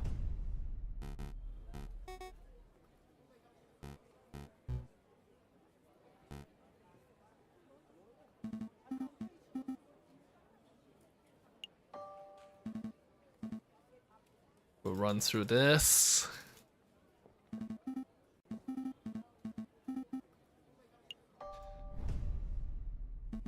Go to the Grand Gallery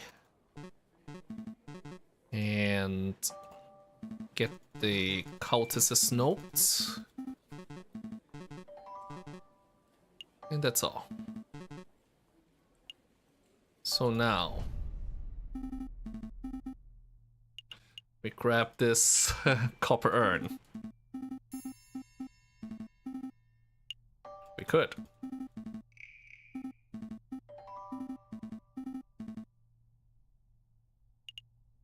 And that's all we need.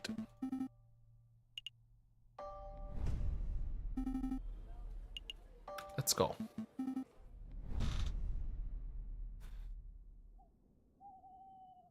So only the steps we absolutely need to do. Cannot show you.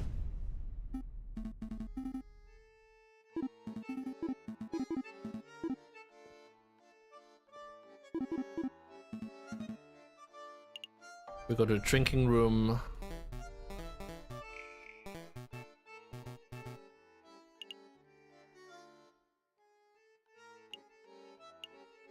Yeah, we can just get straight to this. Where do you get the rifle? Well, we know this works.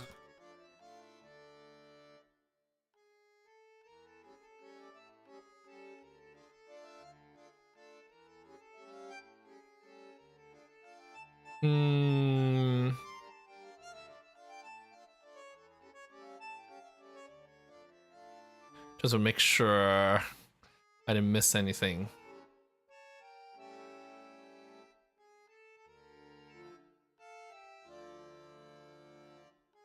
Alright.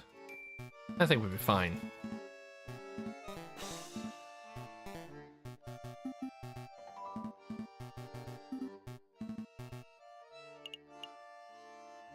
That's all we need.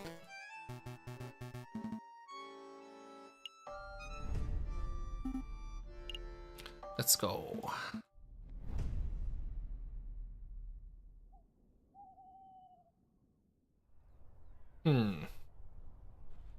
There are other ways we can do this. However, as far as efficiency is concerned, let's go to Notre Dame first.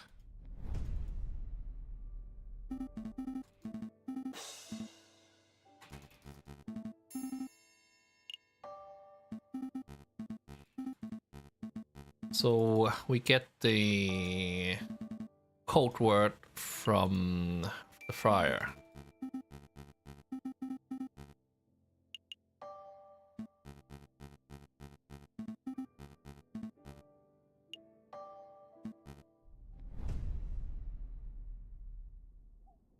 So with that out of the way, let's go back to Arnhem.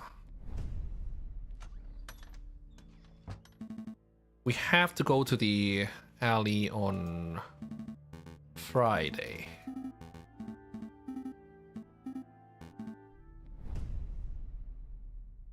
It's Wednesday now.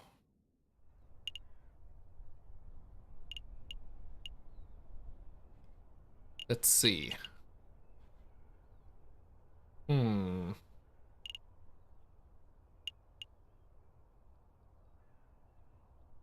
When were we supposed to come here? Okay, this is after. I think this is after we meet our crocodile, Sleeping City. Let's see, it's Wednesday now. So Wednesday we go to the Chocolate Emporium. Thursday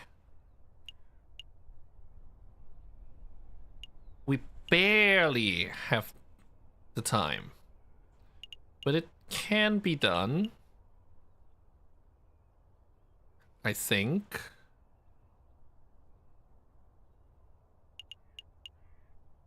Or the easiest thing would be just to buy the thread. So Wednesday we buy the thread, Thursday we go to the atelier.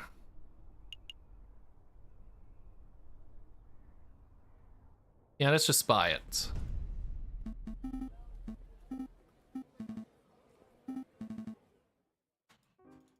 I don't need the kettle anymore. Do you have any string? 15 francs. Sounds good to me. Here's some money, madame. Here's a string. Pleasure doing business with you, monsieur. Reel or string? So we're done here. Now it's Thursday. We can go back to the workshop. Come in. Ah, it's you too. Have you managed to get the materials I need? Yes, monsieur. The string and copper pot, exactly as described. Here you go. What? What is this? Where do you get this pot? It looks like it belongs in a museum or something. It was a little tricky to procure the necessary items, but with a bit of asking around, we managed to find suitable substitutes. There's a general store down the street that sells string and discounted copper pots and the like. I assume you would have gone shopping there. Well, no matter, no matter. Give me 1 minute and I'll finish assembling the device.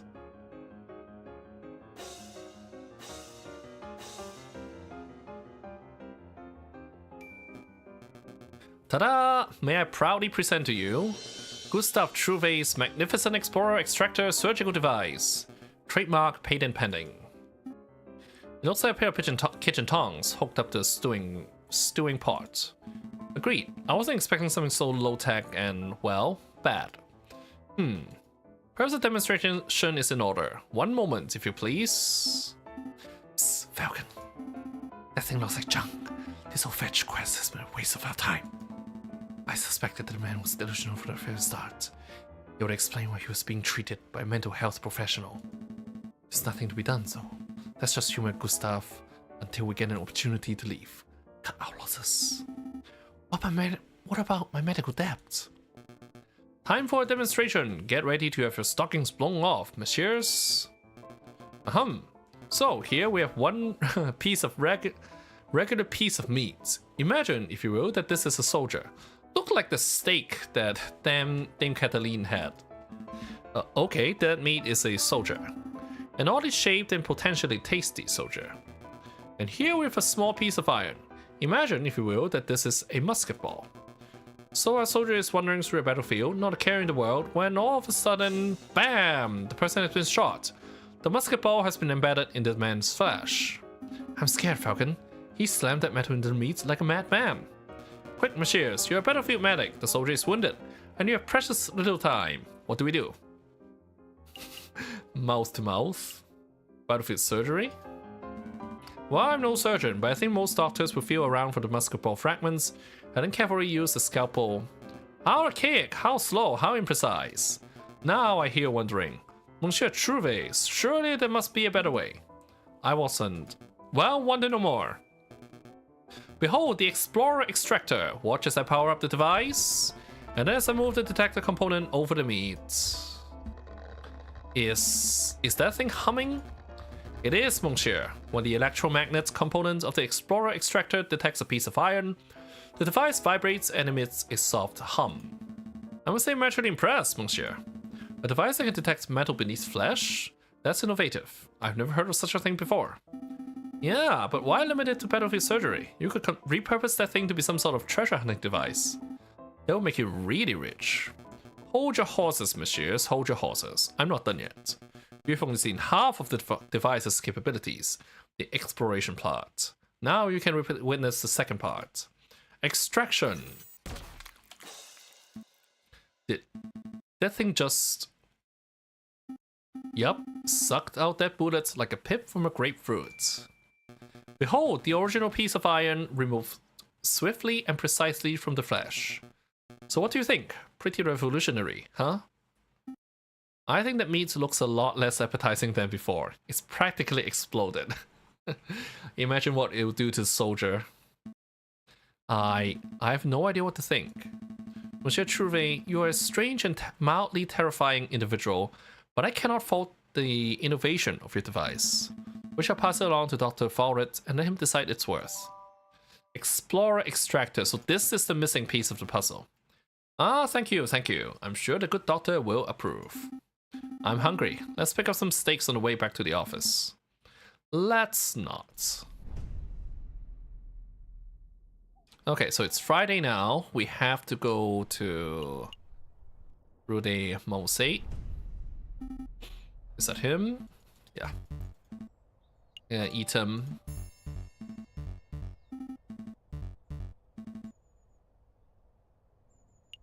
A cheap gun.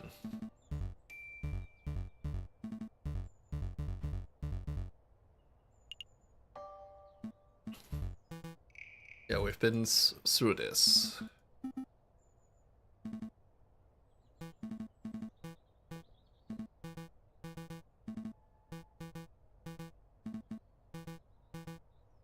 Let's say yes.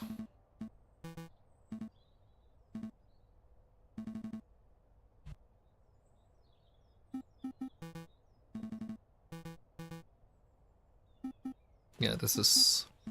We've been through all of this. So let's pick up the evidence here. So it's the piece of paper on the ground. Sleeping city.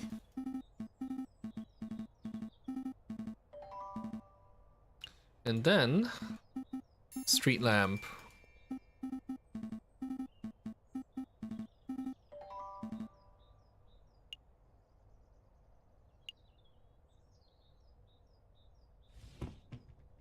Alright. I think that's all we need. Let's get off here.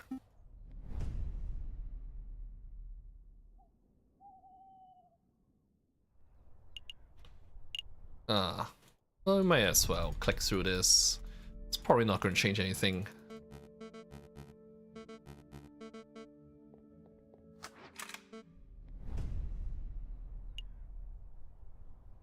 The doctor is probably not going to take this. Ah, you've returned. Were you successful? Well, Monsieur Trouvé didn't have any money, but he did give us something that he claimed to be extremely valuable.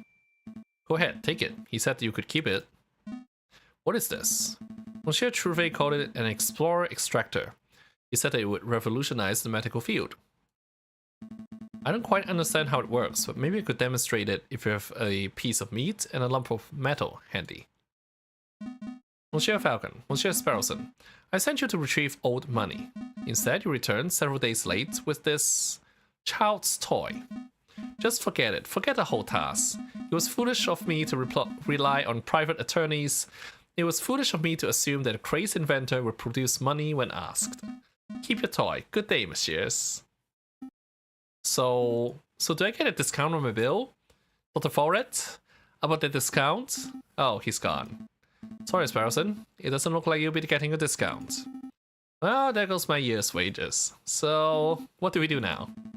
Get back to our investigation into the Croque Monsieur and the rebels, I assume. We've wasted precious time on this fool's errand.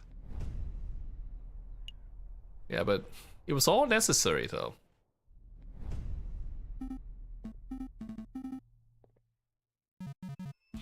So I guess we had barely enough time to do all the tasks while spending the minimum amount of money.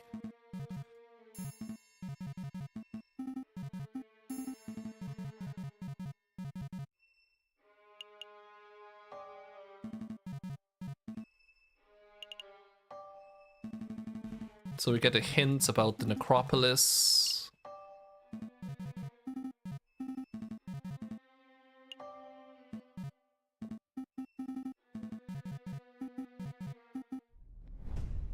And I guess we should pay another visit to Notre Dame, just to be sure. The other areas are probably not necessary. Okay, yeah. We needed to be here in order to snatch the pan.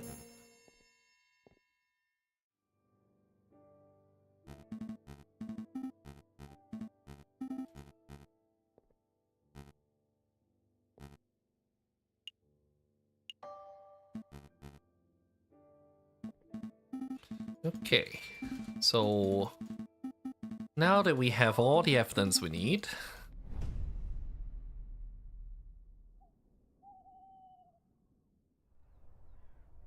Monday. I just want to double check, make sure I didn't miss any important events.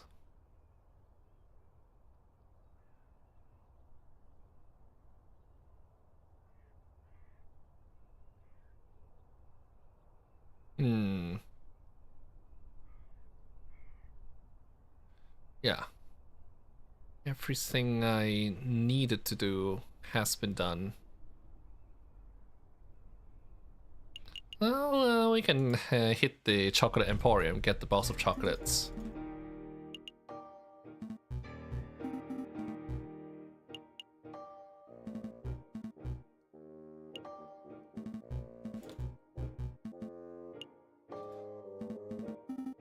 Costs us 5 francs.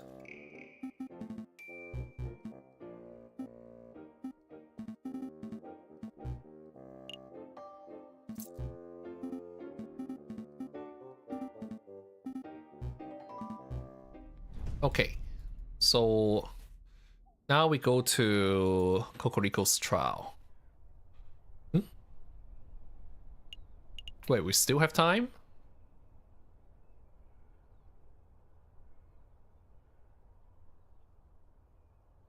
Well, we have everything we needed. Why don't we visit the chateau? Yeah, the way that we condemned the Baron to an innocent Baron to his death is still gets me depressed. I mean, there really was no good way to avoid that if you were trying to get this done. Like, if you were trying to win the trial, there's really no way to avoid that. Okay.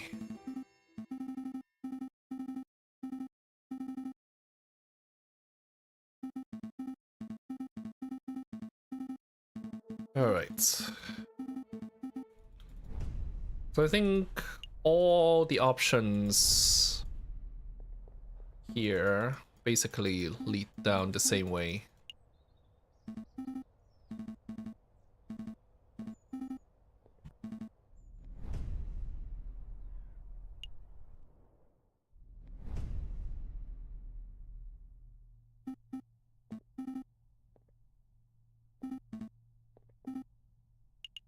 That would be smart, and yeah.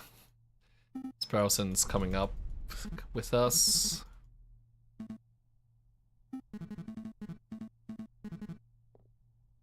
So we have chocolates. Let's give him a present this time. You must be tiring to stand there all day, all night. I bet you love something to eat. Now that you mention it, what you got? Here you go, monsieur. Oh yeah, that's the jackpot right there. Gimme, gimme, gimme. So what do you say, monsieur? Can we go on? Oh yeah, no problem. That's the door behind me. I ain't stopping ya. That's the door to the catacombs. It's that simple. Yeah, and the rest we've seen.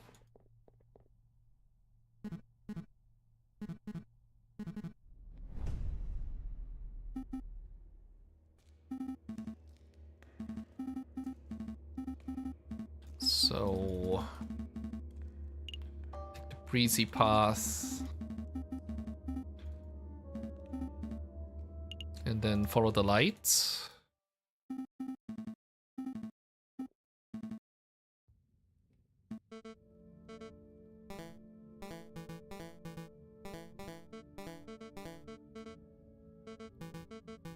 So now that we have all the evidence we needed, we can just cut straight to the chase. Speak up. Yeah, that's the other branch, but if we stay silent, it leads to an ending that's apparently not quite as happy. Anyway, let's get to the trial.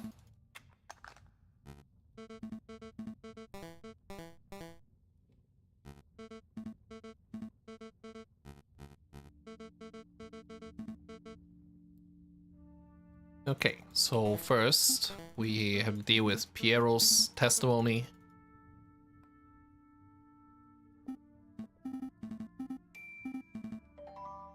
Cow pamphlets.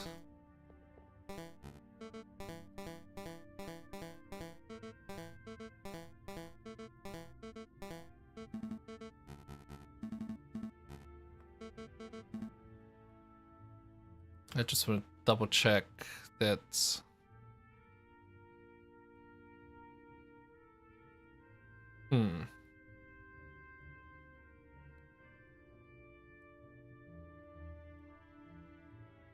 okay.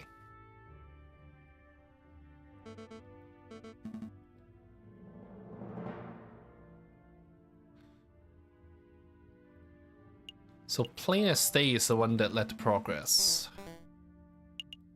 The crime occurred at night. Okay, we got our cursor back. You have been too dark to see. And then we present the glass shards.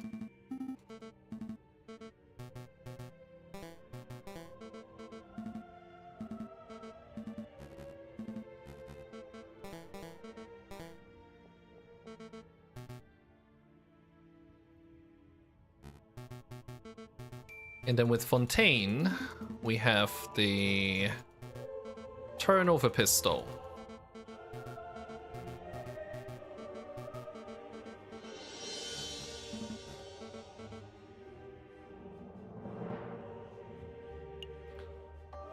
So we present the turnover pistol. Tell me about the ammunition. Now we get the bullet. Where's the other bullet? Where's the other bullet? Water bullet. The fired mini ball. There were 2 shots that night. It hit the murderer. The bullet hit the murderer. The real murderer. It must still be embedded in whoever attacked the crop monsieur. A ludicrous notion. It makes perfect sense. The double-barreled turnover gun. The missing bullet. Fine, I'll humor you. Let's say a bullet did indeed hit the real perpetrator. What of it? Well, it's only been a few hours since shooting. Presumably, the person will still have the bullet lodged in them.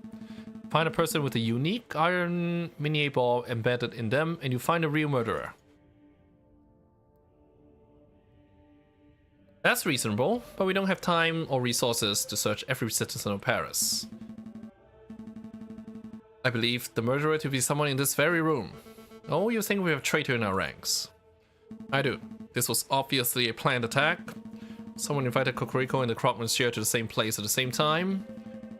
Only someone with rebels connections could engineer such an event. This is ridiculous. I really think someone in this room was shot last night. It's clearly untrue. Bullet wouldn't be concealed. Perhaps if you were all to take off your shirts. No, I'm not having everyone in the room stripped down to the knickers just to cater to your outrageous theory. If you can't think of a more reasonable way to prove your stray bullets theory, then we end this damn trial here and now. A more reasonable way? I have a more reasonable way. What are you thinking, Falcon? Is it obvious? We have the perfect way to uncover whether someone has been shot. It's a genius solution. Doesn't it destroy the meat? So whoever has the bullet, it would destroy the flesh of whoever has the bullet in them. Are you serious, Falcon? You're relying on the invention of a lunatic? I've never been more serious. Madame Beaumont, Frere Remus, and members of the court. This device is called an Explorer Extractor. It is the latest medical technology. It looks like a children's toy. I assure you this is no toy. It was designed to find and extract metal embedded in bodies. A battlefield bullet finder and remover, if you will. I'm intrigued. So you're saying you just swing the device around and finds a bullet in a person? Yes, sort of. I don't know. We haven't had a chance to practice with it, really.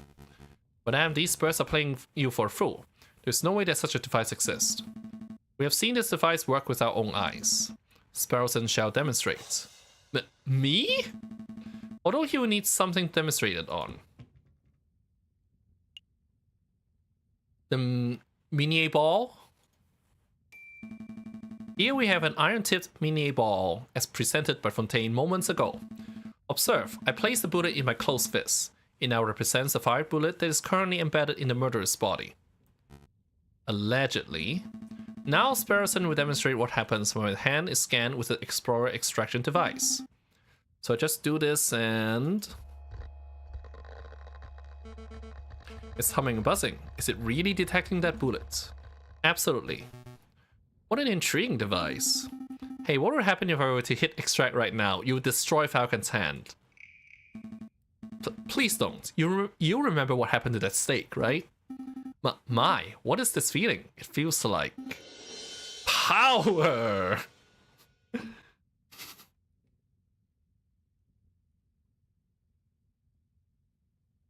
Oh, whoops. Don't let it get to your head.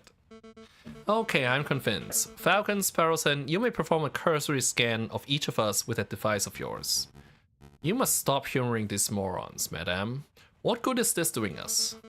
Remus, they may be morons, but this test would grant us certainty of the rooster's fate. I can afford that time. Hey, Falcon, what will happen if the murderer is someone not present in this room?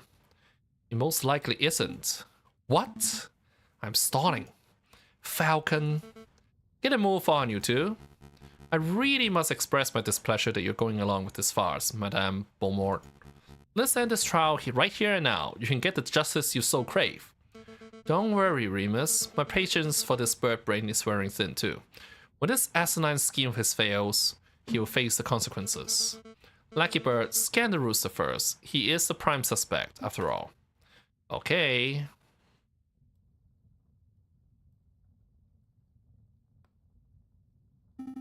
I'm not getting any reaction. That means there's probably no bullet lodged in Cocorico. So, he's innocent for sure. No, all it means is that this bird was not shot by the hypothetical bullet. Don't forget, this is all speculation on Falcon's part. Madame, I must insist that you end this. It's a fool's errand. We have other matters we must attend to. Remus, you let me worry about our time management. Piero, you go next. Alright, get it over with. No reaction. That means that Piero wasn't shot either. No surprises there, right guys? Let's see, next we shall test... Madame, I implore you. You're being awfully lippy, Remus. Why don't you go next? Me? That is really not necessary, Madame. I don't want to participate in this ridiculous child's game. This is no game, and I'm issuing you an order to cooperate. I refuse.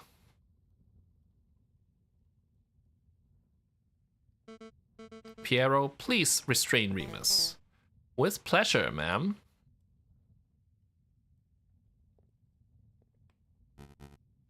What are you doing? Keep your fifth detainers off me. I will not be manhandled by. So is this actually Romulus and not Remus? Because Romulus was the one that was shot, as we saw in ending C. Ow, stop that. You're making a mistake. Madame, think a little harder. I have an alibi. I was with you the whole evening. Sparrowson, do the test. Falcon? I'm not getting any reaction. That can't be right. Do it again. There's nothing. Frere Remus has not been shot, as far as this device can tell. The utter nerve to manhandle a man of the cloth like that. As I sat on the floor, Madame, I was with you and Fontaine for the entire evening. I could not possibly be in two places at once. It's true, you were sitting in my line of sight exactly when the murder was supposed to have taken place. As was I. Right, Fontaine was sitting with us too, so that rules him out. And I know that I didn't perform the murder, obviously. Which means that every suspect has been accounted for. Go sit down, lackey. Your job is done. You realize what this means, don't you, Falcon? Your little test failed. Your hypothetical bullet theory turned out to be unsubstantiated speculation. Pure guesswork. Shall we end the trial, Madame? Wait, there must be someone we're not accounting for. I just know it. There's someone else who could have been the shooter. Right. And we know that the shooter is Judge Romulus. Frere Remus, how is your brother? The man named Romulus. My brother? He was forced to flee the country by our oppressive government. You and I know that isn't true. Your brother is still in France. In fact, I think he's lurking in these very catacombs right now. An absurd notion. Your theories are getting more and more outlandish, Falcon. Where is your evidence? Oh, I know. I can answer this one. I found this in the catacomb tunnel. An introductory guide to the Cult of Reason. Thank you, Sparrowson. Now, Frere Remus, does this pamphlet look familiar to you? No, I've never seen it in my life. Are you sure? Are you sure it doesn't belong to your brother, Romulus? No, there are many cultists in Paris. Maybe it belongs to one of them. Falcon, I'll take your word that your lackey found this pamphlet in the catacombs. But Remus is right. You have no evidence that the man known as Romulus is the one who dropped it. This pamphlet could have been dropped by anyone. It could even have been dragged in on the sole of Piero's shoe, for all I know. Won't be the first time. Actually, Madame, I know for a fact that that pamphlet belonged to Romulus and I can prove it.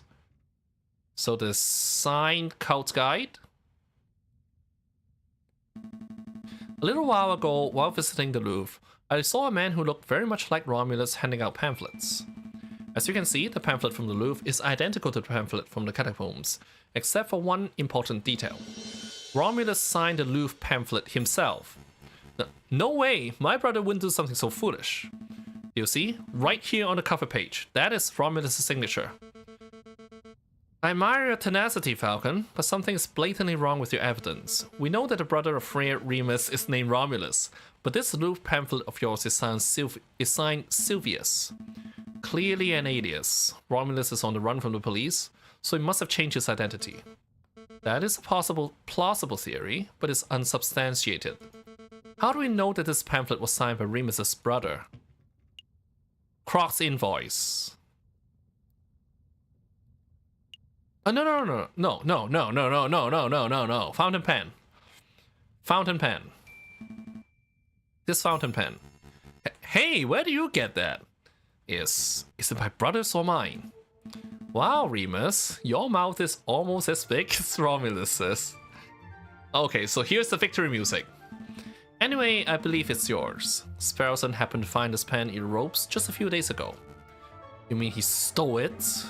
Let's not argue over semantics. What's important, and what you just admitted, is that you and your brother both owned pens just like this one. See, these pens are unique in that they contain green ink, a very unusual choice of ink color. A very evil choice, too. Well, yes, but more importantly, it's the same ink that was used on the signed pamphlets. Since there are only two pens, there are only two possibilities. Either Friar Remus has been signing off on atheist cultist propaganda. I'll never do such a thing. Or his brother has been using an identical pen to sign cultist propaganda, the same type that was found in these catacombs. Impossible! My clumsy oath of a brother lost his pen weeks ago. Oh? So then the only explanation is that you lent him your own. No, you see? It doesn't matter how you cut it, Friar. One way or the other, you and your brother are tied to the cultist pamphlets. Admit it. Confess. Falcon, enough. You've made your points. You are asserting that the Friar's pen ties him to the cultist pamphlet. I get it. This is all tenuous, wouldn't you say, madame? No question. Falcon has suggested a theory that hinges upon yet another theory. It's not hard proof by any measure. It may well be wrong, but at least he's logical. His theory is self-consistent. What are you saying, madame? Falcon, where did you say you found this leaflet? The unsigned one, that is. Oh, down the catacombs tunnel, through the fog on the left-hand side. Fontaine, Piero, go see if you can find anyone dawdling where they shouldn't be. Yes, madame. Yes, ma'am.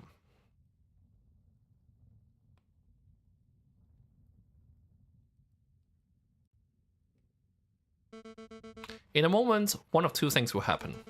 Either Piero and Fontaine will return empty-handed, in which case I will have no choice but to execute Cocorico. And then I will have to execute you, Falcon, and you, Sparrowson. Us? Not because of what you've seen tonight, although that's admittedly a problem, but because your lies will be treasonous to our new republic. I didn't sign up for this. Or Piero and Fontaine will return with a prisoner in tow, in which case we would be free to cut Cocorico down and skedaddle?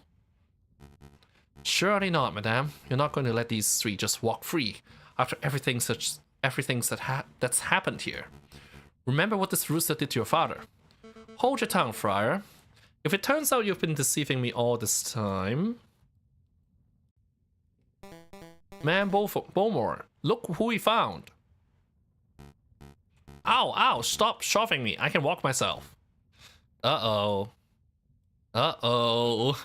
Well, we really do have a cause in the catacombs. Introduce yourself, Wolf. Very well, mademoiselle. My name... Madame. Right, madame. Whatever. My name is Silvius. Don't you mean Romulus? That alias isn't fooling anyone. Your Honor? Alright. I am Romulus, twin brother of Remus, and loyal servant to the rebel cause. That's the whole truth. He's telling the truth, madame. Long live the Second Republic. Right? I have a lot of questions, both for you, Romulus, and for you, Remus. I don't appreciate being lied to. It seems that you have your hands full, so we'll be just taking our leave. Not so fast, Falcon. Your theory is still unproven. If it turns out that Romulus has no bullets in him, then you would have no evidence that implicates him of the Croque Monsieur's murder. Cocorico would still be the prime suspect. But bullet in me? Hahaha. What are you guys on about? Spare me. Fontaine, hold him down. Hold me down? Ow! Ow, ow, ow! Sparrowson, do your test. I'm on it.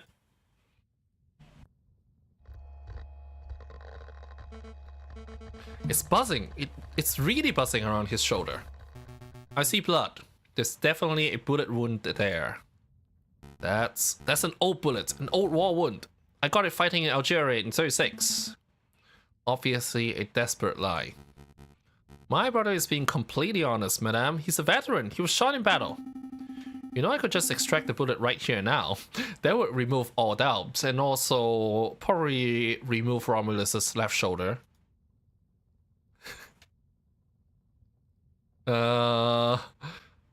Wait, is it really okay to do it? Do it! Extract that sucker, Sparrowson. Ah! Wow, suck it out like a pip from a grapefruit. Oh hey, look at that. If I'm not mistaken, this is one of them newfangled bullets. Right, Montaigne? There's no mistake. This is an iron-tipped mini ball. Just like the one in the Croque Monsieur's gun. Is he still alive? Do you realize what this means, madame? It clearly demonstrates that Romulus confronted the Croque Monsieur before Cocorico arrived. This is undeniable evidence that Cocorico had nothing to do with the crocodile's death. You're right, I made a mistake. I haven't forgotten what the rooster did to my father. But this bird clearly had no part in the killing of the Croque Monsieur. Therefore, I cannot honestly call him an enemy of the Second Republic. Your friend is free to go, Fontaine. Cut the rooster down.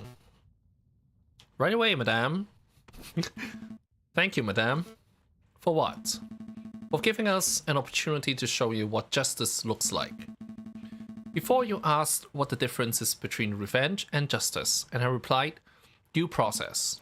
Well, it was crude and messy, but today you gave us a chance to show you what due process looked like. Piero and Fontaine will help carry your friend to the tunnel entrance. We're on it, madame. Will you be okay by yourself with the two wolves? Nobody mentioned anything about what happened to Romulus after we used the extractor on him. These toothless old dogs? I think I'll manage. Of course.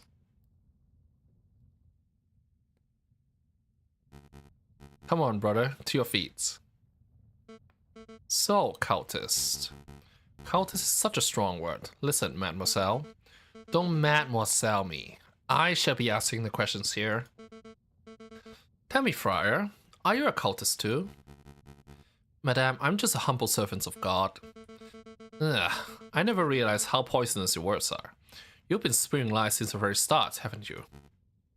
Madame, at least tell me why you two killed the Croque Monsieur. Because... Allow me, brother. You want to know the truth. We want exactly the same thing as you. We want a world without class, a world without false rulers and gods, a world where only the reason of man reigns, a world of true equality and fairness. That's what you strive for, no? But you cannot achieve such a goal without violence. Your methods are too passive, too naive. So we set up a situation where you'll be forced into action. Make the government look like murderers to the rebels, and make the rebels look like murderers to the government. Then you'll be forced to take up arms. Another lie. But that was the truth. You claim that you want equality, but you just want a world where you stand above everyone else. A world where carnivores reign. You're a rabid animal at heart. You've got me. But can you honestly say that you've never wanted power for yourself? You're a carnivore too. Don't deny it. No, I've never wanted power. All I've ever wanted was a world where no child has to grow up without a father.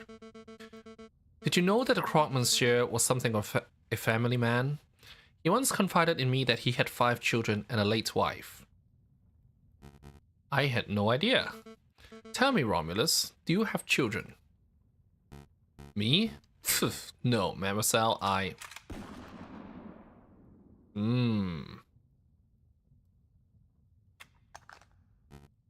But, brother? As for you, friar, get out of here. You aren't going to kill me? I ought to. You are the worst kind of person. A man who clings to any ideology to claw his way higher. But I know that you weren't the one to pull the trigger on the croque monsieur. Maybe there's a slither of goodness left in you. Go.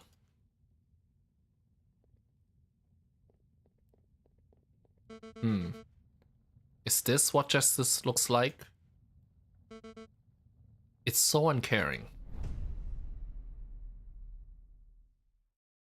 Okay. So we have Act 4 now. A different Act 4. Oh man. You kicked so much derriere at the impromptu trial yesterday. Those rebels were all like... We're executing this punk, mob justice, rah rah rah. But you were all like... This isn't how we do things in France, chicken pluckers. And then they were all like... Sparrowson, let's get serious for a moment.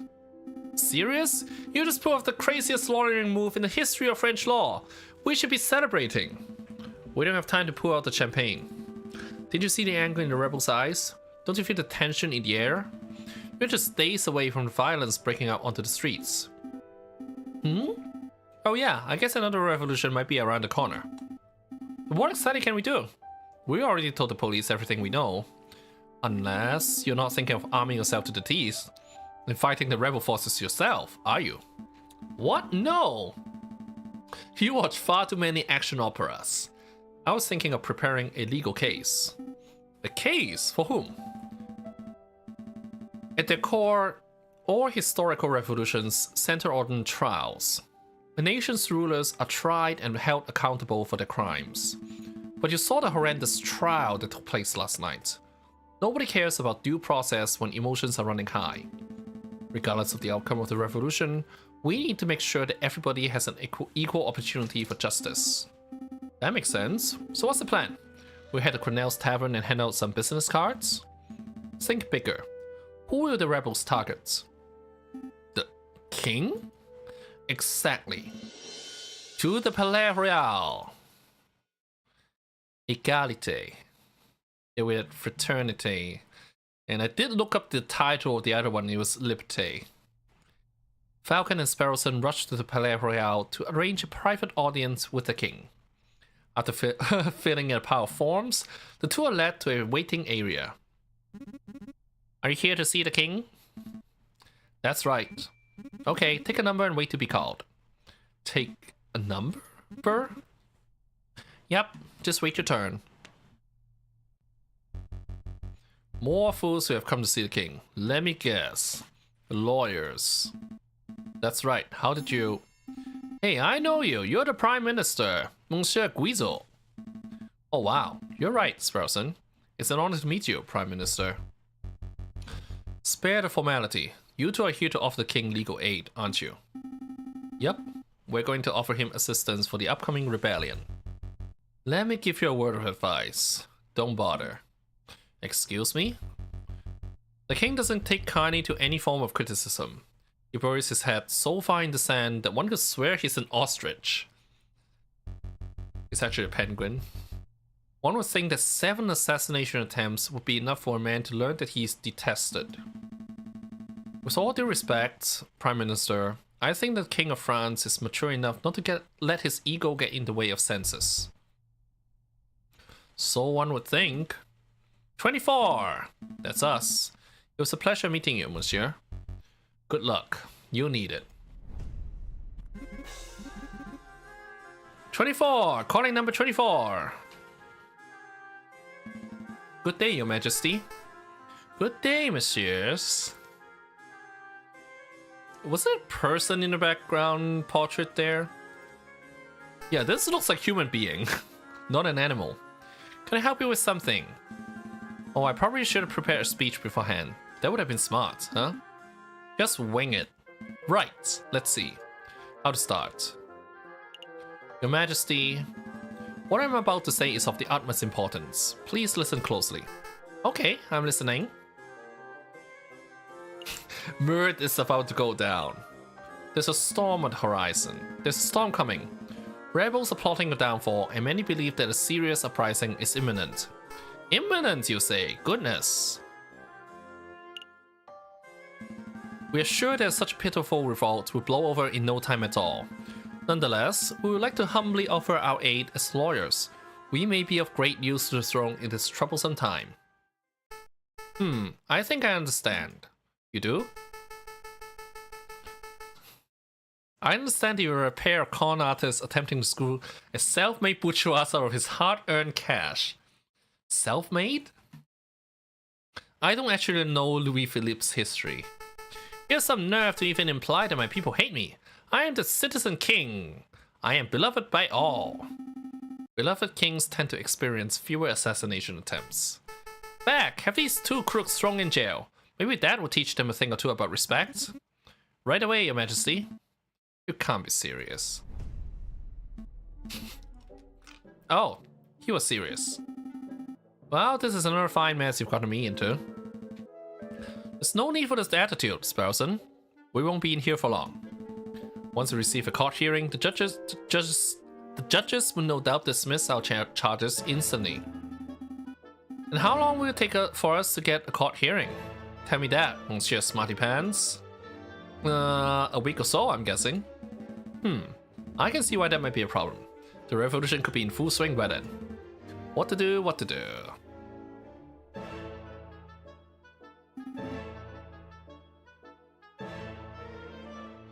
We could try escaping. Don't be ridiculous. Nobody has ever escaped from the conciergerie before. But nobody has ever locked the genius Sparrowson and his witty lackey Falcon into the same jail cell before. It's an absurd suggestion. Got any better ideas? Okay, let's break out of prison. Fantastic. Select an area to examine. Look, Falcon, a loose brick. We could wait for the guard to transfer us to some place, sneak up behind him.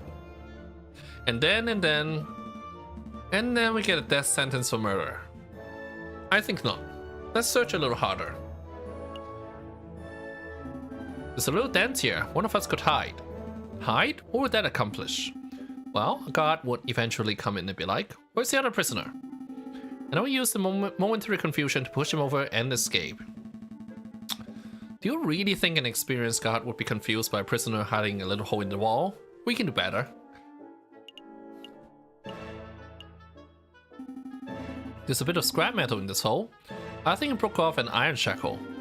We could dig through the stone walls with this. See? It's all scratchy. That may actually work, if we had a decade or two. So that's a maybe on a stone digging scheme. Well, I'll keep it in mind in case the king decides to go all Count of Monte Cristo on us. When did the Count of Monte Cristo come out? I want to check.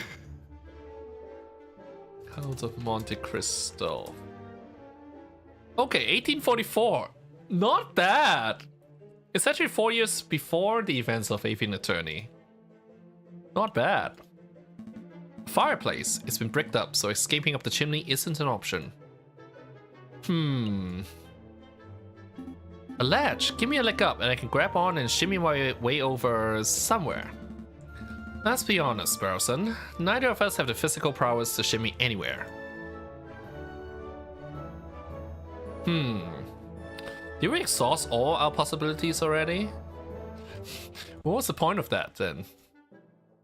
When there's nothing else that reacts to the cursor. Nothing in our evidence folder. I could make the capture screen go a little crazy, but I give up. So soon? Yes, trying to escape from a notoriously inescapable prison wasn't the smartest plan we have ever devised. Well, well, well. That voice. That condescending tone. Just what are you two bird brains doing? Severin, are you alright? Yes, I'm fine. The injuries I sustained were mostly superficial. The doctor advised me not to do anything strenuous anytime soon, but he gave the all clear for returning to my job. So tell me, why did I get a memo informing me that JJ Falcon and Sparrowson were being held in the conciergerie for treason? It's all Falcon's fault. Naturally. I figured that if a revolution is inevitable, then we should do our best to ensure that the uprising proceeds in an organized manner. The less bloodshed, the better. Okay, so what did you do? We offered the king our assistance. We said that we would defend him in court if and when such a need arises. Well, we didn't quite use those words. Tisk. This isn't the first time the king has had someone in prison for something so pointless. What a pig-headed fool. Consider your charges dropped. Alright, let's get out of here. Hold on. You've caught my interest with this idea of yours, a bloodless revolution. You're absolutely right in that if the king is captured, the citizens would devolve into an unruly mob of animals. We should prepare for a formal trial. No, we should preempt it. We? You're going to help us? Of course. This isn't a task that can be handled by two birds alone. What do you mean by preempt, Severin? We go on the offensive. We charge the king with crimes against the French people before the rebels can even act. We can do that. We can certainly try. I'll start building a case against the king. My arguments will be focused on the king's gluttonous and irreverent fiscal policies, his lack of commitment to his socio-political promises, his overall ineptitude and irresponsibility on all facets of his duties as monarchical ruler, and obviously, his denial of universal suffrage. Obviously. How am I supposed to defend the king from all that? You can't. If we try to argue with logic and facts, this hypothetical trial will inevitably result in a landslide guilty verdict. So I suggest that you take a different approach. Appeal to the king's character.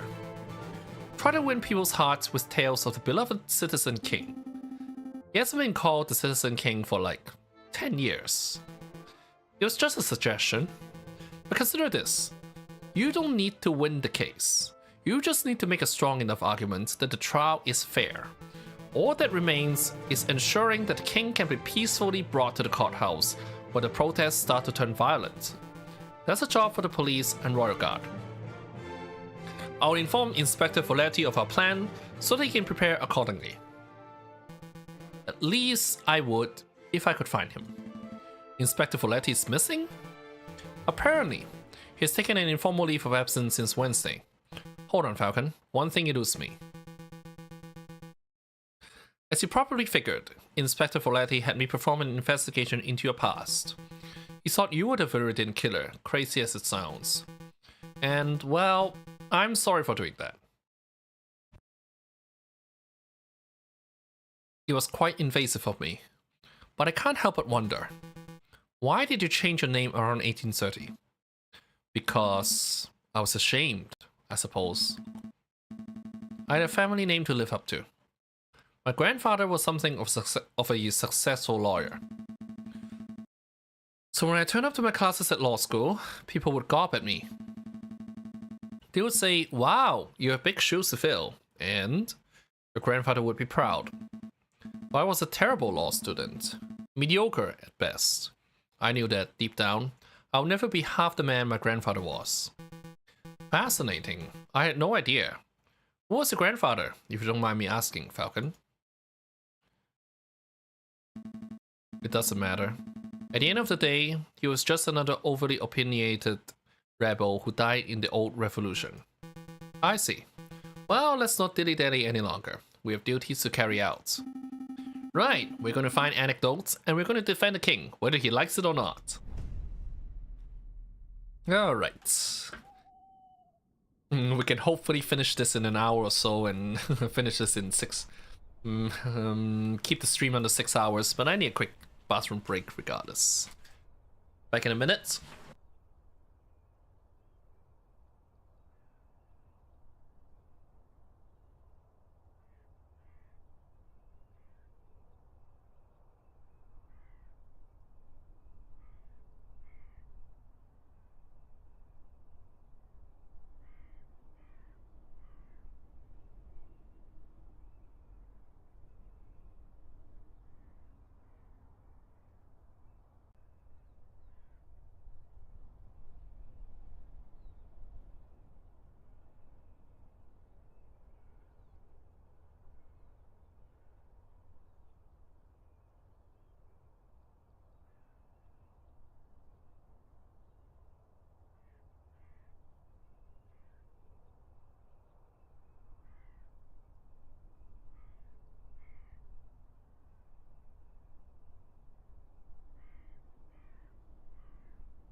I feel like we should start at Arnhem. Oh, and I'm back. Visitors! Monsieur Volpes, visitors! I visit Monsieur Falcon and Monsieur Sparrowson. How may I help you today? We're doing very well, Monsieur, but we don't have much time, so let me cut to the chase. We're collecting positive anecdotes about the king. Would you happen to have any? Positive anecdotes, How curious. As it happens, I have met the king twice. Once, as you know, I was in my Juan Corrido persona. Oh right, of course. I don't think that story will be any use to us. What was the other incident? I can tell you, but there is a price. Are you serious? You're such a money grabber. A fox has to eat, monsieur. Fine, fine. How much do you want? 40 francs sound good? 10,000. That's a bit much. I don't have that kind of money, monsieur. No matter. I'm sure you'll think of some way of repaying the debt. Between that and my medical bills, we should be ready to afford basic things like food by the year. 4,000. Let's not worry about the debt for now, messieurs. Let me just tell you the story. It was several years ago, 1841, I believe. I was lingering around the Ile de la Cité. I was in pursuit of an investigative lead, so I adopted the persona and outfit of a sickly beggar. That's when I was approached by a kind-faced penguin. It was the king himself. He took a 20-franc coin out of his pocket. The king gave money to a sick beggar, or at least someone who looked like a sick beggar. That's great, we can use that. I'm not done, monsieur. The king took the coin out and said, I know what it's like to be poor. When I was your age, I only had 1,000 of these to my name. He pocketed the coin and left. Oh. I'll make a note. Gave financial advice to the poor and needy. Okay. I hope that anecdote was of some use to you, monsieur. It might be, but I don't feel that we got 10,000 francs worth of material. I see, no matter. Just keep me in mind if you ever see a potential client. We will. Have a pleasant day, monsieur. Maybe they should hang him. Let's go to the tavern. Just the dodo I wanted to see. Madame Cornell, quick question. Have you ever served the King of France? Ha ha ha ha ha. Good one, hon. That's hilarious. Me, serving the king. Me!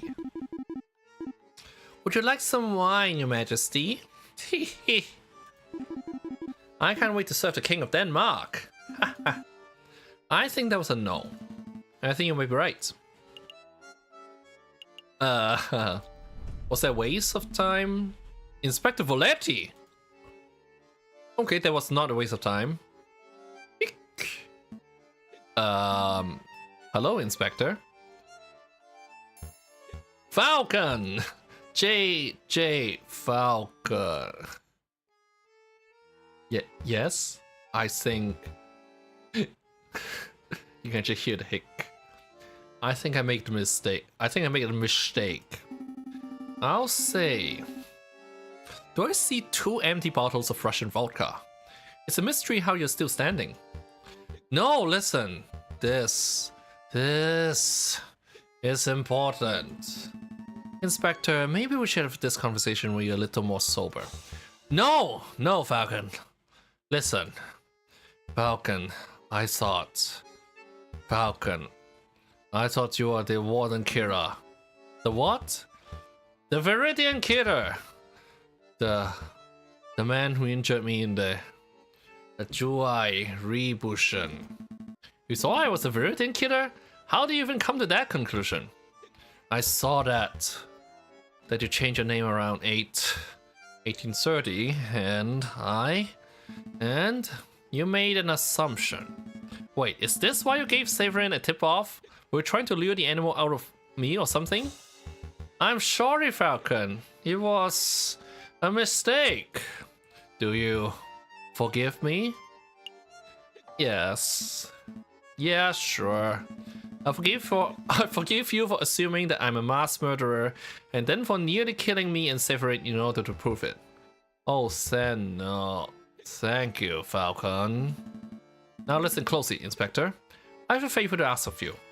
A favor for you, JJ. Anything. Maybe we should wait until the inspector is a little more coherent. No! I want to help. I must pay my debt.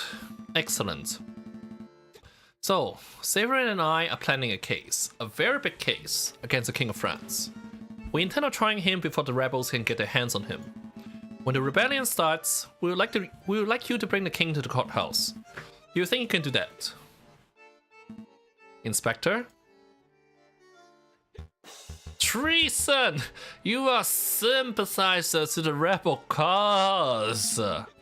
This isn't treason, Inspector. We are ensuring the safest outcome to an inevitable revolution. You are treasonal. You are treason. You're scum.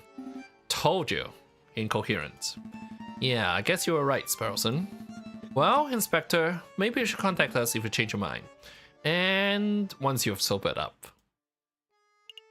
I guess the card room is just cards. And I don't have the money.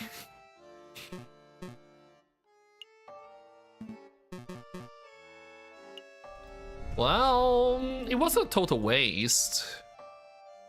We didn't get anything really useful out of that.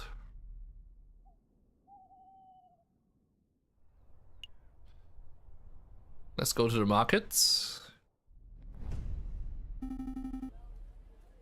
Time for some shopping, Falcon. Maybe later. For now, we will need to find people who've spoken to the king.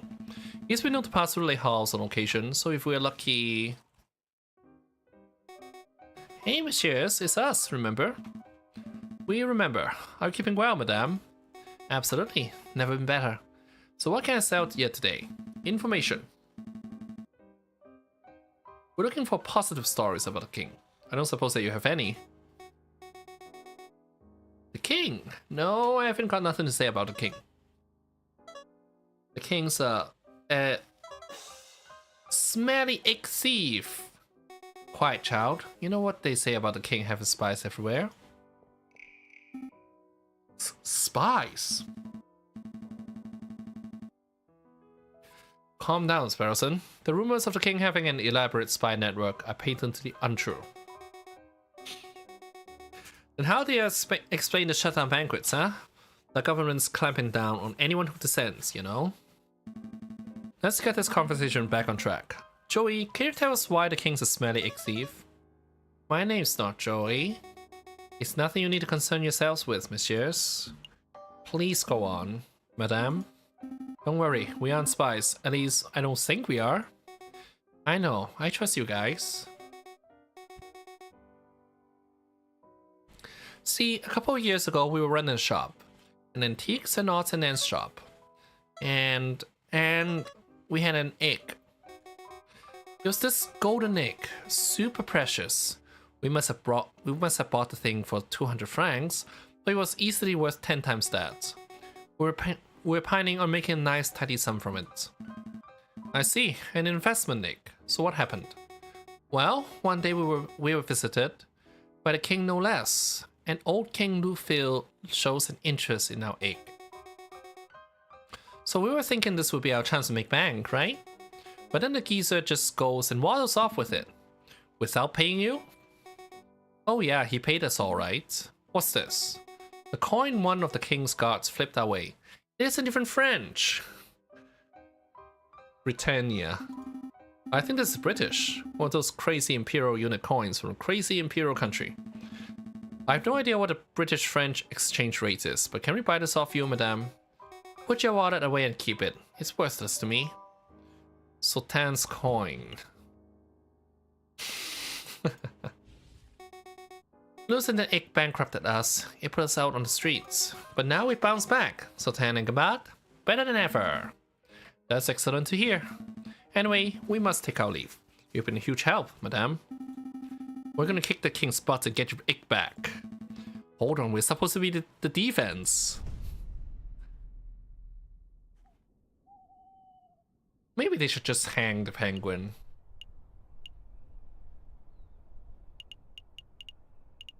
I hope we have enough time to do this. Oh, we only have so many options.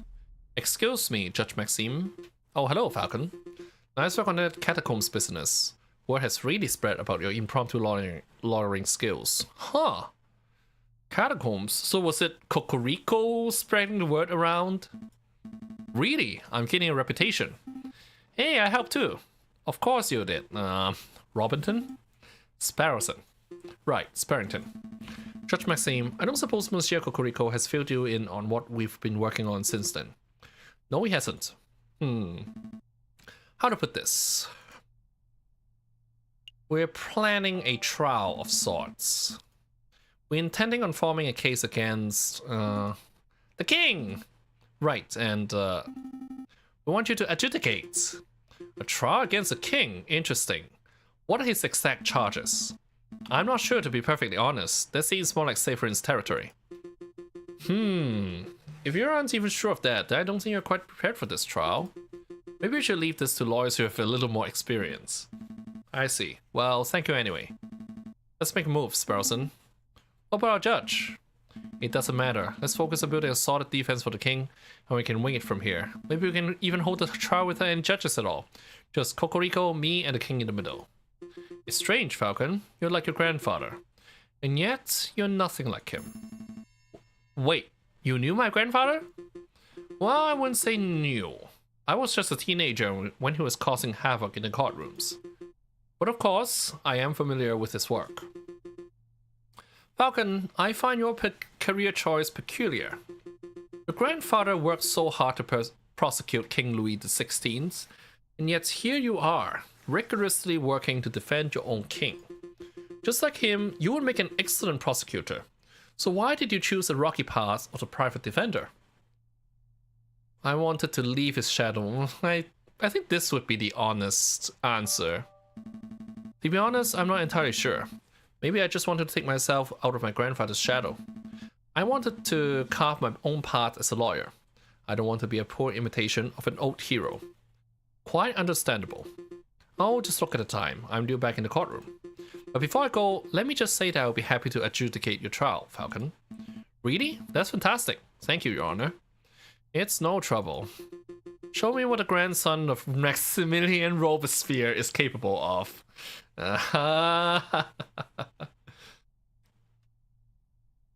Yeah. Probably should have guessed that.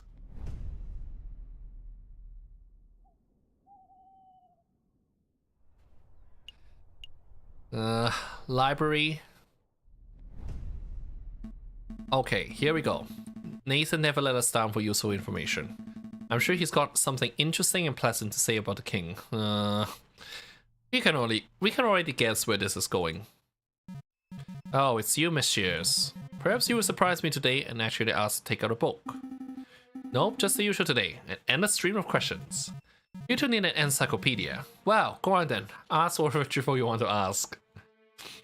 I mean, he's been remarkably patient, regardless of what he says. Have you ever met King Louis Philippe? I have. As a matter of fact, he occasionally drops by this library to check out books. Unlike some people. What sort of books does he check out, monsieur? Sick books. I believe the last one he checked out was an expansive history of the Macedonian Empire. I had no idea that His Majesty was interested in academic history. I'll make a note. King Louis Philippe is a well-read and intelligent man. It must be said that the books are usually returned with footprints on the covers. This leads me to believe that the king may just use them to stand on during speeches. Oh. We'll just leave that part out. Nathan's story has been added to your evidence folder.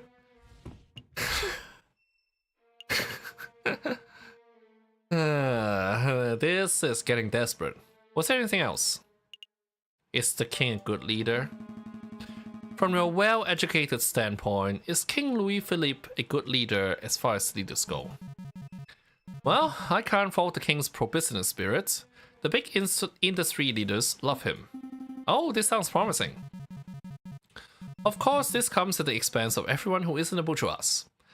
The wealth divide is stronger than ever. Maybe not. You can forget about socially progressive policies. The king signs off all of Guizhou's backward-thinking policies. And of course, in terms of leadership and charisma, the king is about as personable as a rotten pear. That will do, monsieur. A simple no would have sufficed. That's all. That'll be all. Thank you for your time and patience, monsieur. I look forward to your next round of idiotic questions. I mean, he always answers them.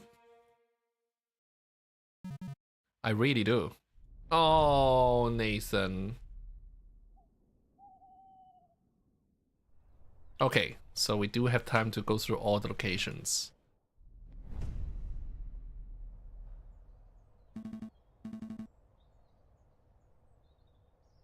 Monsieur Kingsley, we need your help.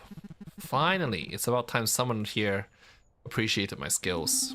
Your fishing skills, right? The term is angling, wise guy. This has nothing to do with fishing. Let me cut the preamble. We're looking for people who have positive stories about the king. Would you happen to have any? Stories, huh? You came to the right guy. I have a whale a story for you. So the other day I was fishing and I caught this monster of a catfish. It was 2 minutes long, easily.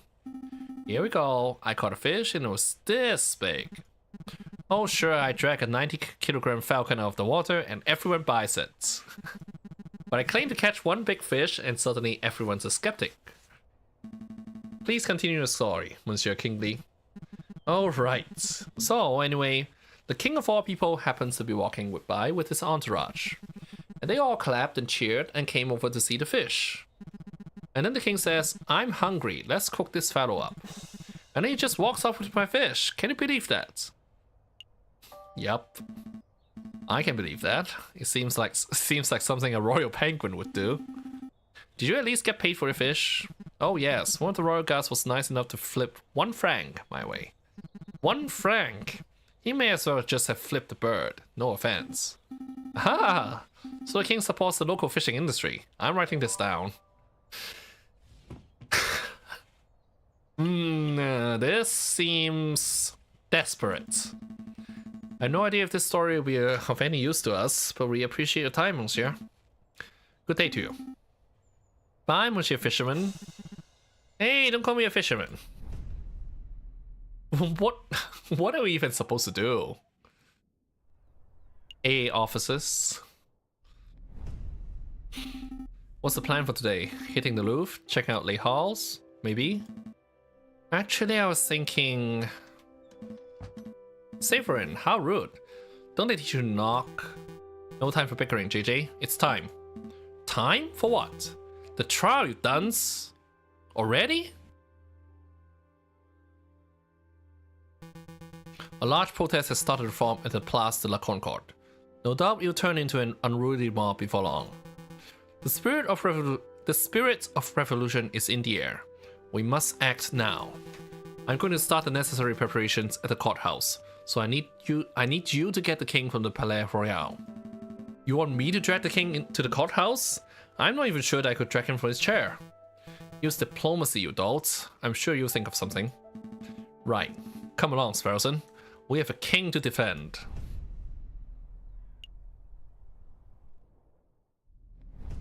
So the royal palace. Falcon and Sparrowson rush across the city. Scores of angry eyes watch the pair's every movement. Cocorico was right. The spirit of revolution is in the air. Outside the Palais Royal, a crowd has started to form. The royal guards watch in nervous anticipation. 3,600 and... Save it, rule number 1. You again? Shouldn't you be in jail? There's no time for that nonsense. Your Majesty, we need you to come with us. Why?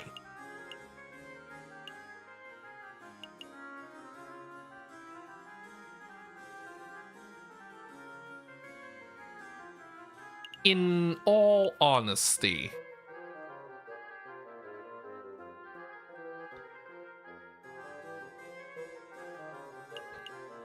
I'm thinking of picking a third option as a serious answer. There's a sale on fish. I hear that there's a sale on fish at Lake House. Trying to tempt the king with sales? That's a bold tactic. Thank you, monsieur, but if I had all the fish I could eat this week.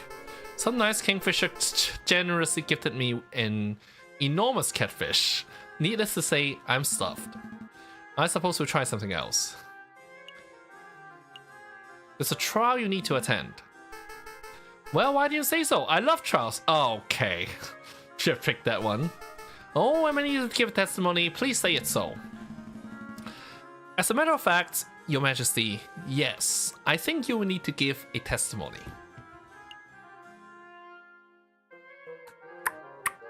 Testimony. Cocorico? Hey, wait, there's someone we haven't seen. Cocorico?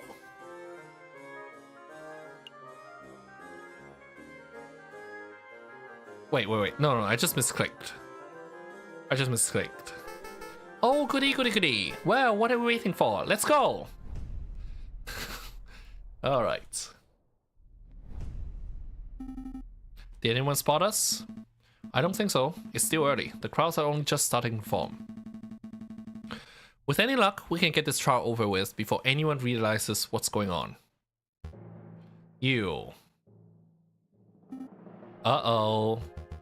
You treasonous scumbags! You actually captured the king! Captured? Clearly a joke, Your Majesty. Ah, very subtle. I like it. So it's true. You do intend to hold a trial. Your actions are utterly despicable. You are all on the same level as the filthy rebel dissenters. Do you intend to stop us, Inspector? On any other day, I would. You're rotten lawbreakers through and through. I want nothing more than to see you tried and punished for your traitorous stances. But I owe a debt to you, Falcon, and to Monsieur Cocorico. So you let us pass? I've ordered for 12 National Guards to set up a perimeter around the entrance of the Palais de Justice. The rebels will inevitably catch word that the king is here. They will try to storm the building, and when they do, we'll be ready to hold them off. That's amazing. Thank you, Inspector. Go on, before I change my mind.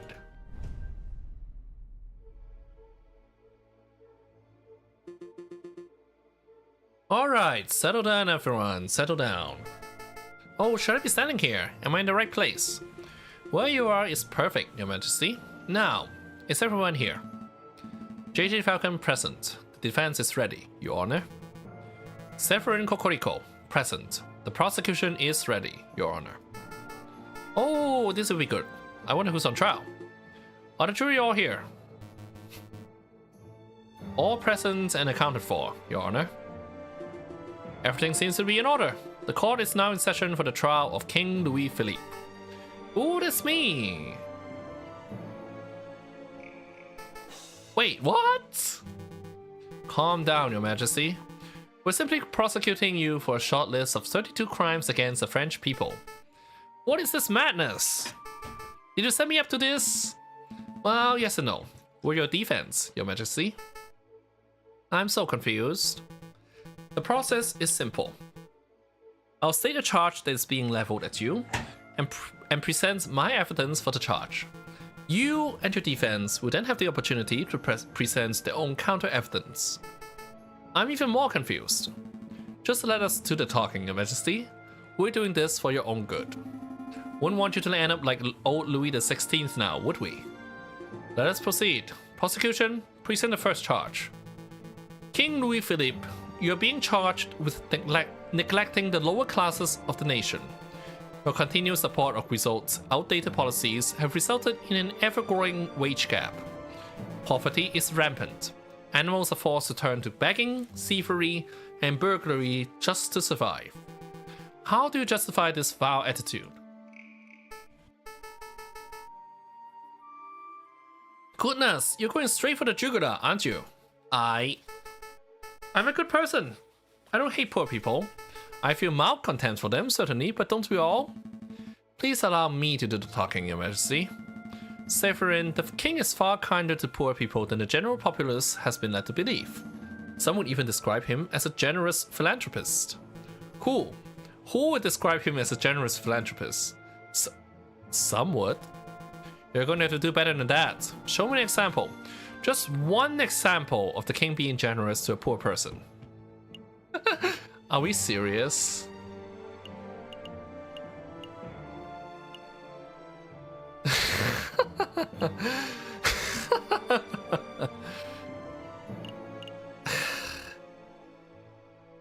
I mean, either Renard's story or Sultan's coin might work. I would like to present this story. It is the account of a person who was a sick and starving beggar. One day this beggar was approached by the king. Did the king offer the beggar money? No. He offered something far better. He offered the beggar financial advice. It's true, I did do that. Where is that beggar now? He runs a successful business that can pull 40 francs from a single client transaction. Amazing. And the ex-beggar attributes the king for his radical transformation. Well, he didn't say so directly, but it was implied. Interesting. Would you mind telling us the name of this person?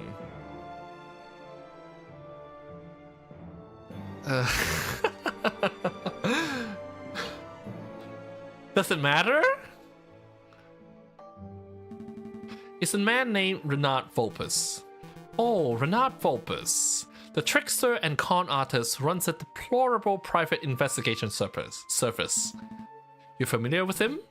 Of course. That fox has been meddling in trials and disturbing investigations for years. If this is the caliber of the person that's produced by the king's financial advice, then we should all be deeply concerned. Oh dear. Outside the Palais Royal, protesters charge at the building's gates, effortlessly overcoming the royal guards. Looters take the opportunity to overrun and ransack the building. Where on earth is that accursed king? Piero! No sign of him, ma'am. Rumor is that he's gone and fled the building. Same as Guizot. The Prime Minister and the King both fled before we even started our assault. How's that even possible? Madame Beaumont, I found someone who may be of use. Oh dear. A royal guard? Nice find, Fontaine. Speak, Duck. Tell us where the king is. Ah, you think me a common turncoat. I would have you known that I am the mighty officer back. I would sooner die than betray my country.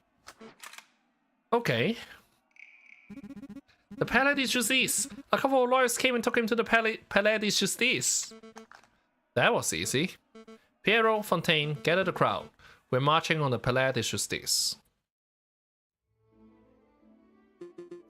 What are we up to? Charge 12? Please continue, prosecutor. Very well, King Louis-Philippe. You stand accused of crushing small businesses in favor of supporting wealthier industry giants.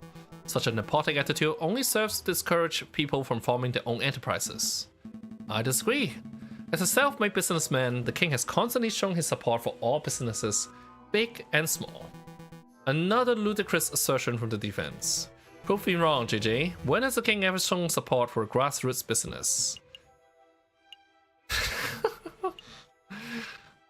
I mean, he's gonna crush us. I would like to present this story. It's the account of a fisherman, angler, who recently caught an enormous catfish from the Seine. Some say the fish was as large as 2 meters. Upon catching the fish, the king congratulated the man and offered him compensation for his efforts. Compensation for his efforts? You mean he bought the fish? In so many words, yes. Well, putting aside how weak an example that is of a man supporting local business, I see a much more pressing issue. There's no way that a fisherman caught a 2-meter catfish from the Seine. What if he had killer bait, like say a box of high-end chocolates? But we didn't give him the chocolates this time. Ludicrous. Nobody would be stupid enough to use chocolates as fishing bait. You guys can't be serious. Outside the doors of the Tribunal de Grande, Inspector Folletti watches the ever-growing crowd of protesters. The National Guard poise their bayonets, keeping the angry mob at bay. Disgusting rabble, the lot of them. Oh, it looks like the guards are letting someone through. And a mystery of the rebels? Or perhaps one who considers themselves a leader? Are you the officer in charge of this barricade? I am. I came to talk to you directly. I feel we can settle this maturely. No violence, no casualties. Wouldn't that be marvelous? We only have one demand. That is, that you stand aside and let me escort the king out of the building. Grant me that, and I will order the crowd to disperse. I don't know if this is your first revolution, mademoiselle, but it certainly isn't mine. If your protesters want the king, then they will have to get past the line of National Guards. And I don't think the people have the skill, equipment, or raw numbers to accomplish such a feat.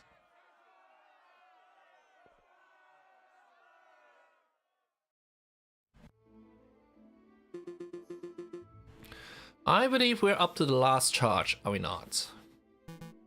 Correct. Charge 32.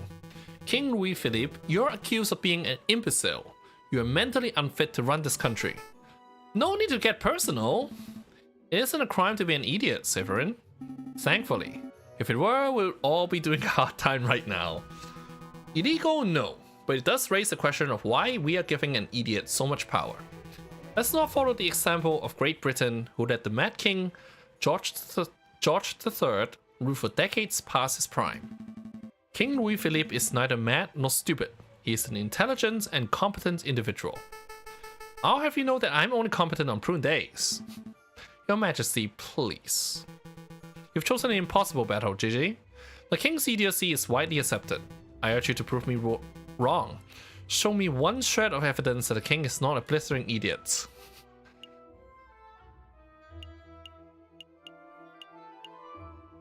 I mean, we're supposed to bring this up? I would like to present this account given by a local librarian. He asserts that the king is something of an avid reader. Picture books don't count, JJ. Oh, I had no idea that an expansive history of the Macedonian Empire was a picture book. The king has been known to check out as many as a dozen thick books in a single day, covering a wide range of subjects. Face the facts, Severin. The king is an educated man. Perhaps the test is in order. That won't be necessary.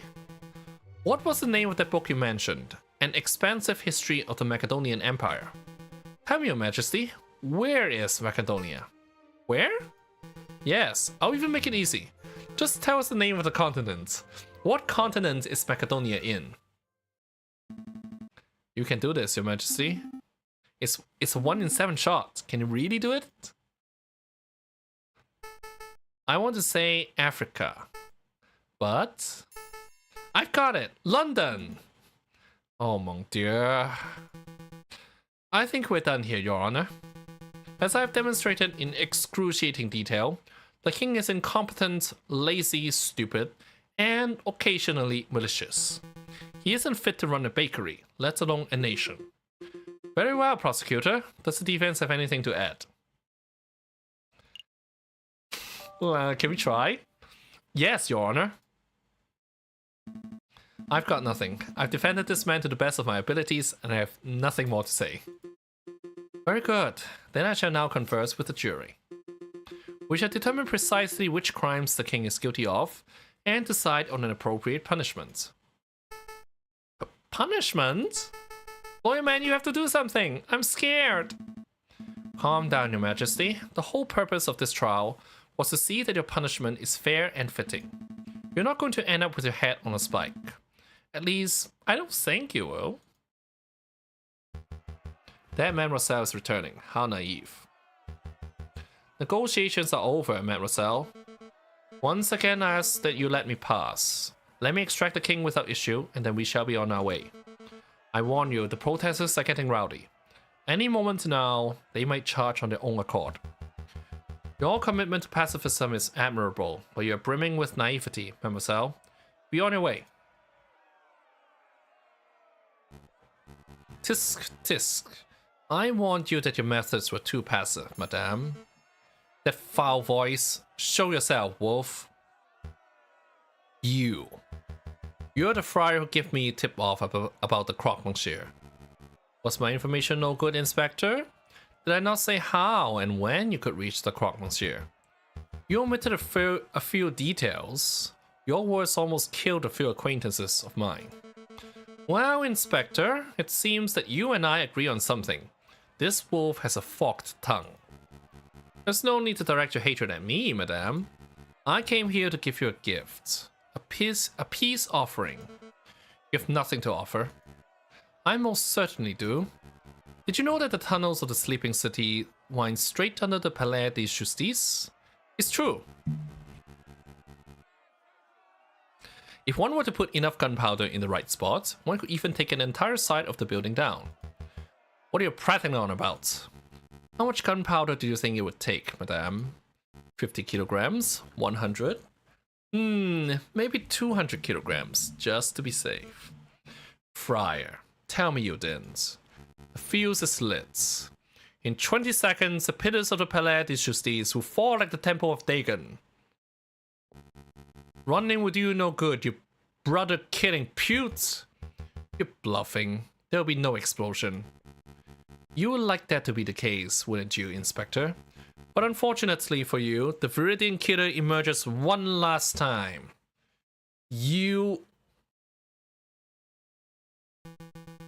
I must congratulate you, JJ. No. Falcon.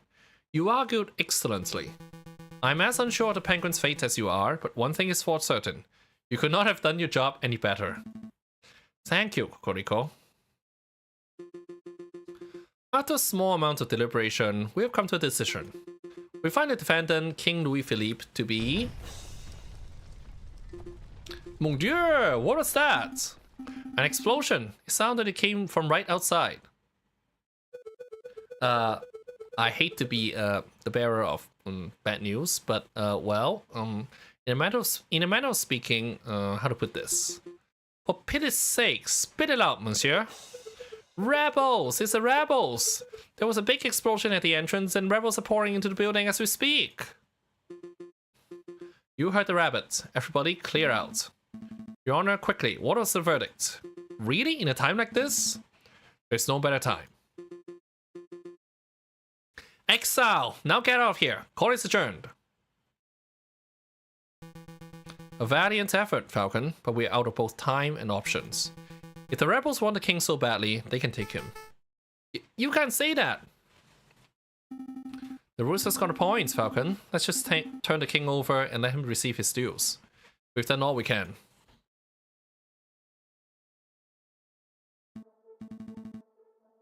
No. You two give up far too easily. Sparrowson, Kokoriko. We're escorting the king to R&M Associates. Renat's place? What can you do? If anyone has the power to make the king disappear, it would be that conniving fox. Yeah, that might just work. Come along, Your Majesty. Oh dear, oh dear. Come on, Kokoriko. No time to dawdle. I'm saying, for there to be any chance of ridiculous plan succeeding, someone must stay behind to delay the rebels. Kokoriko. Go. I've got this. Good luck. That damn wolf nearly killed a lot of us. You're the one harboring the king? It's a pleasure to see you again too, madame. Don't get snarky. Where is he? You're too late. The king has long left the building. For all I know, he could be halfway to Guadeloupe by now. So he's already gone. Damn. There goes my opportunity to enact justice. Enact justice? You should have seen the trial, madame. Everything was official, professional, and logical. It was the most brilliant display of justice that I've ever seen. But the king is in the process of receiving a fitting punishment. Kokoriko, did my father receive a fitting punishment when you were the prosecutor at his trial 10 years ago? No, madame. But every day since then, I've strived towards justice, and I shall continue to do so for the rest of my days. See that you do.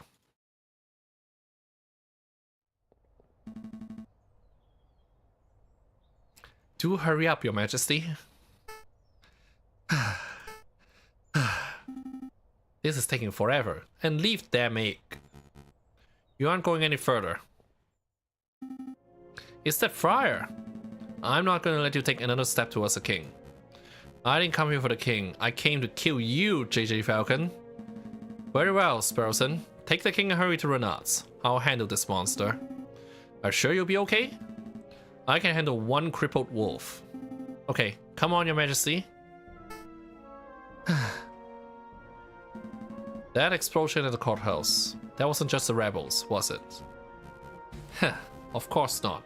That was to take out the murderous pute who killed my brother. Madame Beaumont. She was the madame who pulled the trigger, but it was your words that sentenced him. And I will do it again. You and your brother are heinous individuals. Call us what you like. It doesn't matter anymore. Your blood must pay for his. An eye for an eye. That is the way of the judges of old. You don't appear armed. I don't need a gun or sword to kill you. There are 100 kilograms of gunpowder beneath our very feet. One more step and this entire area will go. Vile scum. Inspector, just in time.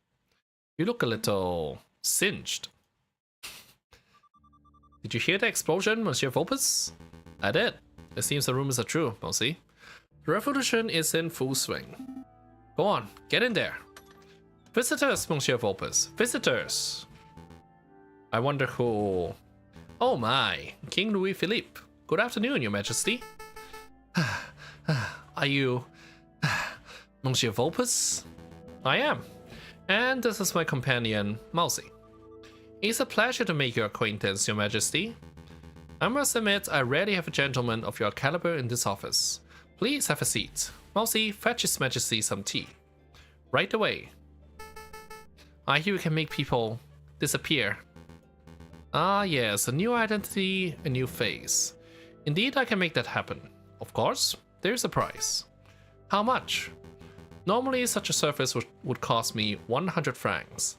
But for you, Your Majesty, 10,000. 10,000 francs! I don't carry that sort of money on my person. I'm sure you can find a way. That crown on your head and egg in your hand would surely be enough to pay for this exquisite service. You're a crook, Monsieur Vopus. Now, let's not call each other names. We're both grown men. Now, let's see. You'll need a disguise. Here we go. Go put this on.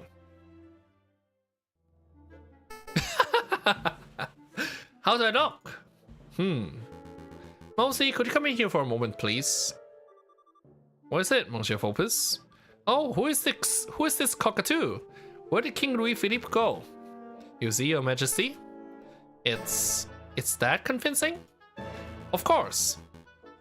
But we have to give you a new name and identity to match your new look. We need a name that is original yet ordinary, subtle yet exquisite. John Smith? Brilliant, Mousy. Monsieur, your name is now John Smith. You are an upstanding English gentleman. Shit. Je m'appelle John Smith. That's no good. We'll have to work on your English accent. Repeat after me. My name is John Smith. My name is John Smith. Wow, did you grow up in London, Your Majesty? Your accent is impeccable. Really? Tell him, Mousy. I didn't understand any of it, so it must have been perfect English.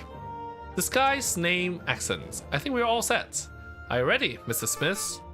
I don't think so. Of course you're ready. Flee, monsieur, flee!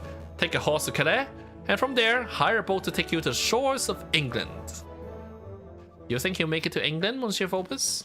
With that disguise, Mousy, I think our client would be lucky to make it down the street. Come on, let's return this egg to Sultan. Oh, this is a new day.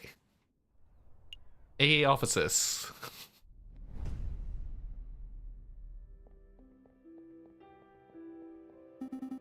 Come on, bird brain, time's a wasting. Well, look who finally decided to get up. Give me a break. My legs are killing from running all over Paris. Besides, we just had a case of a century. I think we're allowed 1 day to relax. Let's play some Jacques Noir.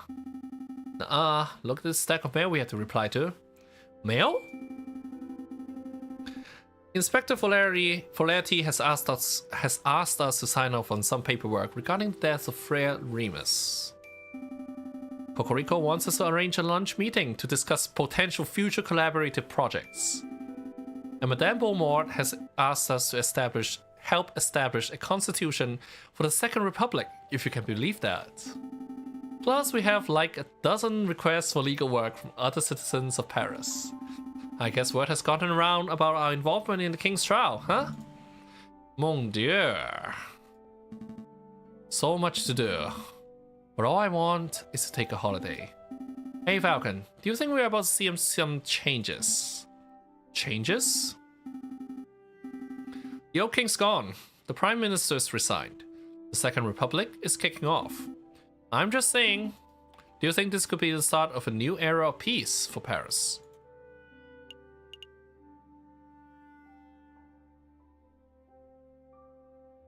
Well, let's say yes. Maybe. I think it just might be, Sparrowson. Don't get me wrong, I'm certain that this isn't the last revolts Paris will ever see. Not by a long shot. But maybe for now, we can have a brief moment of harmony. A moment of harmony, that sounds nice. But enough talk about politics, Sparrowson. Let's go pick up some breakfast. Sounds good. I feel like pain au chocolat.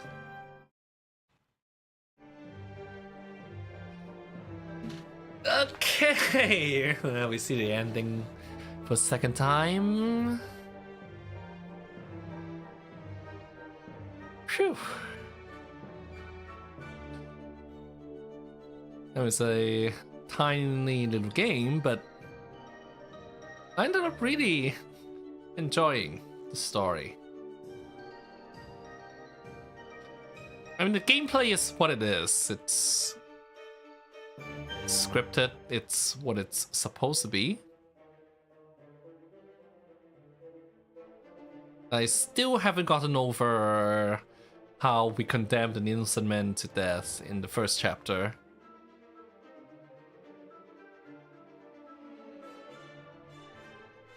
And at the end of the day, it was a nice experience. I mean, even the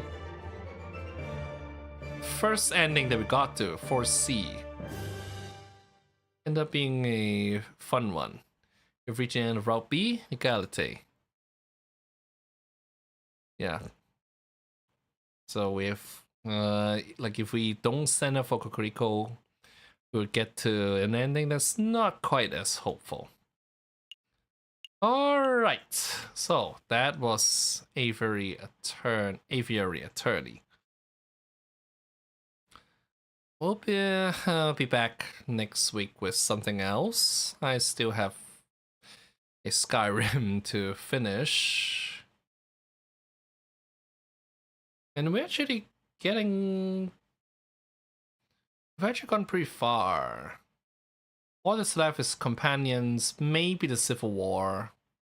And then... Actually, I think I might not do the Civil War. I'll just do season and ending and then do the main quest. Anyway, that was Aviary Attorney. Took almost 6 hours to get to both endings. And there's another one that's maybe a little bit shorter. But that one will pass. So, thank you very much for watching. And hope to see you next time, wherever that might be. Have a good day.